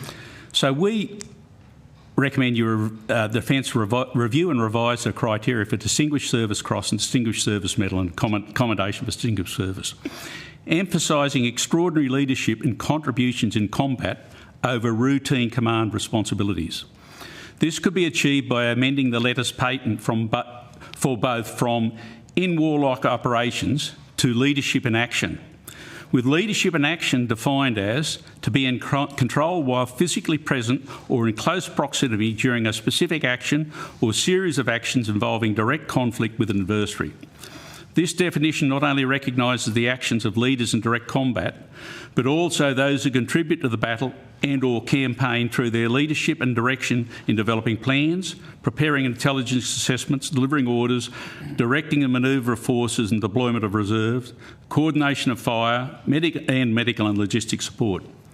It not only places a potential recipient closer to the battlefield, but also does away with, and this is important, the command criteria, as this has a specific definition in military doctrine and has been used in the past to deny the Distinguished Service Cross to junior leaders, even though their leadership in the battlefield was significant and beyond that expected of their rank and position. As you know, Defence has many pedants within its ranks, and if there's a definition there, they'll stick to the definition. And there have been some exceptional leadership by junior commanders, especially in Afghanistan, and on only several occasions were they awarded a DSC. What then happened is higher up the chain they said, no, a DSC is for command. The command definition is you're actually an officer commanding or a commanding officer or above, general commanding. And that's why it just distorted the system. So that we ended up giving. What rank in particular would that have affected in the Afghanistan? Well, Who were the people that fell through the cracks there? So it would have affected a lot of our sergeants. Right. It would have affected. It affected some of our captains, although I think we had one sergeant awarded a DSC, but it was for an extraordinary action early on in the conflict. We had, I think, one captain awarded a DSC, and within commandos, a couple of the majors awarded DSCs. But, you know, they saw significant combat, or they were involved in really significant actions to get that award. So that we ended up nominating people for gallantry awards when we really should have been nominating for leadership awards. You know, gallant leadership rather than just straight gallantry. Thank you. And that's just that's recommendation 10 in your submission, isn't it? That's right. And we've got we acknowledge that senior commanders have significant responsibility, but there are alternate pathways for that to be recognised. Yeah, for that to be recognised. We use the Order of Australia, the Military Order of Australia. We could change the letters patent for the Conspicuous Service Cross and have a warlike component of that and have a little W on your Conspicuous Service Cross. Easy to do. You could introduce a Meritorious Service Cross. There's medal. There's many ways to do it. But we really believe the Distinguished Service Awards should be for distinguished service towards that front line and not be limited by rank. Thank you. And then just finally, you do support, as I understand, some form of recognition for members killed in service and wounded in action, as we've heard from some of the other witnesses appearing today. Most definitely. It costs nothing, but it means a hell of a lot to the families involved. And I note the RSL's position, and we agree for wounded in action it could open Pandora's box, but it needs to be reviewed. Interestingly, in the First World War, Australia had wound stripes, and you got a stripe for every wound. So that it's not something we haven't done before. Thank you, Mr. Moore. Senator Fawcett. Yeah, just quickly to continue on for your paragraph 10, terms in DSC and DSM. One of the earlier submissions highlighted former Minister Mike Kelly's proposals around essentially differentiating between people in action, leadership and command versus command or leadership but not in action, and having a separate medal for that. Are you familiar with his proposals? I'm not familiar with it, but it's very similar to what we've proposed. Sure, okay. You talk in paragraph 13 about counter-terrorism and special recovery operations. Yes. I recall at the time there was a lot of discussion as to whether with the Lint Siege Cafe it should have been New South Wales Police or TAG East that did the response. Where do you draw the line in a case where there was one terrorist in this case and potentially one sniper could have resolved that issue? would that qualify in your sense for the individuals involved then to be eligible for operational, inaction related awards? Yes. Where do you draw the line? So you draw the line at call out and call out being executed. So once you've executed that, engaged the adversary as a result of that call out action, and there's a reason for it. Under the two reasons. One, it's the right thing to do because people have put themselves in harm's way. And two, it provides them long-term compensation under the Veterans Entitlement Act. So it is important because, they could get hit by a stray bullet. There could be some noxious substance, some poisonous substance there that caused them later health concerns. They could have mental health issues as a result, especially if women and children are involved, so that there are real reasons to do it. Sure. Okay. Other than that, can I say thank you for your in-detail comments around process in terms of our recommendations moving forward. I think they're helpful in terms of that transparency and inability for people to change without feedback. So thank you for that part of your submission. Thanks, Chair. Thank you, Senator Fawcett, Senator Tumlin. That being the case, I'd like to thank you both, Mr Moore and Brigadier Retired Roberts, for your appearance today, your detailed submission and the thought you've given to this topic, and of course for your service on behalf of our country as well. Thank you. Our pleasure. Yes, Senator Roberts, before we... It was earlier discussed several times about General Campbell's award. So one of my staff has just sent me a text message reminding me that in a question on notice at estimates, it was confirmed that General Angus Campbell did not offer to hand back his DSC. Thank you, Senator Roberts. Thank you, and we will now break for lunch. We will resume at 2 o'clock as per the schedule. Thank you.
Yeah. Good afternoon. The committee will now resume, and I welcome representatives from the Department of Defence and the Australian War Memorial. I understand that information on parliamentary privilege and the protection of witnesses giving evidence to Senate committees has been provided to you. The Senate has resolved that an officer of a department of the Commonwealth or of a state shall not be asked to give opinions on matters of policy and shall be given reasonable opportunity to refer questions asked of the officer to superior officers or a minister. This resolution, however, does not preclude questions asking for explanations of policies or factual questions about when and how policies were adopted. Before we move to opening statements, could I please ask the witnesses at the table today to please state your full name and the capacity in which you appear today. Thank you, Senator. Patrina Cole, Assistant Secretary, Work Health and Safety from the Department of Defence. Thanks, Ms Cole. Good afternoon, Senator. Rear Admiral Richard Bolton, Deputy Chief of Personnel. Thank you, Rear Admiral. Good afternoon, Chair. Matt Anderson, Director of the Australian War Memorial. Thank you, Mr. Brian Dawson, Assistant Director, National Collection, Australian War Memorial. Thank you, Mr. Dawson. And Nick Fletcher, Head of Military Heraldry and Technology at the Australian War Memorial. Thank you, Mr. Fletcher. Would any or all of the witnesses like to make an opening statement? Senator, Defence would like to make a short opening statement. Please go ahead, Rear Admiral. Good afternoon, Senators. May I begin by highlighting the important contribution to the security of our nation of all ADF personnel and to our veterans for their past service. Of course, this commitment of our ADF people is only possible through the support and encouragement of families, friends and the broader Australian community. Service in the Australian Defence Force is a serious commitment. It is also one of the most exciting, rewarding and satisfying careers any Australian could aspire to. It might be useful to reflect on the uniqueness of ADF service before we discuss how that service is rewarded and recognised under the current systems. Australian Defence Force personnel are required to follow lawful orders and execute the ADF mission despite personal fear or danger. What defines the military profession is not just the preparedness to use lethal force in circumstances other than in self-defence, but also a willingness to put service before self as a part of that military duty. Many of us who are providing evidence before the committee today or have provided earlier written submissions and may be watching on the telecast have lost friends and colleagues across the full spectrum of military service. Defence continues to work with government and DVA to ensure support is available to those that need it. The topic of honours and awards always attracts significant attention across the ADF and the veteran communities. The symbols we wear on our uniforms are a visual record of service, achievement and recognition. These symbols inevitably become part of an individual's identity. Defence is committed to upholding the integrity of the Australian honours system. An example of this commitment is the importance we place on the confidentiality of the nomination and decision-making processes. We also understand the negative consequences that can result when this fundamental principle of the system is breached. Recognition of individuals, by its very nature, is an emotive and often complex issue. Some individuals are not inclined to seek recognition for their service. Others may be dissatisfied with the level of honour that might be bestowed upon them. For others, being recognised by colleagues or their chain of command is a significant career achievement which is celebrated. The message here is that the value placed on honours awards is a deeply individual matter. Defence's recognition system is constantly adapting to the changing character of our environment. This evolution across conflicts has been highlighted in the submission by my colleagues to the right from the Australian War Memorial. An important element of the honours, awards and recognition systems is the flexibility to appropriately recognise the achievements of our people across the full spectrum of activities that are needed by Defence to deliver our capabilities at the right places and at the right times. This week, Government announced the institution of a new medal for operational service in the Indo-Pacific region, which will result in recognition for approximately 15,000 serving and former Australian Defence Force personnel. Outside of the formal honours system, the Australian Defence Force operates a sophisticated reward system that comprises commendations, badges, career progression through promotion, additional education and training opportunities, and performance-based employment opportunities. Many of these initiatives are captured in our Defence Employee Value Proposition Framework, which codifies the benefits, opportunities and conditions of working at Defence. During 2024, Defence processed over 17,700 applications resulting in the award of over 37,700 medals, clasps, citations and badges to current serving ADF personnel, veterans and families. 161 honours and decorations for ADF personnel were announced in the Australia Day and the King's Birthday Honours lists, and in excess of 1,900 commendations of various levels were awarded to Defence personnel. Additionally, Defence is currently undertaking 49 historical honours assessments. This consists of a formal review where an individual service may merit medallic recognition. Independent of Defence sits the Defence Honours and Awards Appeals Tribunal. Through the Tribunal, an individual may apply for a review of Defence's decision regarding their eligibility for a Defence Honour, Defence Award or a foreign award. The Tribunal is the only one of its kind that exists across the Commonwealth countries that affords military members, veterans and their families the opportunity for independent review of Defence military awards. We appreciate the work of the Tribunal, however we also assess that the relatively low numbers of appeals that it receives annually is a reflection of the hard work and professionalism of the many people who contribute to the Defence Honours and Awards ecosystem. We welcome the opportunity presented by this inquiry to ensure the Defence Honours and Awards system is contemporary and meeting the needs and expectations of the Australian Defence Force community. Thank you, Senators. Thank you, Rear Admiral Bolton. Mr Anderson, did you have an opening statement? No, we don't, Senator. All right, thank you. We'll proceed directly to questions then. And Senator Roberts, would you like to lead off? Certainly, Chair. Thank you very much. Thank you all for appearing today and thank you for your service in the Defence Forces. Why should I believe you, Mr Bolton? Senator, in the Afghanistan campaign, more than 39,000 ADF members deployed. During that campaign, we assigned over 107,000 operational medals and the honours and decorations of 569.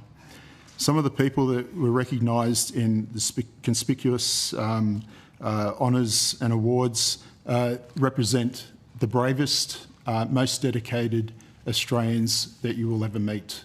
I think the fact that we have a system that recognises the extraordinary achievements of those Australians is a credit to the organisation.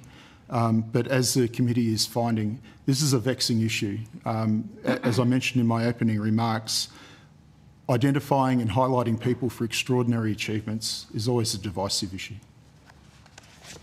So, did you watch or were you involved in listening to the first session today? Yes, Senator. What feelings did you find in the men there? Outstanding men, all four of them. I did watch that session, Senator. I thought it was very emotional. I think it demonstrates the complexities of the issue that this inquiry is looking at. It shows how different people perceive awards in different ways. It highlights the best of our character and it challenges us to think about who we are as an organisation and who we're recognising. With due respect, I didn't find that very reassuring. I found it a bunch of platitudes. So I asked you what the men were feeling. Could you repeat that question, please, Senator? What were the men feeling? They're outstanding people, in my opinion. What were the men feeling? Yeah. I think some of them were feeling frustration.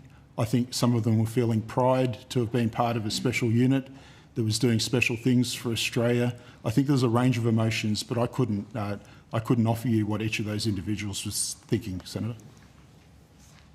Some of the feelings that came through were certainly pride in the armed forces and their role in the armed forces, deep disappointment, deep concern with where the Defence Forces are going, very deep concern. And we've heard that from time after time from veterans and currently serving people. They said their needs were an apology. They feel seriously aggrieved, redemptive justice. They want a simple need to be heard. I've heard that time and time again from enlisted people and from veterans. Fairness, objectivity, they're just being fair dinkum. They want people to be fair dinkum. And they see a big loss of integrity in the Defence Forces with regard to this issue.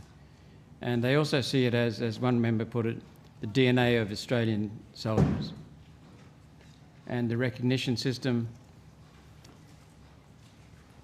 they all mentioned that morale is suffering. We've heard that time and time again from currently serving people and people who have veterans. To me, that's a very big concern because that's the DNA of Australian soldiers, the morale, the mateship, and that they don't trust the senior leadership anymore. Are you aware of that? Senator, I'm aware that there's a number of organisations that have presented today, and there's a range of perspectives that are held by all of those. And I respectfully suggest that it demonstrates the complexity of the issues that we're dealing with. For every historic award nomination that might be considered by Defence or by the Tribunal, you're going to have many, many different perspectives on that. Some who were awarded an award back in history will say that others being opened up to that award devalues the award that they were given. Others will celebrate the fact that they've had a review of their service and they might be presented an award. So it's a range of emotions. It's a very hard one to put into a narrow container. It is when you're managing a system with variable inputs, and it's highly variable itself, you try to minimise the variation, get it more standardised. This defence award system seems to be all over the place. It's controlled by the defence organisation itself. It's not seen as objective, it's not seen as transparent, it's not seen as fair. The figures themselves show that there's a disproportionately higher awarding of awards to the senior brass. I'm sorry, Senator, is that a question? Do you see the inconsistencies that people are seeing? They're blatant. Senator, it's a complex system, and if the committee would like me to run through how Defence manages the nomination process for these awards, I'd be happy to do that. There are checks and balances in the system. I'm not suggesting that the system is perfect. I don't think any system is perfect, and we're open to discussing improvements to the system. Could we, one of the submissions, submission 21, and I think this was done in confidence, which is another problem, because we've heard from witnesses and submissions that they don't believe the Defence Department will not be vindictive, will punish them. So that's an indictment for a start, that your own people don't trust you. In the matter of Gilbert, I don't know the date. Hang on, here it is. March 2019. Gilbert and the Department of Defence and DHAT. Defence said that inaction was to be physically present in a specific action involving direct conflict between opposing forces. In the same matter, the Defence Honours and Awards Appeal Tribunal defined inaction to mean involving armed conflict in close proximity to or under the fire of an adversary. Submission 21 draws up the table. DHAT in Gilbert said involving, the definition of inaction is involving armed conflict in close proximity to or under the fire of an adversary. Defence, in the same case, physically present in a specific action involving direct conflict between opposing forces. That's quite clear. Your own position and DHAT's own position. Then, Commander of the Defence Forces, former Commander, the definition of inaction that I applied is consistent with that which has been standing for some time as to commanders. Sorry, this was the current CDF. And certainly in General Campbell's case, I believe he spent more than 100 days in Afghanistan as part of his command role in an area that was classified as a warlike zone. Not even close to the other two that Defence and DHAT said. He was, as part of his duties, rotating through the places where Australian soldiers and others were located, experiencing the same threats as they had in those locations. Again, not even close to being under fire. The definition I applied, this is the current CDF, is the same as what had been applied by my predecessors and over, I think, 8 commanders prior to General Campbell who had been nominated for his Distinguished Service Cross. It was an individual who is operating in an area where it is a warlike zone and there are threats from hostile forces. That's not inaction. How do you explain that to men and women in the armed forces?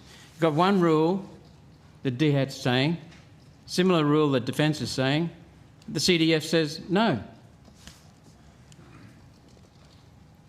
And he says, I'm just applying the rules, as Mr Fortune said, I think, this morning. These rules have been changed to justify the granting of awards amongst the top brass. That's clear. How do you justify that? That's a large statement to justify it, Senator, but I can pull that apart if you like. Sure. And have a go at it. I'm not aware of, I don't have the evidence in front of me for Gilbert that you refer to, but I do have the Gilbert decision in front of me. And parts of what you have just relayed to the committee, I would agree with. However, the decision goes on to state that inaction was physically present in a specific action up until the date of 1991 when the new awards were taken. So the issue that we have here, and I think this has been explained a number of times to the Senate and is certainly on the Hansard, is that the term inaction is not defined in the metals regulations. Defence has had some interpretations of it which has satisfied the award givers for the awards over many years. So my understanding is that General Campbell was awarded his DSC on the last day in which the old definitions applied. Is that correct? Senator, he contravened those. I don't think it was the last day, but I'm quite happy to run you through the timeline of that decision-making process, yes, if that would help. I think it's on the Senate Hansard records previously. On the 23rd of January 1991, the letters patent for the Distinguished Service Decorations was signed by the Sovereign, and it's under the Distinguished Service Decorations that General Campbell was given his award. What date was he given his award? General Campbell was given his award on the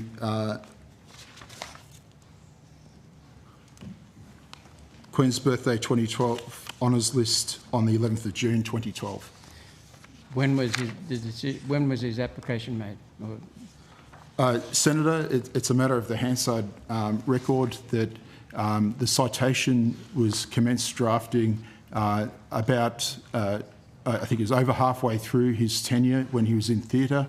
It certainly wasn't finalised until he finished that appointment. So was he considered for, and was the decision made to give him a DSC under the old definition of inaction? Because that's my understanding. Senator, I have the timeline here. It's on the Hansard record. I'm happy to work through it again if you'd like me to. We move on to... Could you put it in writing to us, please? Would you like me to take it on notice, Senator? Yes, please. Certainly. So my question is, was General Campbell awarded, the decision to award him a DSC, was that taken under during the period when the old definition of inaction applied? I'll take it on notice, Senator. Thank you. You don't know? Well, you just asked me to take it on notice. Yes, but I'm talking about taking on notice the whole timeline. Senator, would it help if I walk through the timeline? If you have the timeline in front of you, let's just step through that quickly now. I think that would satisfy you, wouldn't it, Senator Roberts? Please go ahead. Okay. Thank you, Chair. So I explained that the letters patent was signed in 1991. In 2007, the Chiefs of Service Committee agreed that the term inaction in a military context is the engagement between opposing forces. A member must be physically in a situation involving direct conflict between opposing forces to be determined in action. So I would suggest that the Chiefs of Service Committee definition of inaction came about from 2007. In 2009... What date? 4th of April 2007. On the 3rd of December 2009, the then Chief of the Defence Force directed the Vice Chief of the Defence Force through the Assistant Secretary Personnel Support Services to facilitate having the words of the regulations amended.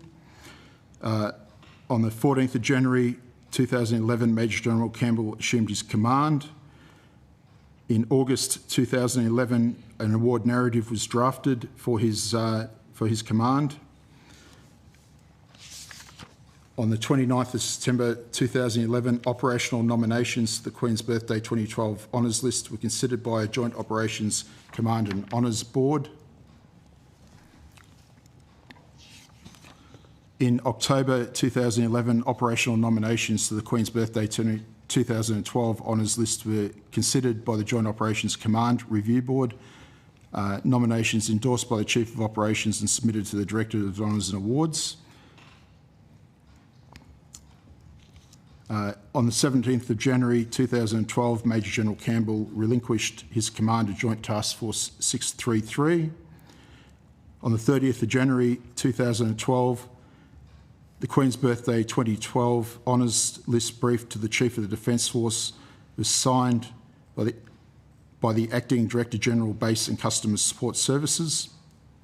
On the 10th of February 2012, ministerial submission was signed by by General David Hurley, Chief of the Defence Force, referring to warlike service in the Middle East area of operations. On the 16th of February 2012, ministerial submission was signed by Senator the Honourable David Feeney. Senator Feeney submits the defence nominations to the Queen's Birthday 2012 Honours List to the Governor-General, referring to operational awards in respect to ongoing warlike operations in the Middle East area of operations. Thank you. A lot of those dates are accompanied by titles that I don't understand. So could we cut to the chase, please? And could you tell me the date on which General Campbell was nominated for the DSC and the date on which the definition of inaction was softened to warlike?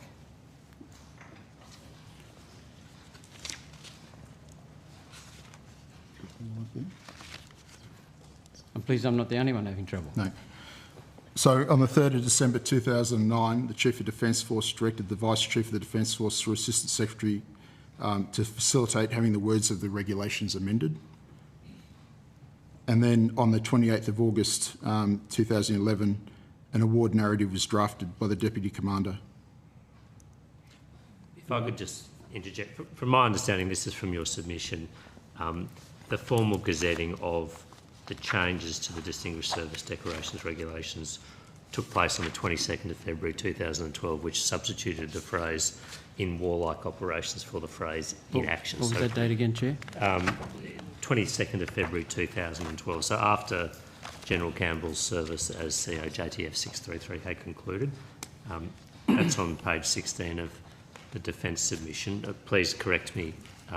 That's correct. Rear Admiral Bolton and Ms. Cole if I'm wrong. So from what I understand, I think this is your line of questioning, Senator Roberts. The changes, the change from inaction to in warlike operations took place subsequent to General Campbell's nomination for the award. That's exactly it. And it occurred, according to DHAT again, involving armed conflict. Inaction is defined by involving armed conflict in close proximity to or under the fire of an adversary. Defence in Gilbert, defence said physically present in a specific action involving direct conflict between opposing forces. And the current CDF in Senate estimates said that the definition of inaction that he applied is consistent with what had been standing for some time as to commanders. Softened, warlike, not inaction.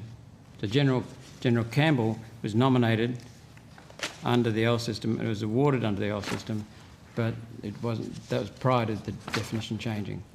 So that means to me, and to a lot of people in this room, that General Campbell was wrongly given that Distinguished Service Cross. Senator, I might respond by saying the term in action is not defined in the medals regulations. When the gallantry decorations and the Distinguished Service decorations were instituted in 1991, the term in action was viewed as bearing an ordinary meaning of the context as an engagement between opposing forces. And I think that means under fire. Sorry, Senator, I think this might be a discussion that we have later in the hour because of the changing nature of warfare, how we've been working to make sure that our honours and awards system is appropriate, recognises the people for the changing nature of warfare. I would be very happy to talk about examples. Nice try. I don't buy that at all. Don't buy it at all. We have not seen a significant change of warfare or engagement in the time between his nomination and his receiving the award. There wasn't a massive change in warfare in that time. Senator, as I gave in previous evidence, we took that definition in Gilbert back in 1991 as being what was the intent of the definition then. There's in the same document that that evidence is pulled from, it talks that from as early as 2003, defence leaders were expanding the definition of inaction. I might, if I could, I might just assist. They were expanding it without being gazetted? As I said, Senator, the term inaction is not defined in the medals regulations. So it's up to the senior brass to have one definition for them and another definition for others? Senator, I'm not aware that a definition has ever been narrowed down to a single group of individuals. I understand that it applies to all individuals of any rank of the regulations as they apply to the award they've been nominated for. Well, I'll read what the current CDF said in Senate estimates again. The definition of inaction that I applied, is consistent with that which had been standing for some time as to commanders.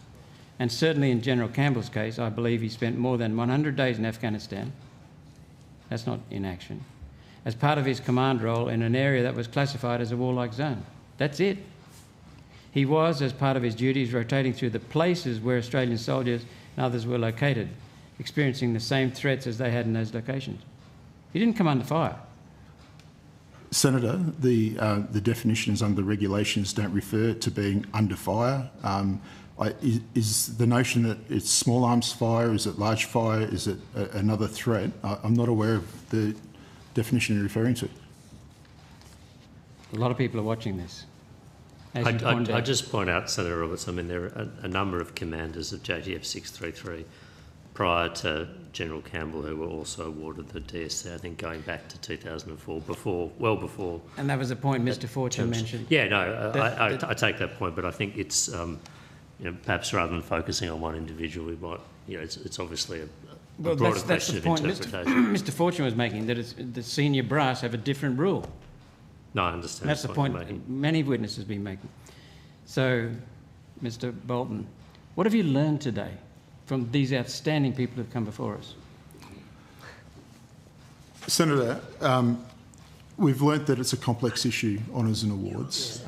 It's certainly a command responsibility for senior leaders to recognise the achievements of their personnel as much as it is a command and leadership responsibility to provide direction to subordinates to make sure that they're prepared for the role.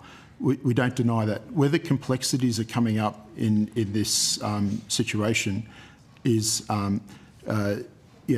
nominations not being raised at the time. You'll perhaps hear later on in the day from the Tribunal about the complexities involved in dealing with historic claims for awards and nominations. So we would have the position that, that there's a lot of good in the Defence Honours and Awards system. It's a complex system. It's dealt with many, many conflicts over many, many years, and we will continue to refine the Defence Honours and Awards system so that it remains appropriate and applicable and recognises our people because they deserve it. A key word that came up today was trust and the lack of it. How can you have trust in a system that's not transparent? We were told it's opaque by several people. A system that rewards, almost as part of a remuneration package, the senior brass, so they get it for their furtherance of their career. And yet the lower ranks get various degrading of their nominations. Senator, inviting a comment? Yes. Yes. Senator, it is a confidential process, and Defence treats the confidentiality of our honours and awards process very, very seriously, as does the Australian Honours and Awards system treat the confidentiality of their assessments and their decisions regarding broader honours and awards under the Australian system. The confidentiality is there to protect the confidences of the decision making. It's there to protect the feelings of the people who may or might not be awarded a defence honour or an award. It's no different to the way that it's managed under the Australian honours system. In fact, in some ways, we have more checks and balances in place through our internal mechanisms. Where does DHAT fit within the defence? Within defence? The Tribunal? Yes. The Tribunal is independent of Defence. It's established under its own regulations. It can take reviewable decisions from Defence, apply an independent lens of that, and it can be tasked by the Minister. They act completely independent of the department. We provide a funding line to them for their budget through our Defence Legal. We don't ask how they use their budget. We don't control any of their actions. So Defence provides the budget? It comes from the defence budget line, but once it's signed across to them, that's theirs. It's completely independent, Senator. Just Senator Roberts, in the interest of time, I'd like to rotate the call if possible. That's fine. All right. Oh, just one more thing. Okay. What are your people's needs regarding the defence award system? What are people needing? People need a system they can trust and a system that rewards the remarkable performances of some of the best Australians that we have. We ask our people to do dangerous, challenging things almost every single day in various parts of the world. When they go above and beyond, they deserve the recognition so that they feel that they are being rewarded for their service. So why aren't enlisted people getting that? Their needs are not being met. They have no trust and they're not getting rewarded. It's being degraded. I think we'll just take that one as a comment, Senator Yes, it will. Roberts, unless you wish to respond, Rear Admiral, and we will rotate the call to Senator Ciccone. Senator, I may... If you wish to, yeah. I may wish to respond to that, Chair. I think, Senator, if you turn to Annex Charlie of the Defence submission, you'll see that there's quite a clear breakdown of awards for the Afghan theatre. Most people that are listening in today would be very aware of the Victoria Cross and the Gallantry Awards. If I go to the Victoria Cross, 4 out of 4 Victoria Crosses were given to corporals or privates, 100%. If I turn to the Star of Gallantry, 6 of 6 Stars of Gallantries were awarded to sergeants and privates. If I go on to the Medal of Gallantry, 35 were awarded. None of those were awarded to an officer above the rank of Major. So if I turn to the Distinguished Service Awards, there is no evidence that more awards have been given to senior officers. In fact, I'm looking at the totals here, and 33 out of 58, that's 58% of the DSCs were awarded to people below the rank of senior officer. So what I think the figures are showing us in that annex is the soldiers who are going out and doing the most dangerous, the most challenging tasks are being rewarded through a combination of both the Distinguished Service Awards, but almost entirely the Gallantry Awards, which they truly deserve. Well, the Gallantry Award, you wouldn't expect a desk jockey to be in line for that, would you? I wouldn't expect a desk jockey, as you put it, to be awarded for a Gallantry Award, no. But I think there's appropriate awards for appropriate service. I would also highlight, Senator, that 33 of the 58 Distinguished Service Crosses were awarded during the Afghanistan campaign. Of those, only 25 were awarded to senior officers. The vast majority are awarded to junior officers and a sergeant. 58. 25 out of 58. Right. We're going to rotate the call because we're going to run out of time for these. Thank you, Senator. So, Senator Ciccone. Thanks, Chair. I've only got really 2 questions. Could you just explain the difference between the previous service medal framework that linked the nature of service with medallic recognition, being the the Australian Service Medal and the Australian Active Service Medal, and the current model, which does not, being the Australian Operational Service Medal? Certainly, Senator. Defence and previous governments have long held the view that the natures of service, the conditions of service and the medallic recognition should be considered as completely separate aspects in terms of classifications. The nature of service of an operation, which I think is the gist of your question, expresses the extent of which ADF personnel deployed on an authorised military operation, including those of our people that are on third country deployments with other nations, are exposed to the risk of harm as a consequence of executing their missions and tasks. There's 3 natures of service definitions. We have warlike, non-warlike and peacetime. Separate to that, the Defence Honours and Awards Directorate, once an operation is instigated, will look at the operation and determine separately whether it is warlike or non-warlike, which in the past has led to specific medal entitlements. Recently, Defence has moved to an Australian Operational Service Medal, which can be awarded for both warlike and non-warlike operations. And who determines the nature of service? The nature of service determination is developed within military strategic commitments in the Australian Defence Force headquarters. A recommendation is passed by the CDF across to the Minister for a determination on warlike and non-warlike operations. Okay, thanks. Look, I'll just leave it there. We'll chase a bit later on. Any other information? Thank you. Thank you. Senator Fawcett. Yeah, thank you. Can I come to page 9 of your submission? You say currently the nominating chain of command is informed when a nomination is not progressed or considered for a different level of award.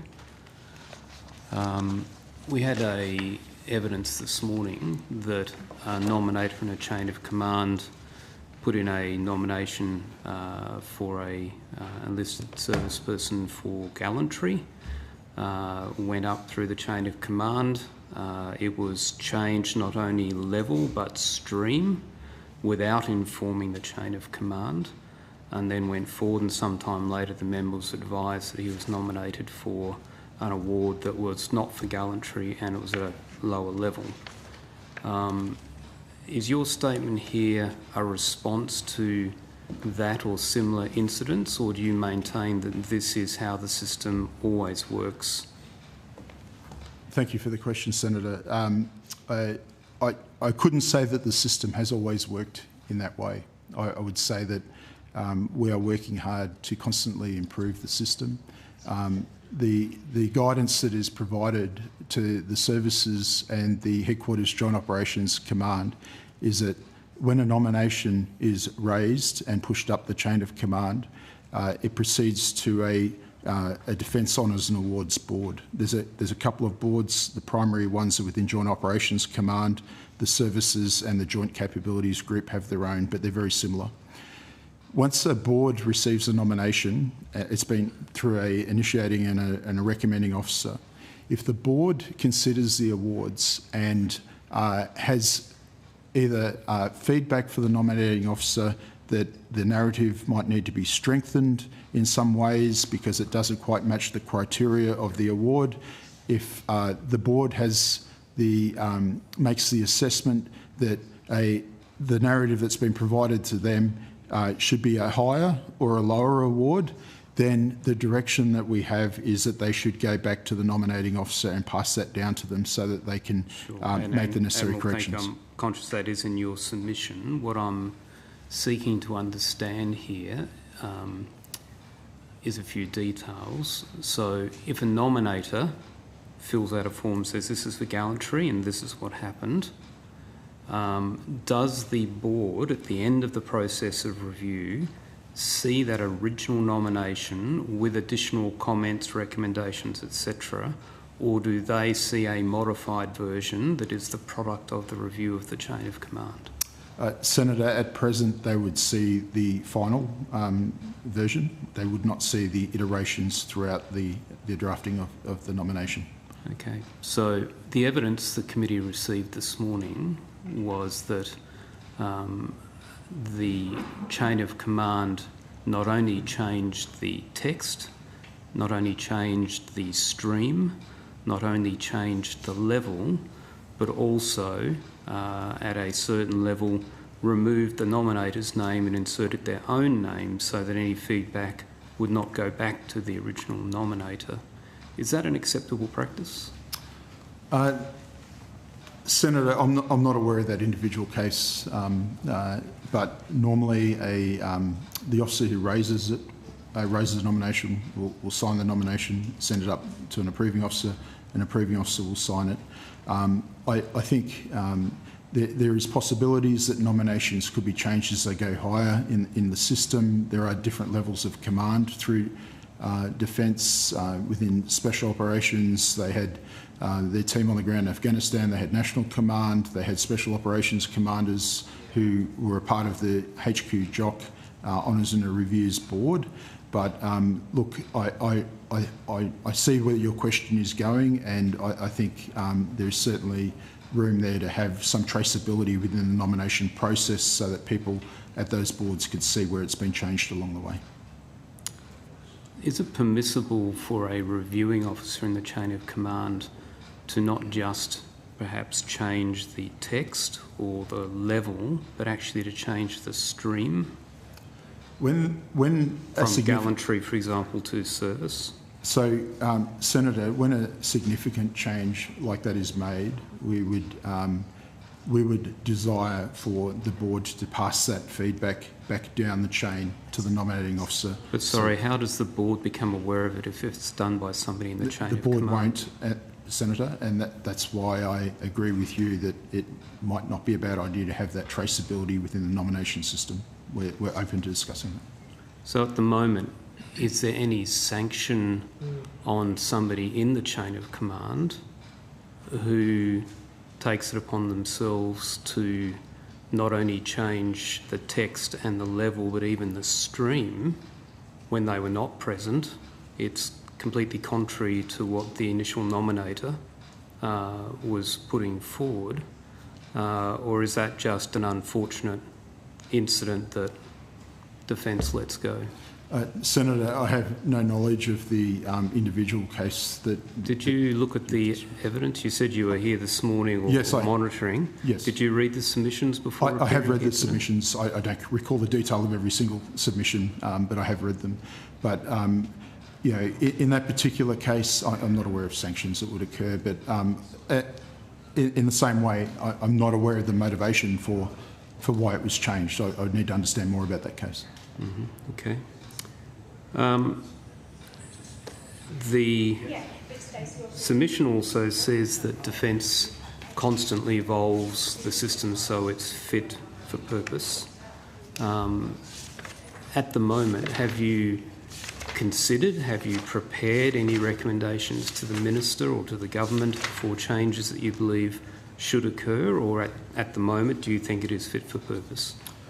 We make some comments in our submission about some potential improvements to the Honours and Awards process and some of the review mechanisms that are available. We think in totality, I mean, the sheer numbers that we process every year and the small number of referrals to the Tribunal would indicate that there's a large number of people that are happy with the processes. I'm not saying it's perfect. Mm-hmm. Can I just come to a couple of specific issues? There's been discussion by a number of witnesses today around recognition for people who've been wounded in action. Is that something that Defence is actively considering, has considered and rejected, or would you like to comment on that?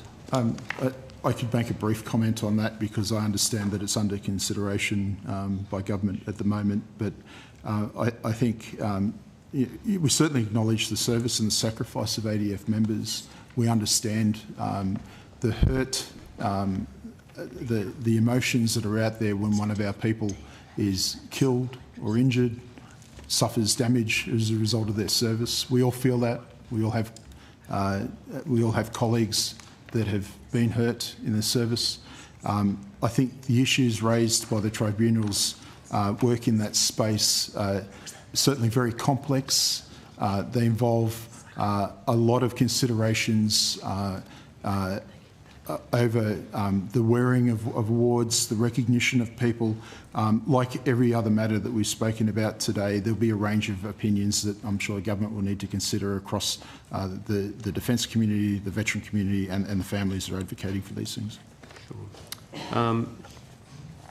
Your submission talks about the fact that Defence may consider where you have a foreign national who's attached or embedded with our forces as to whether they are given essentially an honorary award or some recognition for what they have done. Can I flip that round the other way? What instructions are given to our commanders about ADF personnel who may be in theatre but not as part of the ADF's deployed force. So we had one witness this morning who was in a theatre where the ADF wasn't, and I'm not, there was obviously a dissatisfaction there about the fact that his service is not recognised by the Australian system, even though he was there at the instructions and orders of the ADF, but with another force. But likewise, we have, for example, in Afghanistan or Iraq, we had Defence Force members who were defence attachés with DFAT, in this case another government agency, and normally when they're posted to London or Washington, they're told they'll go and be under DFAT's conditions of service, which is great for accommodation support and, you know, paying your bills, whatever. But if they're in theatre and they're engaging on a regular basis with other ADF elements, what responsibility does the ADF have to make sure that that person is suitably recognised for their service, you know, working alongside in the same convoys, facing IEDs with other members of the ADF? But as I understand it, there is no medallic recognition for the fact that they spent a year or 2 years in theatre in the middle of a conflict. So, Senator, thanks for the question. There's two elements to that. One is the third country deployments, which we referred to earlier, where there are arrangements in place where if an Australian officer, soldier is, for all intents and purposes, loaned to another nation's unit, there are certain conditions put upon that deployment. It's certainly formally recorded, and there are mechanisms where some recognition can be made for it, and those individuals, we can certainly reach out and provide those mechanisms for them where an assessment can be done. In terms of non-Australian Defence Force personnel who might be serving in the same areas where our people are, there is an intelligence medal. It's available to the individuals within 10 national intelligence community organisations. It's not available to Australian uniformed personnel, and it's considered a meritorious award. Mm-hmm. So my question, though, is what is the obligation on ADF commanders?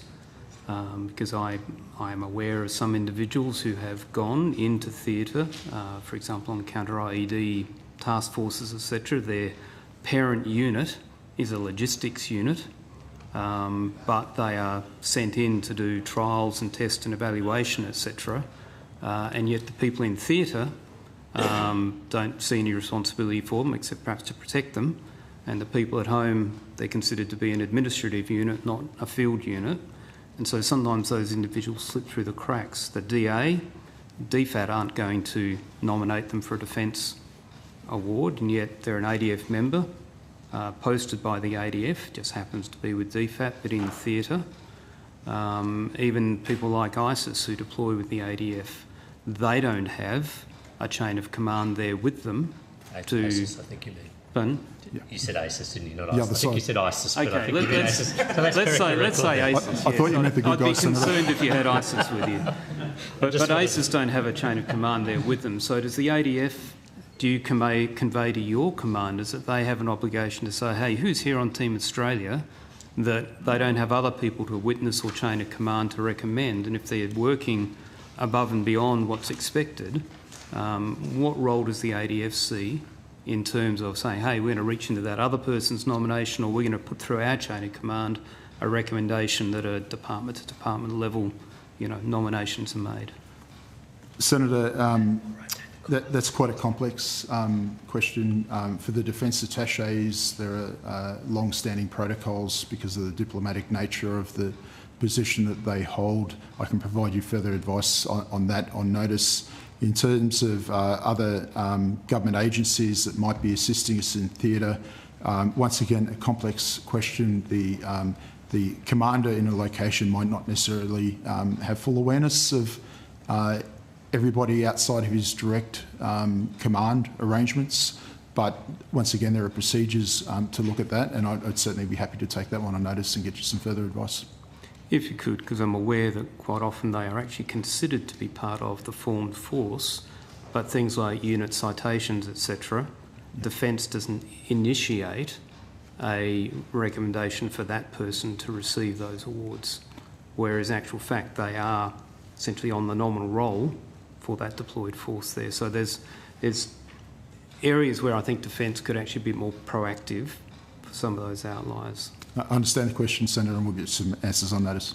And particularly, sorry, Chair, just on the last one for the DAs, I understand completely if it's Washington or London or somewhere like that, but if they are coming under fire, exposed to IEDs in day-to-day liaison with the force elements who are there and they're an ADF member, if our current protocols say that they get no recognition for their service over months or a year in theatre, then I think the protocols should change. We'll take that on notice. Thank you, Senator. Thank you. I just had a question from the Australian War Memorial, if I could, Mr. Anderson. I just noticed in your submission you made an interesting point that the Conspicuous Service Awards were explicitly created to reward performance in non-warlike situations, and the Distinguished Service Awards originally was to recognise command and leadership in action or on warlike operations. But because of that change in 2012, you comment that I guess a confusion or lack of certainty regarding the purpose of the DSC has arisen. Wouldn't mind if you just elaborate on that, given your, I guess, deep base of historical and corporate knowledge about the evolution of the award system, because that does seem to be at the heart of some of the discussions today, is a confusion about the purpose of the DSC and, roughly speaking, which category of people should be eligible for it or not. Well, thank you, Chair. And back to thank you for the inquiry too, but for us at the Australian War Memorial, our mission is to lead the nation's commemoration and understanding of the Australian experience of war and the telling of the stories of those that we've placed in harm's way. And this often comes up because we are both a memorial, a museum and an archive. We often get requests from people wanting to understand particularly why their ancestor, their relative might have been received one rather than the other. And we often can't say. That's why we're seeking this, suggesting that it might be as an outcome of this inquiry. It might be very helpful for us for there to be a distinction between combat gallantry and distinguished leadership awards. It has evolved over time. There was clearly, just as the testimony that we just heard, where the Chiefs of Staff Committee were considering this back in 2007, there was clearly an issue about trying to understand and unpack the difference between, leadership in action and almost command in theatre. And that would certainly be helpful to us, Nick. I'm just looking at you. This is my sort of historical expert in terms of the evolution of the Australian awards. But for us, what we're seeking really is just to help people understand the nature of that service and sacrifice. Often the only thing that families and friends and relatives have to go by is the recognition, the metallic recognition they wear or they don't. Often we have people who say, I can find a citation sort of scratched in a battalion commander's notebook from the Second World War, but we can see that nothing came of that. Can you help us understand why? And we can't, because there's no clarity. And certainly I'd hope that from this point going forward for us, in future wars, or certainly in understanding the most recent wars in which we've been engaged, I'd love to be able to draw on the citations that have been considered for awards, so that we can give families and friends a more detailed understanding of that service, but also the recognition that the men and women who have earned these awards are due in our place of national commemoration. But in terms of the evolution, I'll throw to Nick. In terms of the evolution from the Imperial Honours to us and where the point of divergence came. I'm not sure that I've quite grasped the question, Senator. Obviously, one of the big topics of discussion here, and something which Rear Admiral Bolton's made very clear, is that our system of honours and awards, the Australian system of honours and awards, is a comparatively youthful one. It's not been around for terribly long, and we're still finding our feet in many ways. As we've said in our submission, we've not at this stage committed an Australian force of significant size, and by significant size we would probably mean divisional level or higher, to a conflict, which means we haven't been in a position where we needed or had the authority to grant a large number of awards of any kind.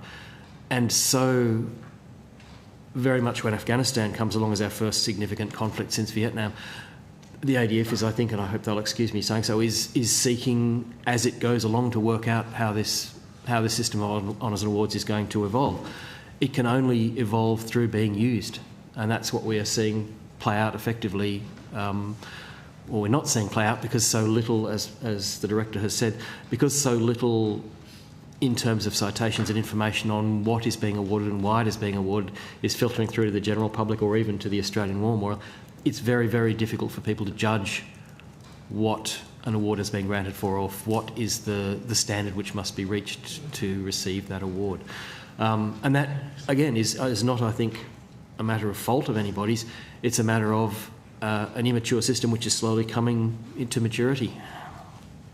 Did you wish to follow up, Senator Cadell? A similar point. Please. Your submission around the fog around, you mentioned that, you know, a Star of Gallantry is close to a VC and a Medal, but there is no published history, no public thing of what level separates these things. Yeah. And that's part of the concern you have going forward, is the actions going forward on that. Well, it's not so much a concern as I think a recognition that that's the way it has to be. To this date, every Star of Gallantry that has been awarded for a contemporary conflict has been to a Special Forces soldier, which means we have no identity and no detailed citation to tell us what's going on. That means that we can't determine what level of gallantry was required for it. All we can do is work on a subtractive system and say it has to be lower than a Victoria Cross, and it has to be higher than a Medal for Gallantry. That's where it sits. Again, that's not a big problem, but it does mean that even within the ADF, I think there is not quite an understanding yet of what is required to be the recipient of a Star of Gallantry. It's not a widely enough awarded decoration yet for it to have that kind of knowledge. In your submission, you talk about how none had been given prior to the Middle East at all, and now as you go forward, another thing you mentioned is a concern. How are you currently getting these people you can't talk about, the records you can't talk about? You hold awards and stories of people you can't release because of security. How is that given to you at the moment? When are you told, and how are you told you can tell the story and publish those stories? Well, that's normally dependent upon us being invited to hold or display the medal. Right. So the memorial has no right or claim upon anybody's gallantry awards. So it's incumbent upon either the families or the individual themselves to say, would you be interested in displaying? But there are restrictions still on even, you have been given stuff and hold stuff, and you would have... Yes. Is there a liaison between Defence and museum? Senator, there is a liaison between Defence and the War Memorial for records management. It's been going on for many, many years. One of the issues that we're facing at the moment, though, is the gazetting of awards once they're approved. Some of the awards, in fact, most of the awards are gazetted. Some of them haven't been formally gazetted in the way that we're used to seeing. And even of the ones that are gazetted will quite often have pseudonyms, redacted initials, abbreviated citations. So there is an issue certainly that I think needs looking at in terms of timeframes and how long a protected identity exists. I think these are open for discussion. Okay. If I can go back to you now, just you raised, you know, we're politicians, lies, down lies and statistics. You raised the numbers, 58% below senior officer rate for DSC, 42%, that was the 25 out of 58 compared to the 33 out of 58. But those numbers, what are the numbers that served? They weren't in the same ratio of that, were they? Look, I'm not arguing that the ratios, given 39,000 members deployed, there was a significant number of junior officers and senior officers that received recognition for their superior, meritorious, distinguished leadership in Afghanistan. But I think the Australian public would expect that we do send the best leaders over to lead our troops in conflict. So I think it shouldn't be a surprise. 42% going to senior officers. There wasn't anywhere near 42% of the 39,000 being senior officers, were there? It would have been in single figures. Look, I think it's 1.3%. So 1.3% of those deployed got 42% of the awards in the DSC. Or 42% of the DSCs, the same figures could be pulled for senior enlisted, senior NCO ranks having higher numbers. I think it's because of the leadership, the command responsibilities that are on those people, the command pressure that we put on people these days in modern conflict is enormous. There's a risk management of the operations, there's reviewing risk profiles, there's knowing what mission is worth pushing hard and losing people for. It's an incredible pressure. And I get the stress of work, but in the early 2000s I was in Dubai for a while. I sat at Defence Force Roundabout. I went to shisha houses and drank sweet tea and played backgammon. Yeah. You know, my greatest fear was a Shamal coming in and the air conditioning going off for an hour and a half. It is a different threat matrix than being in country, isn't it? Senator, if the assertion there is being that's not DSC, I get DSC. In country, yeah. And if this is going back to our favourite topic, the General was in the theatre for 112 days. It represents over a third of the deployment that he was the CJTF 633. But aren't we merging? I think it even comes into some of the War Memorials comment where we're wondering how the MG, the SG fits comparatively with DSO or DSC, DCM, you know, these sorts of things. There are different levels. And are we merging gallantry with service? Is that what we're getting to across some of these awards? There is a blurring of that line. And I love the line this morning of what good looks like in combat versus what good looks like in service. Are we blurring those things? For the gallantry awards, Senator, I don't agree. Not at all, I don't think that there is a blurring at all. In the DCMs and stuff like DCSs, DCMs, are we blurring that? Are we lending some gallantry edge to those things which are really service awards? Senator, you asked in your question if we were diminishing or watering down the gallantry awards. Yep. And my evidence is no, we're not. Okay. I don't think... Potentially I asked that wrong. I think it's the right answer to the question I asked. If we are implying a form of gallantry or bravery for the DCS and DCMs, is that lowering the difference between the gallantry awards, which are well earned, seriously earned, are they becoming too close? Senator, could I take an example of the Star of Gallantry? Star of Gallantry is awarded only for acts of great heroism or conspicuous gallantry in actions in circumstances of great peril. May I go to the Distinguished Service Cross as a cross reference is awarded for distinguished command and leadership in warlike operations. Yep. I think the difference here is the command and the leadership versus the gallant actions. We don't want to detract from the gallant actions. There was a comment that was raised earlier today about the theatre.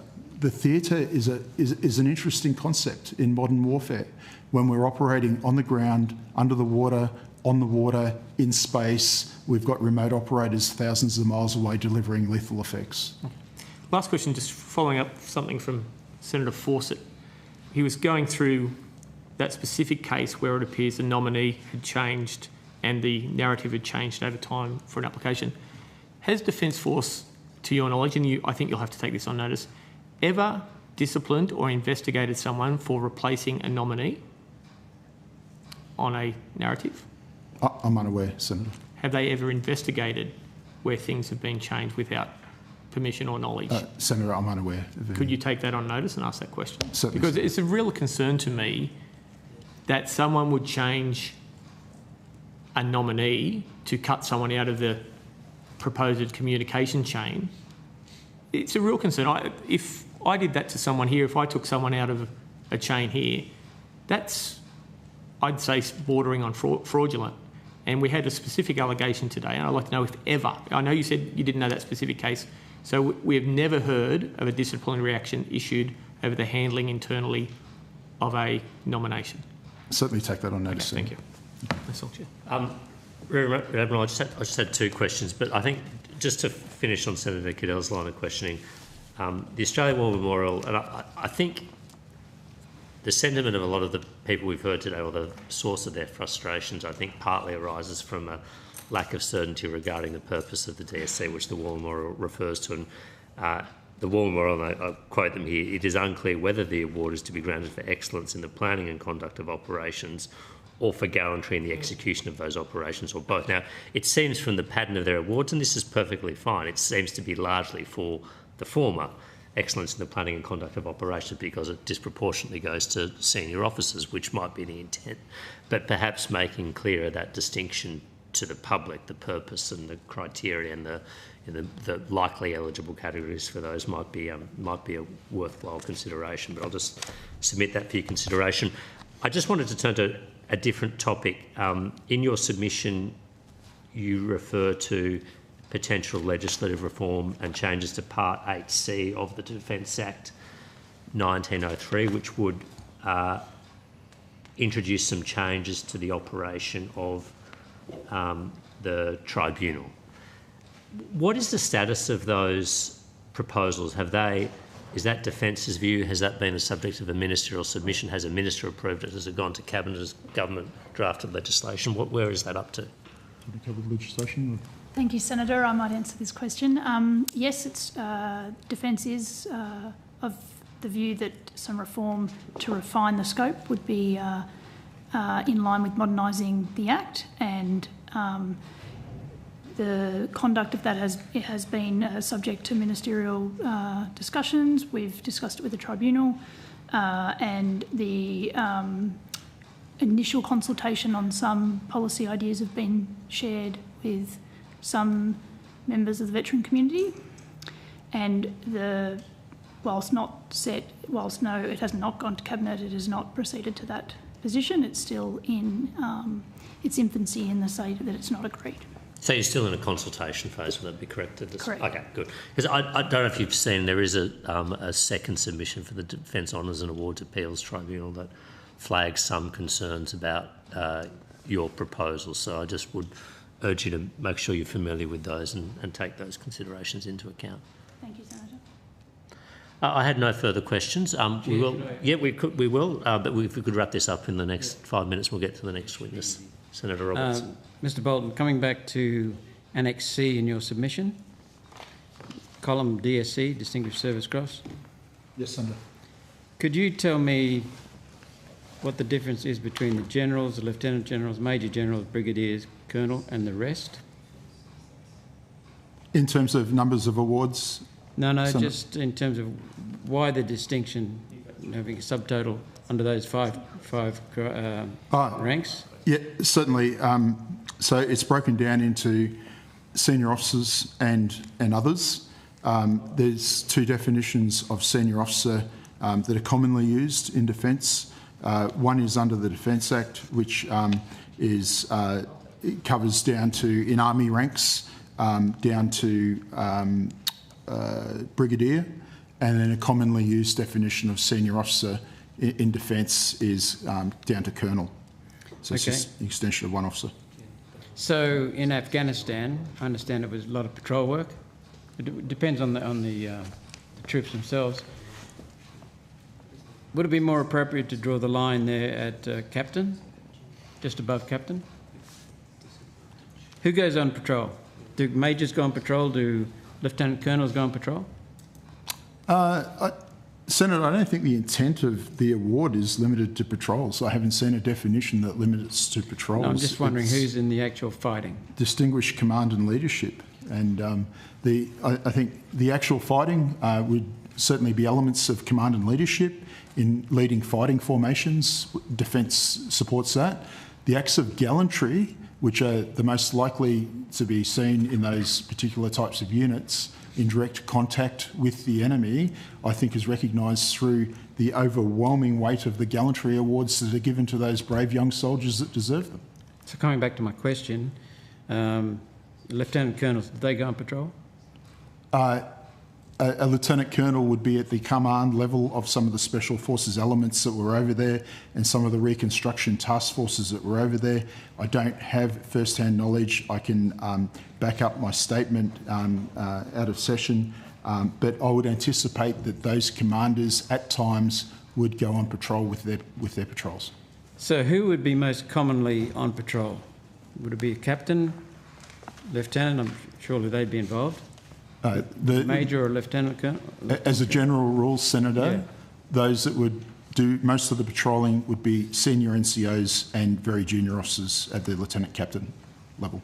Okay, so it is appropriate, given my ignorance of the actual ranks, I drew a line across just above captain.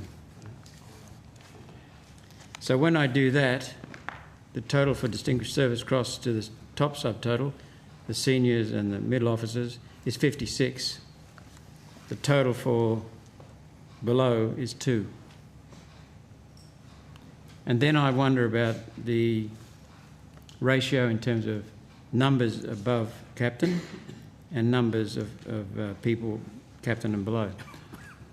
Senator, I think the answer to that question is in the definition of the award, which is command and leadership. So you would expect that the more senior elements in those locations would be awarded the awards for command and leadership. There are obviously some exceptions there for very special junior people. Okay, final question, Chair. Yes, sir. Someone's asking me this question. If there is no definition for inaction, why do we have 2 terms for those who die in active service? Killed in action and killed in active service. What's the theme that runs through it? Is there a theme that runs through it? Senator, I'd have to take that on notice, and I'll get you an answer on that. Thank you. Thank you, Chair. Thank you, Senator Roberts, and thank you to Rear Admiral Bolton, Mr Anderson and your colleagues from the Department of Defence and the Australian War Memorial for your appearance today, your service and your submission in advance of this hearing. Thank you, Chair. Thank you.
I now welcome representatives from the Defence Honours and Awards Appeals Tribunal.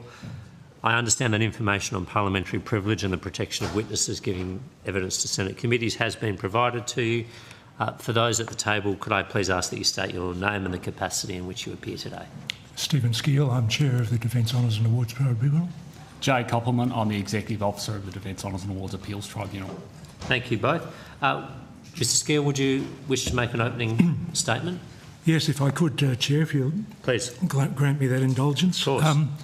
I thought it would be useful if I focus particularly on those aspects of submissions that relate directly to the tribunal, and then after that, we're happy to endeavour to answer any questions on the broader terms of reference.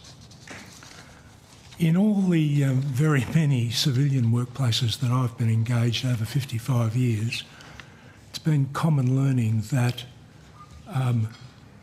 morale, recruitment, productivity and retention is fundamentally affected by both the reality and the perception that there is a comprehensive, fair and transparent system for the recognition of commitment and performance. I think the submissions to the committee make it clear that the defence workplace is no different. And indeed, the degree of commitment involved in ADF service and the potential risks of ADF service to life and limb make the need for an effective and efficient recognition system all the more important. I think those submissions also disclose a significant degree of dissatisfaction with the present ADF service recognition scheme. Whether all that expressed dissatisfaction is accurate and justified may be an issue, but the very fact that there is that perception there is a reality that does need to be dealt with. There's a lot of dispute within the present system. The Tribunal plays a vital role of dispute resolution in the present scheme. We're an independent statutory body. We've got two functions. Under our review function, a veteran, a member, a family member or another party can come to us to obtain an expert, thorough and merit-based analysis of a decision to refuse a defence or award. And under the inquiry function, the Minister can direct the Tribunal to inquire into an issue relating to honours or awards, and those inquiries tend to be more systemic or policy-oriented or more general. They're not individual cases. Over the 14-year life of the Tribunal, it's had around 500 review matters brought before it, and it's completed 30 inquiries which have considered the service of tens of thousands of veterans. There's a relatively small but nevertheless fairly constant and consistent stream of disputed defence decisions that are brought to the Tribunal, where our task is to arrive at the correct or preferable decision after a merits analysis that ensures that both parties, those seeking recognition and defence that's refused recognition, that each receive a fair hearing and provided with meaningful and detailed reasons for whatever eventual decision the Tribunal reaches. These matters can be sensitive and challenging. The subject matter can be highly nuanced and require careful expert analysis, and the veteran may be suffering from a mental health or other service-related medical condition which makes the handling of these cases all the more sensitive. Through both our functions, we believe we provide a valuable service to veterans and families through inclusion in the decision-making process and ensuring their voice is heard, to defence by remedying mistakes and fostering improved decision-making, and to government by providing the Minister with an independent forum in which he or she can obtain advice on difficult, sensitive issues. It's inevitable in these processes that there are winners and losers. Claims for recognition are either accepted or rejected. In those circumstances, the extent to which the Tribunal's decisions are a cause for complaint by those seeking recognition or by defence must be a measure of how well or how badly the Tribunal's performing. Looking first at submissions from members, veterans and their supporters, it's significant, I think, that notwithstanding the many hundreds of cases in which Tribunal reviews and inquiries have denied ADF members or veterans the outcome sought for them, amongst all the submissions lodged with the committee, only one review decision and one inquiry report are the subject of any direct criticism. This suggests the Tribunal has performed its role to a very high degree of satisfaction, and that its practices of personal engagement and detailed statements of reasons have allowed unsuccessful applicants to be ensured that they've been heard, their views fully considered, even when they're not accepted. The two cases to which I refer that are the subject of direct criticism, submission 39 from Mr John Hunt, that evidences his deep disappointment with the Tribunal process and decision. We rejected his claim that his service in Malaysia in 70-71 was warlike and concluded that it didn't warrant award of an Australian Active Service Medal. His claims were based on what he accepted were and stated as his recollections of what happened while he was in Malaya, and also on some theoretical possibilities of what might have happened. And none of his recollections or the theoretical possibilities were borne out by any documentation that we could find, despite the fact that we engaged in some very extensive research. Notwithstanding that we thought that there wasn't any factual basis, we did go on and considered whether, if his assertions and memories were correct, would his service have been warlike? And we concluded that it was nothing more than non-warlike. The other inquiry, the inquiry report that's the subject of direct criticism is the report into metallic recognition for service with Rifle Company Butterworth. There's a number of submissions, but principally submission 35. I have to say I believe those submissions are riddled with errors of fact and law, misrepresentations, misunderstandings and misconceptions. But the most fundamental thing about them, if the Tribunal had done what the RCB review group claims we should have done,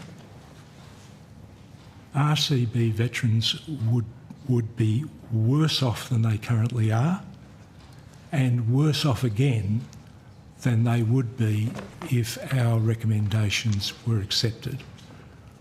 We think their criticism of our report is misfounded.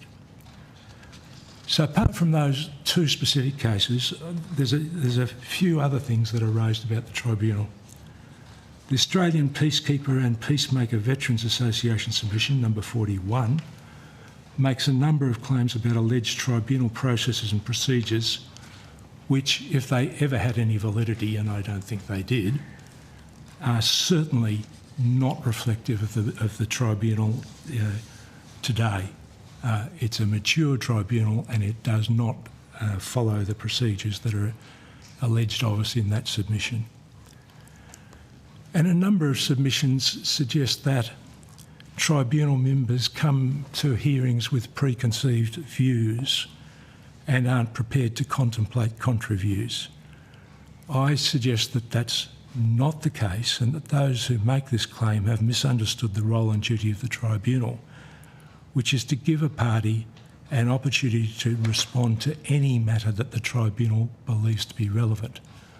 So if we have a sense that there might be a contrary argument, we need to put that to the parties and give them the opportunity to dissuade us from that view.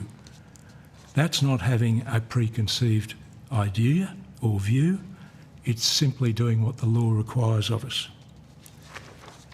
Of course, the successful performance of the tribunal's role is necessarily dependent upon the collective and individual integrity of its members. Because of that, I think it's incumbent on me to draw to the committee's attention two submissions that make serious allegations of impropriety against individual members of the tribunal.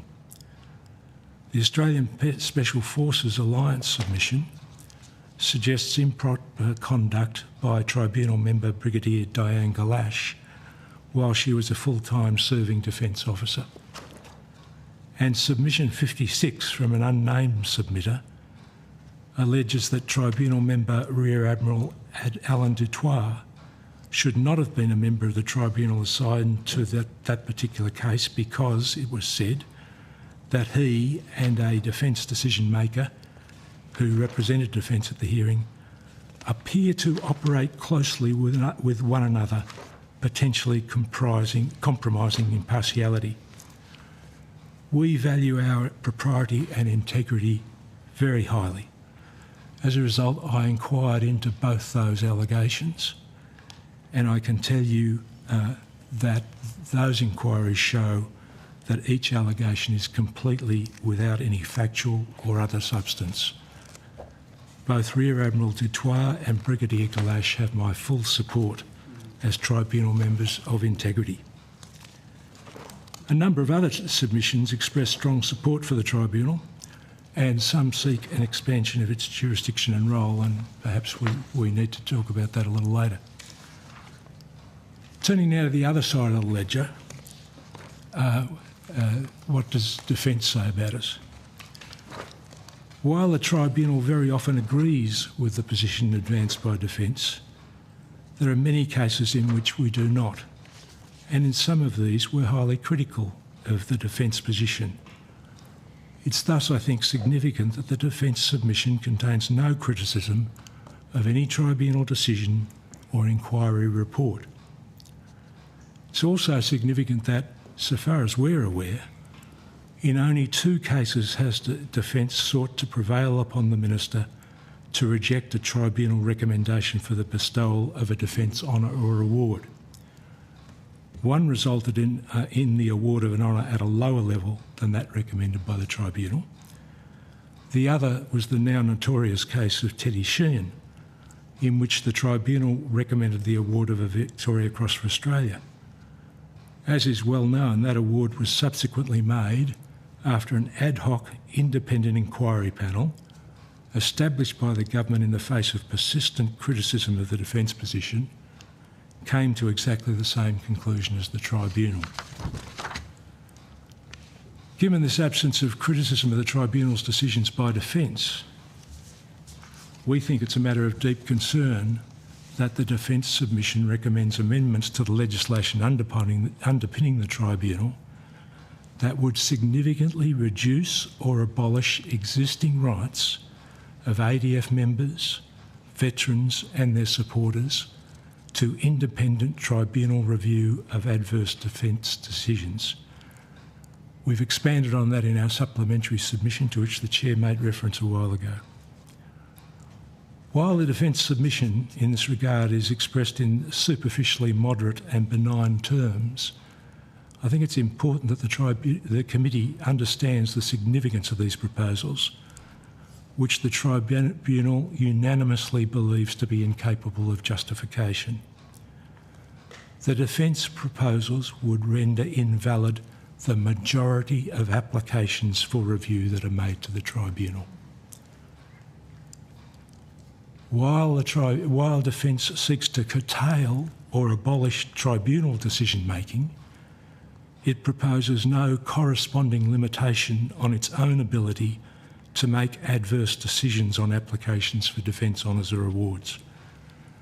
Plainly, its purpose appears to be simply to render its own decisions immutable and unchallengeable, whether right or wrong, and without the transparency or accountability currently provided by tribunal review. Worse than that, its proposals are illogical.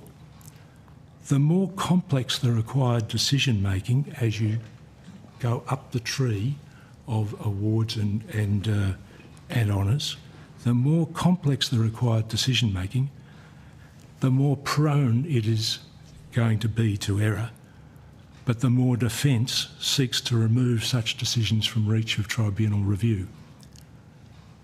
And we think its proposals are completely counterintuitive. The more dangerous an ADF member's service, the more defence seeks to limit current rights of review. And worse again... Could you say that again, please? The more dangerous an ADF member's service, the more defence seeks to limit current rights of review. I can expand on that if you like. Yes, please. Okay. So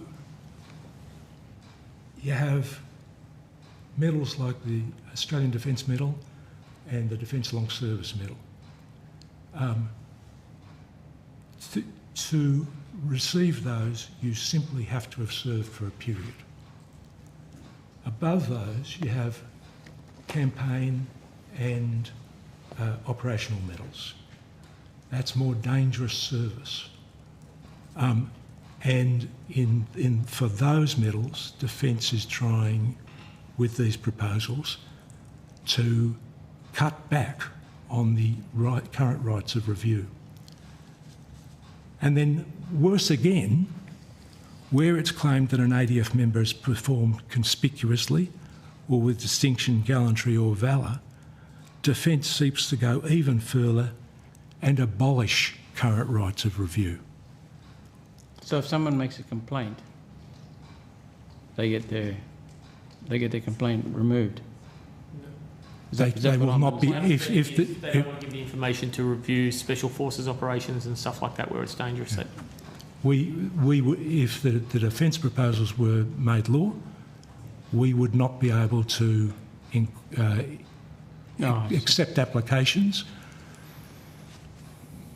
So let me put it in some fairly blunt terms. There'd be no VC for the next Teddy Sheen or the next Richard Norton. There'd be no Medal of Gallantry for Butch Swanton.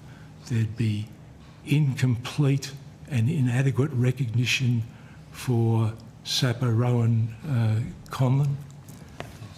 You know, we can go through and all these cases would just be dead in the water.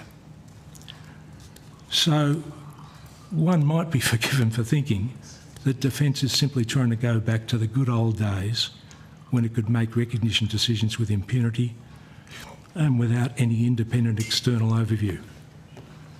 And that, regardless of the fact that ministers, governors-general, the late Queen and the current King have all accepted tribunal findings that Defence had got it wrong in refusing honours and awards. It's widely reported that Defence can't reach its approved strength, that its retention rate is as much a matter of concern as its capacity to recruit. Moreover, the Defence submission to the committee disclosed that only 6% of ADF survey respondents with low morale felt valued and recognised for the work they do at Defence, and only 2/3 of those with high morale felt valued and recognised. Notwithstanding these very sobering circumstances, Defence proposes the present capacity of ADF members, veterans and others to achieve the recognition they believe they warrant through tribunal review should be severely limited or abolished. We should be finding, recognising, respecting and celebrating our national heroes rather than confining them to obscurity or to inadequate recognition for their extraordinary service.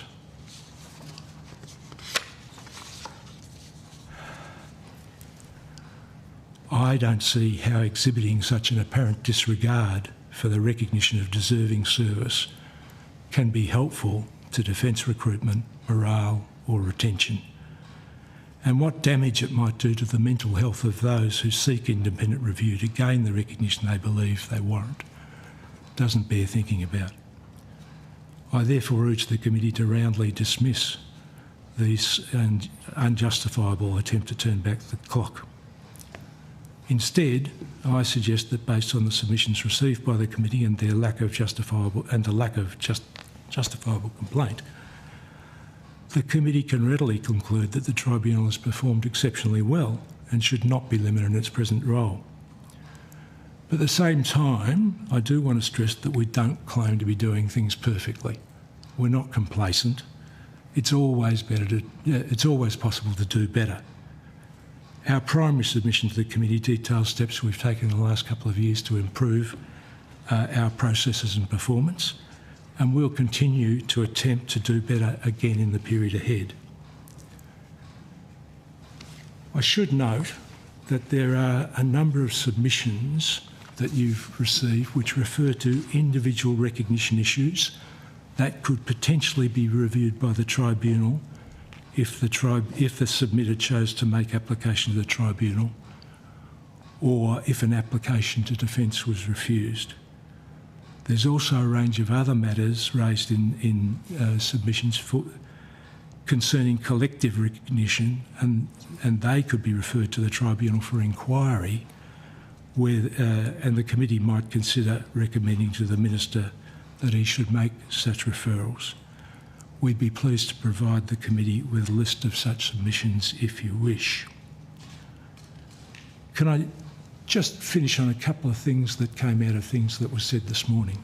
Sure. If we could just keep it as short as possible, Mr. Scott, because we do want to get to questions. Sure.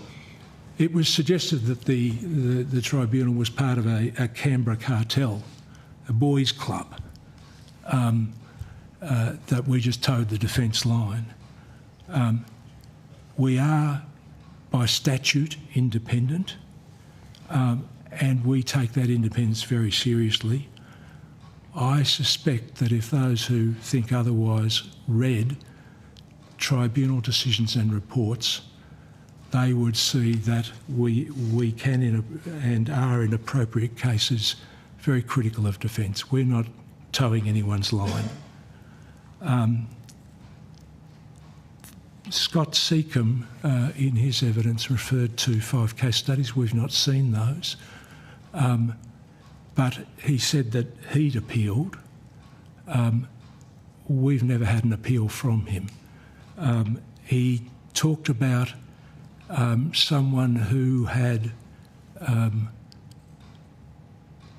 done 20 days service but been refused a Defence Long Service Medal. It's possible, if that was a decision taken by Defence some time ago, it would now get a different result. I say that because Defence used to convert part days of service to full day equivalents, and someone who had 20 part days might end up with less than 20 full day equivalents. More recently, following a tribunal decision, any day, whether full or part, of paid at defence rates of remuneration counts towards the 20. So that individual might well qualify. He also talked of another case of a woman, I think it was, who had, he said, served over 3 years but hadn't got 3 years and 9 months. An ADM.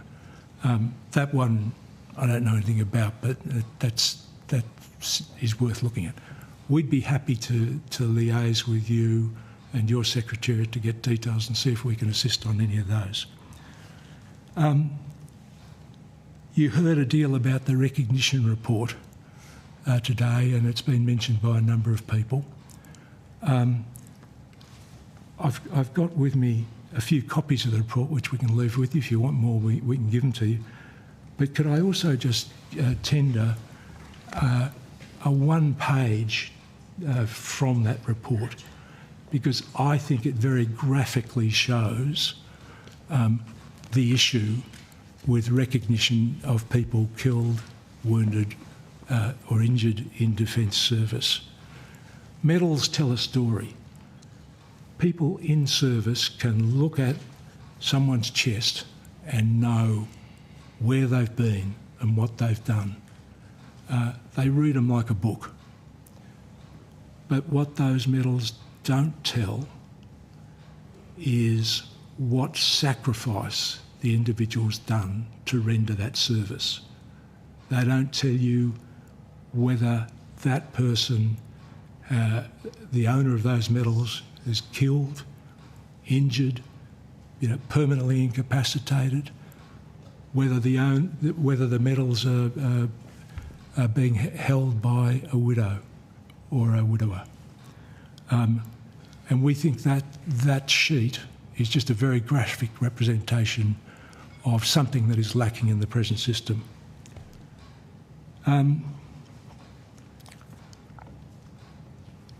The other thing I just wanted to mention, and there was some suggestion that the people and money in defence that deal with defence honours ought to be transferred over to the Tribunal. I want to say to you, I think that's a very bad idea. It's bad for a couple of reasons. Firstly, I agree with Rear Admiral Bolton that recognising performance should be a core duty of leadership. It shouldn't, that recognition shouldn't be taken away from leaders. Secondly, if you put that function in the Tribunal,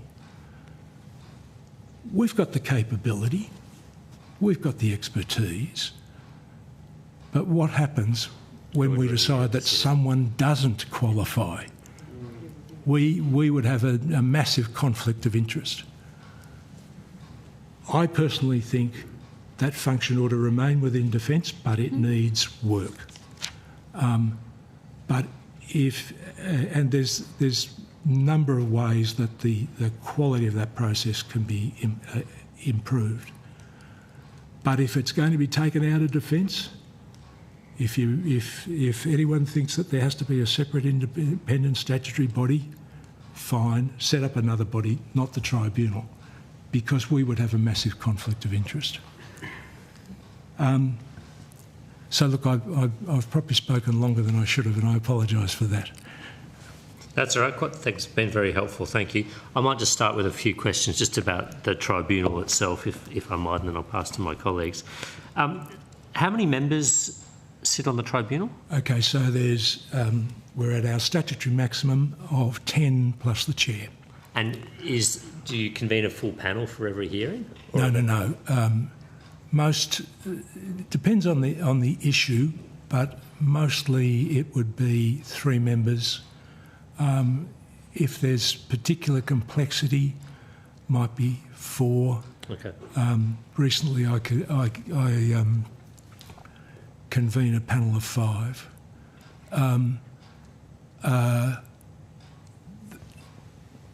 The other thing that was said by one of the submitters that we should have more lay members, or we should have lay members. We've got 2 lay members. Myself, I've got no service background. The Act says I can't have previously performed continuous full-time defence service. And we have a former magistrate who has no defence service. And having 2 lay members there who can ask the stupid questions that question sort of defence orthodoxy is I think good and healthy. If we were to have more under the current Act, we'd have to get rid of someone else.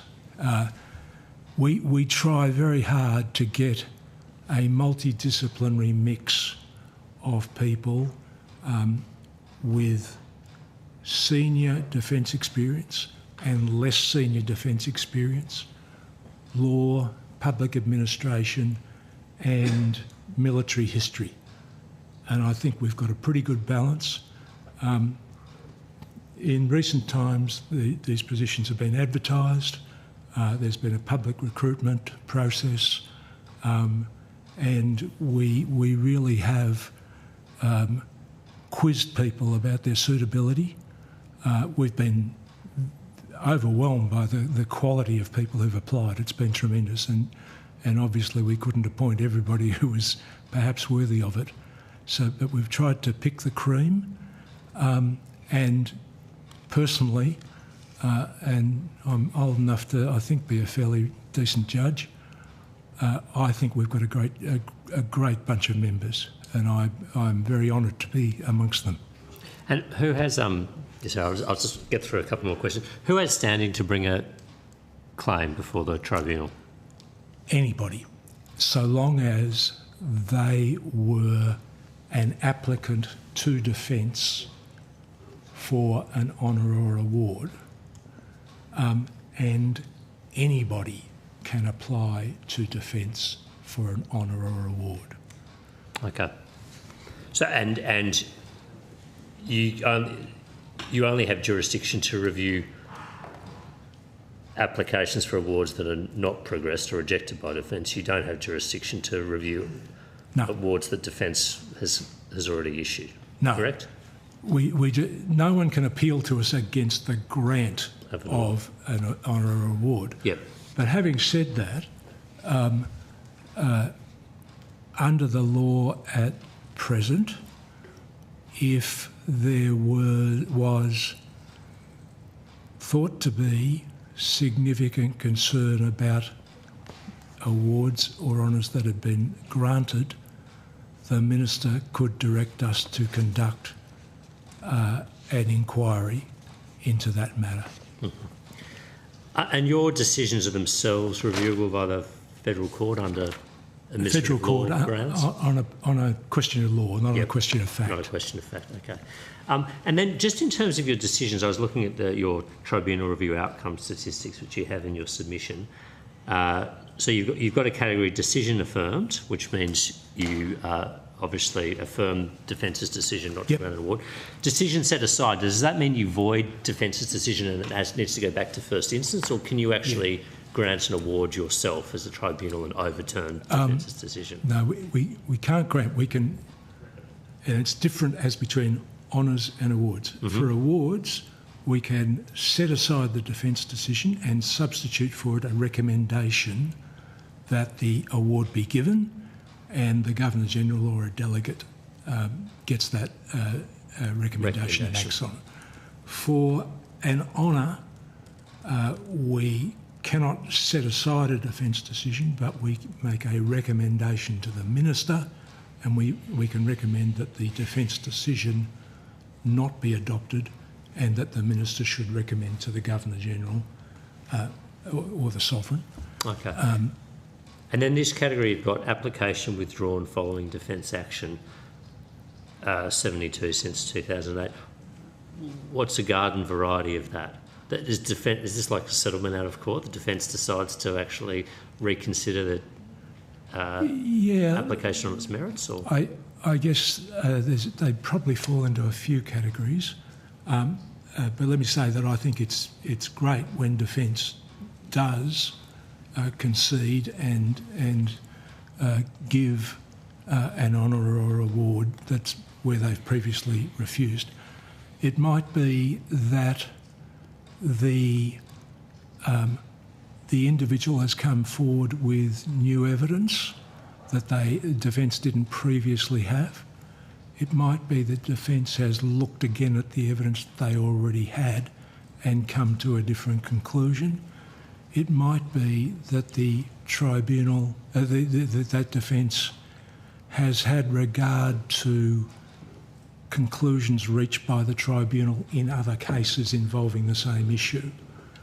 So I mentioned that one about whether days on part payment qualify towards the 20 days per annum. So there's a group of circumstances in which Defence might concede, and that's great.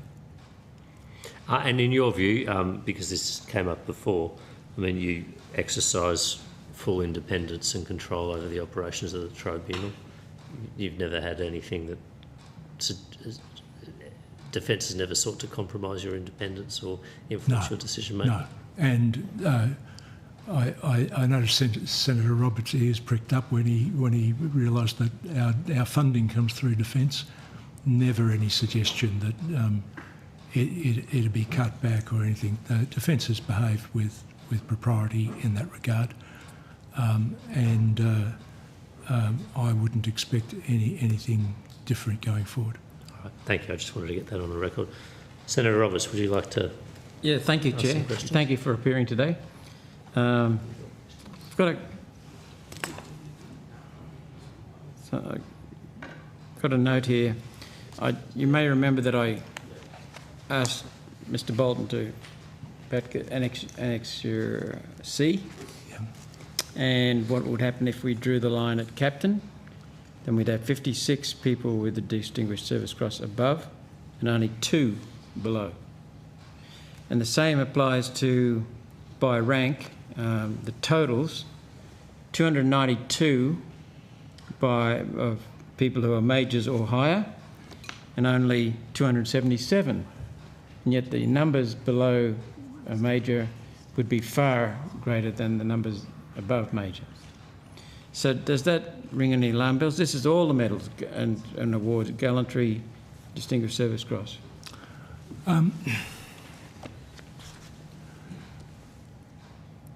There's lies, and statistics. And I don't think you can come at this purely statistically. There's different categories of awards and honours with different eligibility criteria. And when you're talking about an award that is for distinguished leadership or command, you're not going to see that given to sappers, privates, junior NCOs. There, when you get to gallantry, it's different. You can have gallantry up and down the ranks. That's what I was trying to get at with Mr. Bolton, but he put a red herring in the way. I said, it depends where you draw the line. Yeah, but okay, drawing the line at Lieutenant Colonel would seem to me to be ridiculous. That's a distortion. So if you draw the line at Captain, and he agreed with that, then it becomes a different picture. But if you look at the Distinguished Service Cross, as I said, 56 versus 2, and then I note a patrol commander can also be a sergeant or a corporal, one of the enlisted ranks. Distinguish command and leadership. Yeah. And a corporal can lead people in action, as a sergeant can lead people in action. So that would seem to be a red herring entirely with the response I got. I don't want to agree or disagree on red herrings, but I think it's clear that in certain circumstances very junior members can lead. And command. Command might be a bit more difficult to establish, and there's been some cases at the Tribunal about that. I'm not sure that there's yet sort of a definitive statement that I could make to you in that regard. Thank you. You've been here all day, so I commend you for that. Yeah. Thank you so much. You've been listening. You've been actively involved. It's fascinating. Yeah, maybe not if you're one of the people who are whinging it and complaining rightly. But we had accusations, complaints about people who believed that the top ranks were getting out of proportionally higher awards. And when we look at a realistic line, and we look at the number of people in the population below the line and above, the data would suggest that that's overwhelmingly true. Well, as I said to you, I don't want to comment on the statistics because I don't think they're necessarily the definitive way of looking at it. I put it to you that it is, but that's just a discussion then. You mentioned that culture is extremely important. Yep. And that people must believe that it's fair. For culture to be effective, it needs to be fair. People must feel that they're being treated fairly, transparently, in regards to the system for recognition. Yep. I'd agree entirely. Culture is the most important, most powerful driver of behaviour in any entity, whether it be a football club or a CWA or school or parliament. You mentioned sensitive cases. No defence dissatisfaction. Defence wants to return to the days of sole responsibility. Why? I don't think I said sole responsibility. I think I was suggesting that it appears from the proposals they're putting that they're trying to get out of accountability through tribunal review. Because they're arguing that so many fewer categories of cases should be appellable to the tribunal. Right. I didn't mean to. What you did was you corrected the way I said it. That's correct. It just seems to me and to a lot of the people in this room and our witnesses that defence dislikes scrutiny. And same with Senate estimates. Defence dislikes scrutiny. Whereas a strong leader will love scrutiny because it'll show where he or she can improve. So defence seems to be afraid of scrutiny. Look, I can't comment on that. I don't know what defence thinks in that regard. I noticed the defence said that this tribunal has no equivalent in any Commonwealth country. Well, I don't think there's anything turns on that. Australia has had a proud history of administrative review, external administrative review and accountability since the 1970s. And I think this tribunal is just part of that process, and it's a good thing. And if others don't have it, pity them. My understanding is that the ratio of top brass to enlisted in Australia is far higher than any other country in the Commonwealth. So maybe that's why we need a tribunal, because there are too many chiefs. I couldn't comment on that. No. So what are your main insights that you've seen today? Look, obviously there's a lot of emotion, there's a lot of concern. What do you mean by emotion? Is it people just going off, or are you saying there's a lot of feeling in it? It is a very emotional subject. I think that's clearly obvious. People value, and as they should, value recognition. It's a normal human condition, and people in defence, the same as in other organisations, want to be recognised and get upset when they're not. Now, whether... Excuse me, is it the lack of recognition or the lack of fairness around the recognition system, or both? Well, for some it's a lack of recognition. Mm-hmm. There are some people who have not been recognised but believe they should be, and there are some that don't think the process has enough transparency to satisfy them that their or someone else's recognition has been properly settled. And you heard a lot of suggestions today about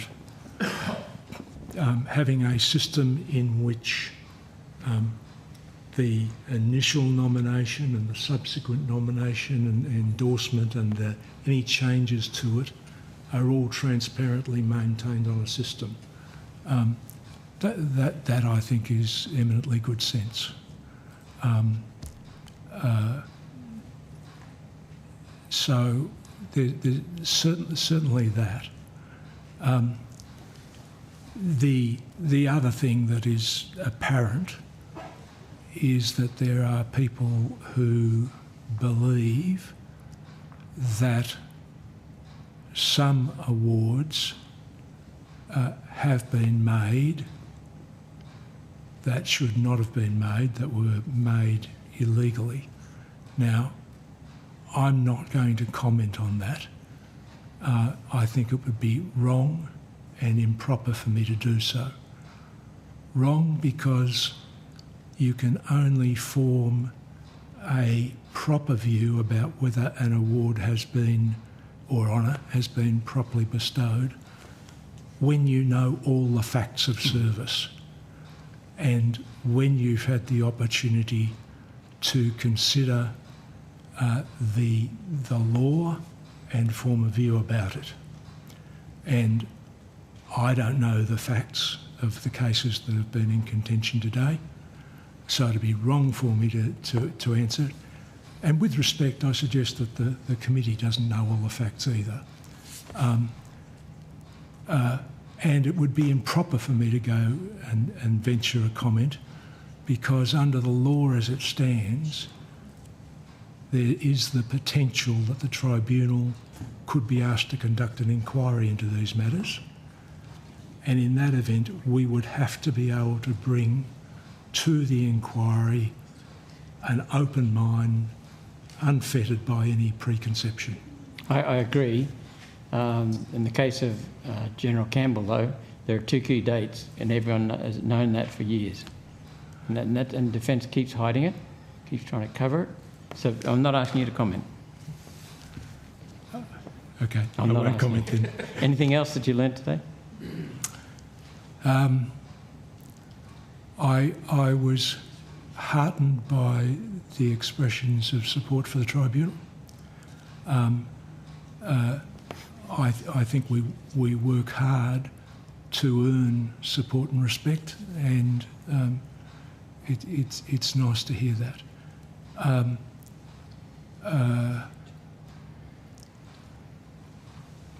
What else? Were you struck, as I was, by the competence of the first four in particular, as all the witnesses, but the first four in particular, and their message was quite consistent? Look, I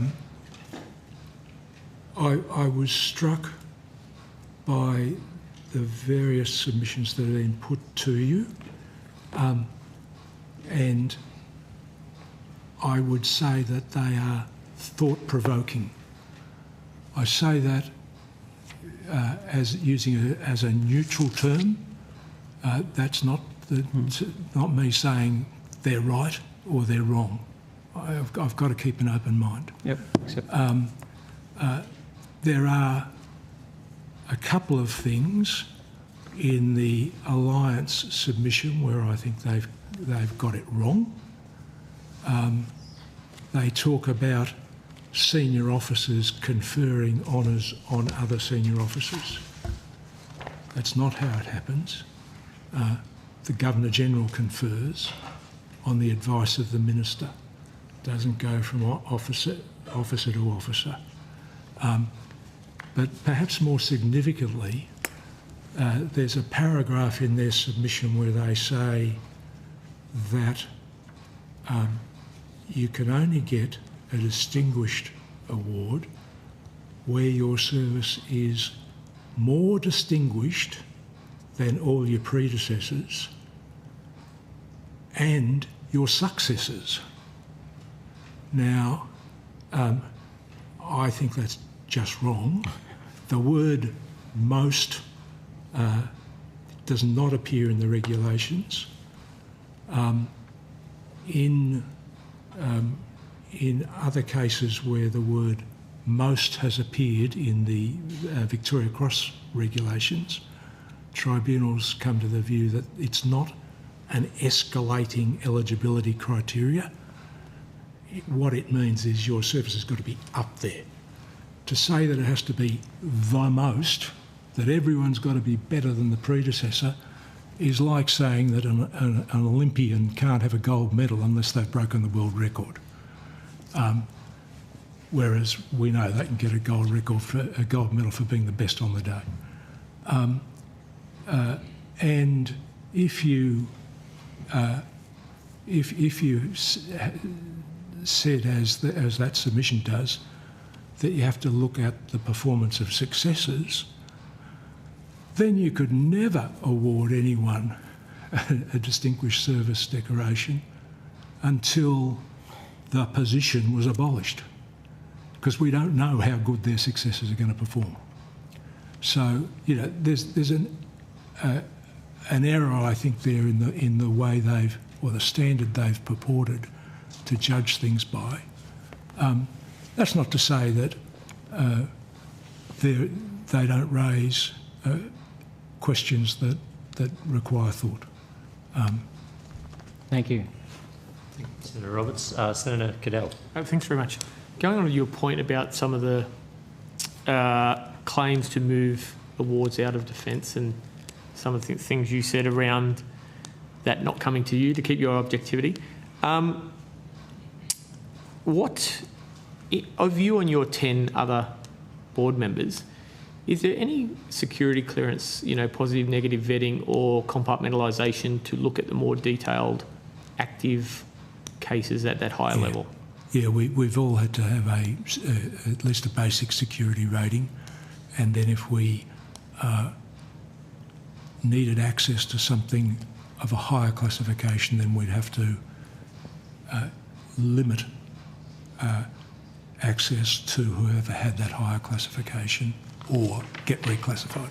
Really? So, can I just assist, Chair? Senator, there are a number of members on the tribunal with various different security clearances. That's what I was trying to get. So, when were you saying that the higher you go up in the awards and stuff, Defence has more reluctance to hand over information, the clearances exist where they can, to a compartmentalised level, or? Those members haven't been briefed into particular compartments, but they have the potential to. Okay, thank you very much on that. When we get down to the basis of the confidence, and what this is, and my good friend Senator Fawcett here passed, I'll have to say last year now, we're in a new year, last year, a bill about the testing and evaluation process, that officers in T&E are often looking at stuff that their career paths and their officers above them are the ones putting equipment and purchases in. Are we looking at a situation here where we're asking officers whose career paths may interact with those they're looking on the awards and service history honours system, they have consequence to the decision they make, more so than yourselves? You have a relationship with Defence, but those in Defence have a genuine consequence potential for the decisions they make when they're looking at these things. Is that fair to say? I'll make it more basic for the troops out there. The toes you step on today are connected to the butt you've got to kiss tomorrow. Is this what we're seeing? Okay. Perhaps I could respond to you by saying that if a serving Defence officer has nominated someone for an award and it's been rejected and they're dissatisfied, they have the legal right to seek review by the Tribunal. I don't know that we've ever had anyone who had the intestinal fortitude, or whatever you care to call it, to challenge a superior's decision. And I get that. I'm balancing the internal versus the external review or assessment of these claims, because we've had Senator Roberts over here talking about the current Chief of Defence Force talking about awards for previous at that higher level, and we've heard claims, you raised them yourself, about the boys' club or the cartel, I think was the words used today. Does it remove that image and potentially those things, if it is an external body or a body that isn't connected within military, if that initial phase is looked at there a little bit? What's your thoughts on that? Look, as I said, I think the nomination function should remain within Defence, because identifying and seeking to recognise performance by people that you're leading is a core leadership function. Right.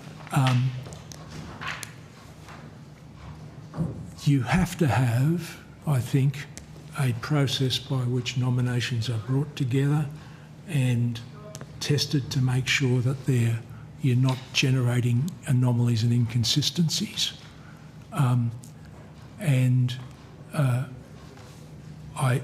I think that's probably should be internal. I don't think you necessarily resolve the issue by moving it totally out of Defence. There are ways that there could be a stronger safeguard against inappropriate issue, if I can use that as a neutral term. So, where it's proposed that an honour be awarded to someone of a particular rank, then there might be an extranumerary independent person who looks at it. And that could be someone who's engaged by Defence as a consultant or something like that. So a limited place where, to protect Air Commodore Bloggs on an application of Rear Admiral Smith, in the future, that one could be referred up, whether it's a superior or someone in a higher up range of command, that sort of stuff where we can put that. Well, that would be, they all go up. Yeah. In the ordinary course, they all go up. Yeah. No, but I'm saying, if I'm sitting on the board and I'm looking at awards and assessments on that panel, and I'm looking at a superior, or I'm looking at a thing, there is some trepidation if I don't believe the award's merited to say no thanks very much, isn't there? you've got to be having a... Yeah. Some people might think it's a career-limiting move. Yeah. That's what I think. Okay. Thank you, Chair. We'll go to Senator Darmingham and then to Senator Fawcett. And just for the information of committee members, I do intend to finish promptly at 4:30 today. I've only got a couple No, that's all right, but I questions. just for shadow, I'll not like to keep it, I'll keep it tight. Okay. Noting your comments around proposed reforms by Defence, I just wondered if you do, what's your view on whether any reforms to the tribunal are required, and if so, what they might be? Yeah, look, I think there are appropriate amendments that should be made to the legislation. We've put some of those in our principal submission. For example, we don't have a purpose clause. It'd be good to have that. There's a whole range of powers to dispose of matters that you see in other tribunals that I would like. A very significant one, though, is if a medal, an honour or is withdrawn, cancelled, there is no appeal against the cancellation. But the person who's been cancelled can apply again to Defence to have that reissued, and when that's refused, they can appeal to us. That puts us in the position of reviewing a decision that's been made by the Governor-General on the recommendation of a minister. I think that's inappropriate. I think it'd be far better if where there was a proposed revocation, the person affected was told, we are minded to revoke. You have a right to apply to the tribunal within X weeks, and the tribunal can then look at the proposed reasons for revocation. We might say we think the revocation is singularly appropriate. The person knows that they've had an independent scrutiny over the proposed decision. We might say we don't think it's appropriate, and the minister may accept or reject that. But I think that would be a far better way to go. So there's changes like that you know, I would be happy to see. At the moment, people can appeal against a refusal at any time. I think going forward it would be good if people were told, you know, by Defence, we're not going to recommend you can appeal to the tribunal, but you must lodge within 6 months, or, you know, the tribunal having a power to extend that period in exceptional cases. But I think that'd be a good advance. There's things like that. Yeah. But I don't think that stripping people of rights of review, curtailing their rights or abolishing their rights is a good proposal, and that's the nub of what Defence has proposed. And just in terms of time frames, do you think there should be a time limit on how far back reviews can go? You know, for example, you know, verifying offence becomes more difficult the further back. Okay. So at the moment, people can come to us for service going back to the beginning of World War II. It's a long time. Yeah. A previously constituted tribunal recommended that the book should be closed on World War II after a transition period because of the perceived difficulty in obtaining reliable evidence. I mean, you're going to be hard-pressed to get eyewitnesses. that was agreed by the then Minister. It didn't proceed. Elections got in the way and so on. They tend to do that.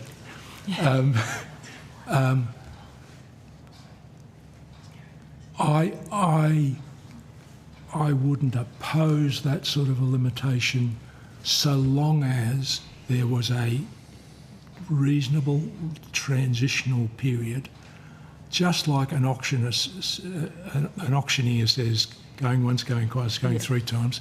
Yeah. Just like the bartender says, last rounds. Yeah. To let people who have a case come forward. Yeah. But that issue with ability to find relevant evidence, it's an issue with World War II. It's probably an issue with Korea. Certainly not an issue with Vietnam or anything since.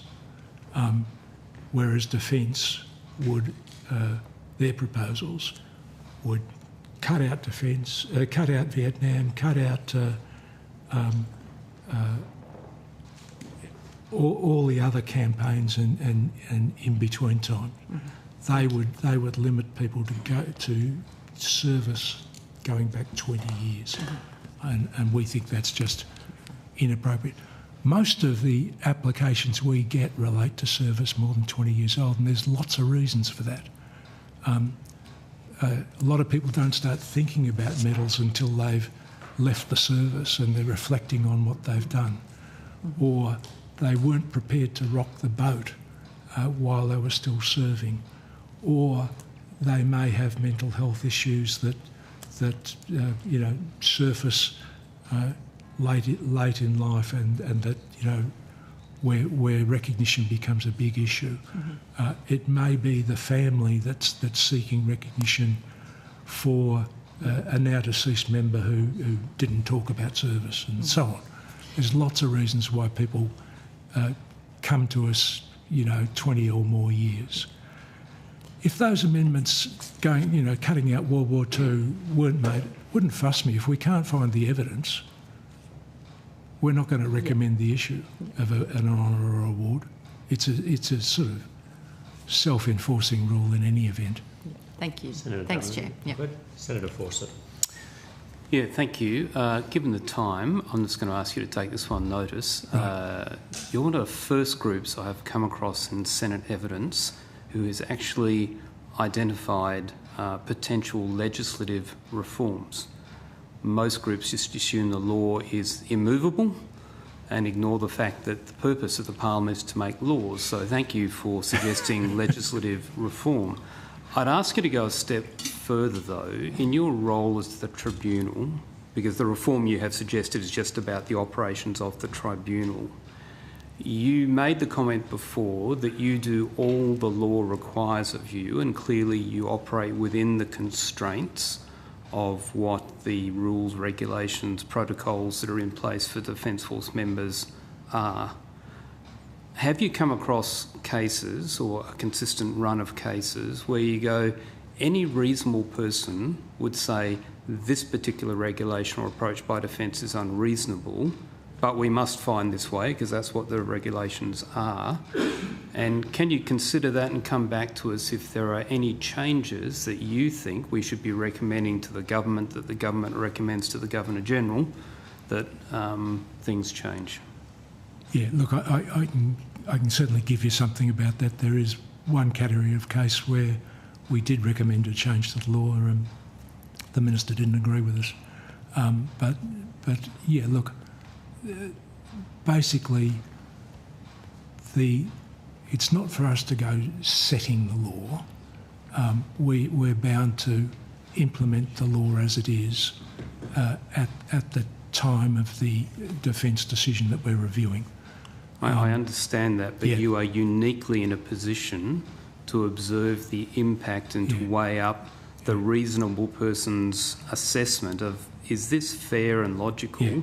And to say, if you have the opportunity, this would be a change that would make sense. Yeah, let us take that on notice and and I'll go away and lose some sleep and talk to my colleagues and so on. Terrific, thank you. That was also the Fawcett. Last call. We could have one more question. Yeah, one more question, and then if it's all right with you, Senator Roberts, we'll wrap it up after that. Thank you. Go ahead. Mr. Skeel, it's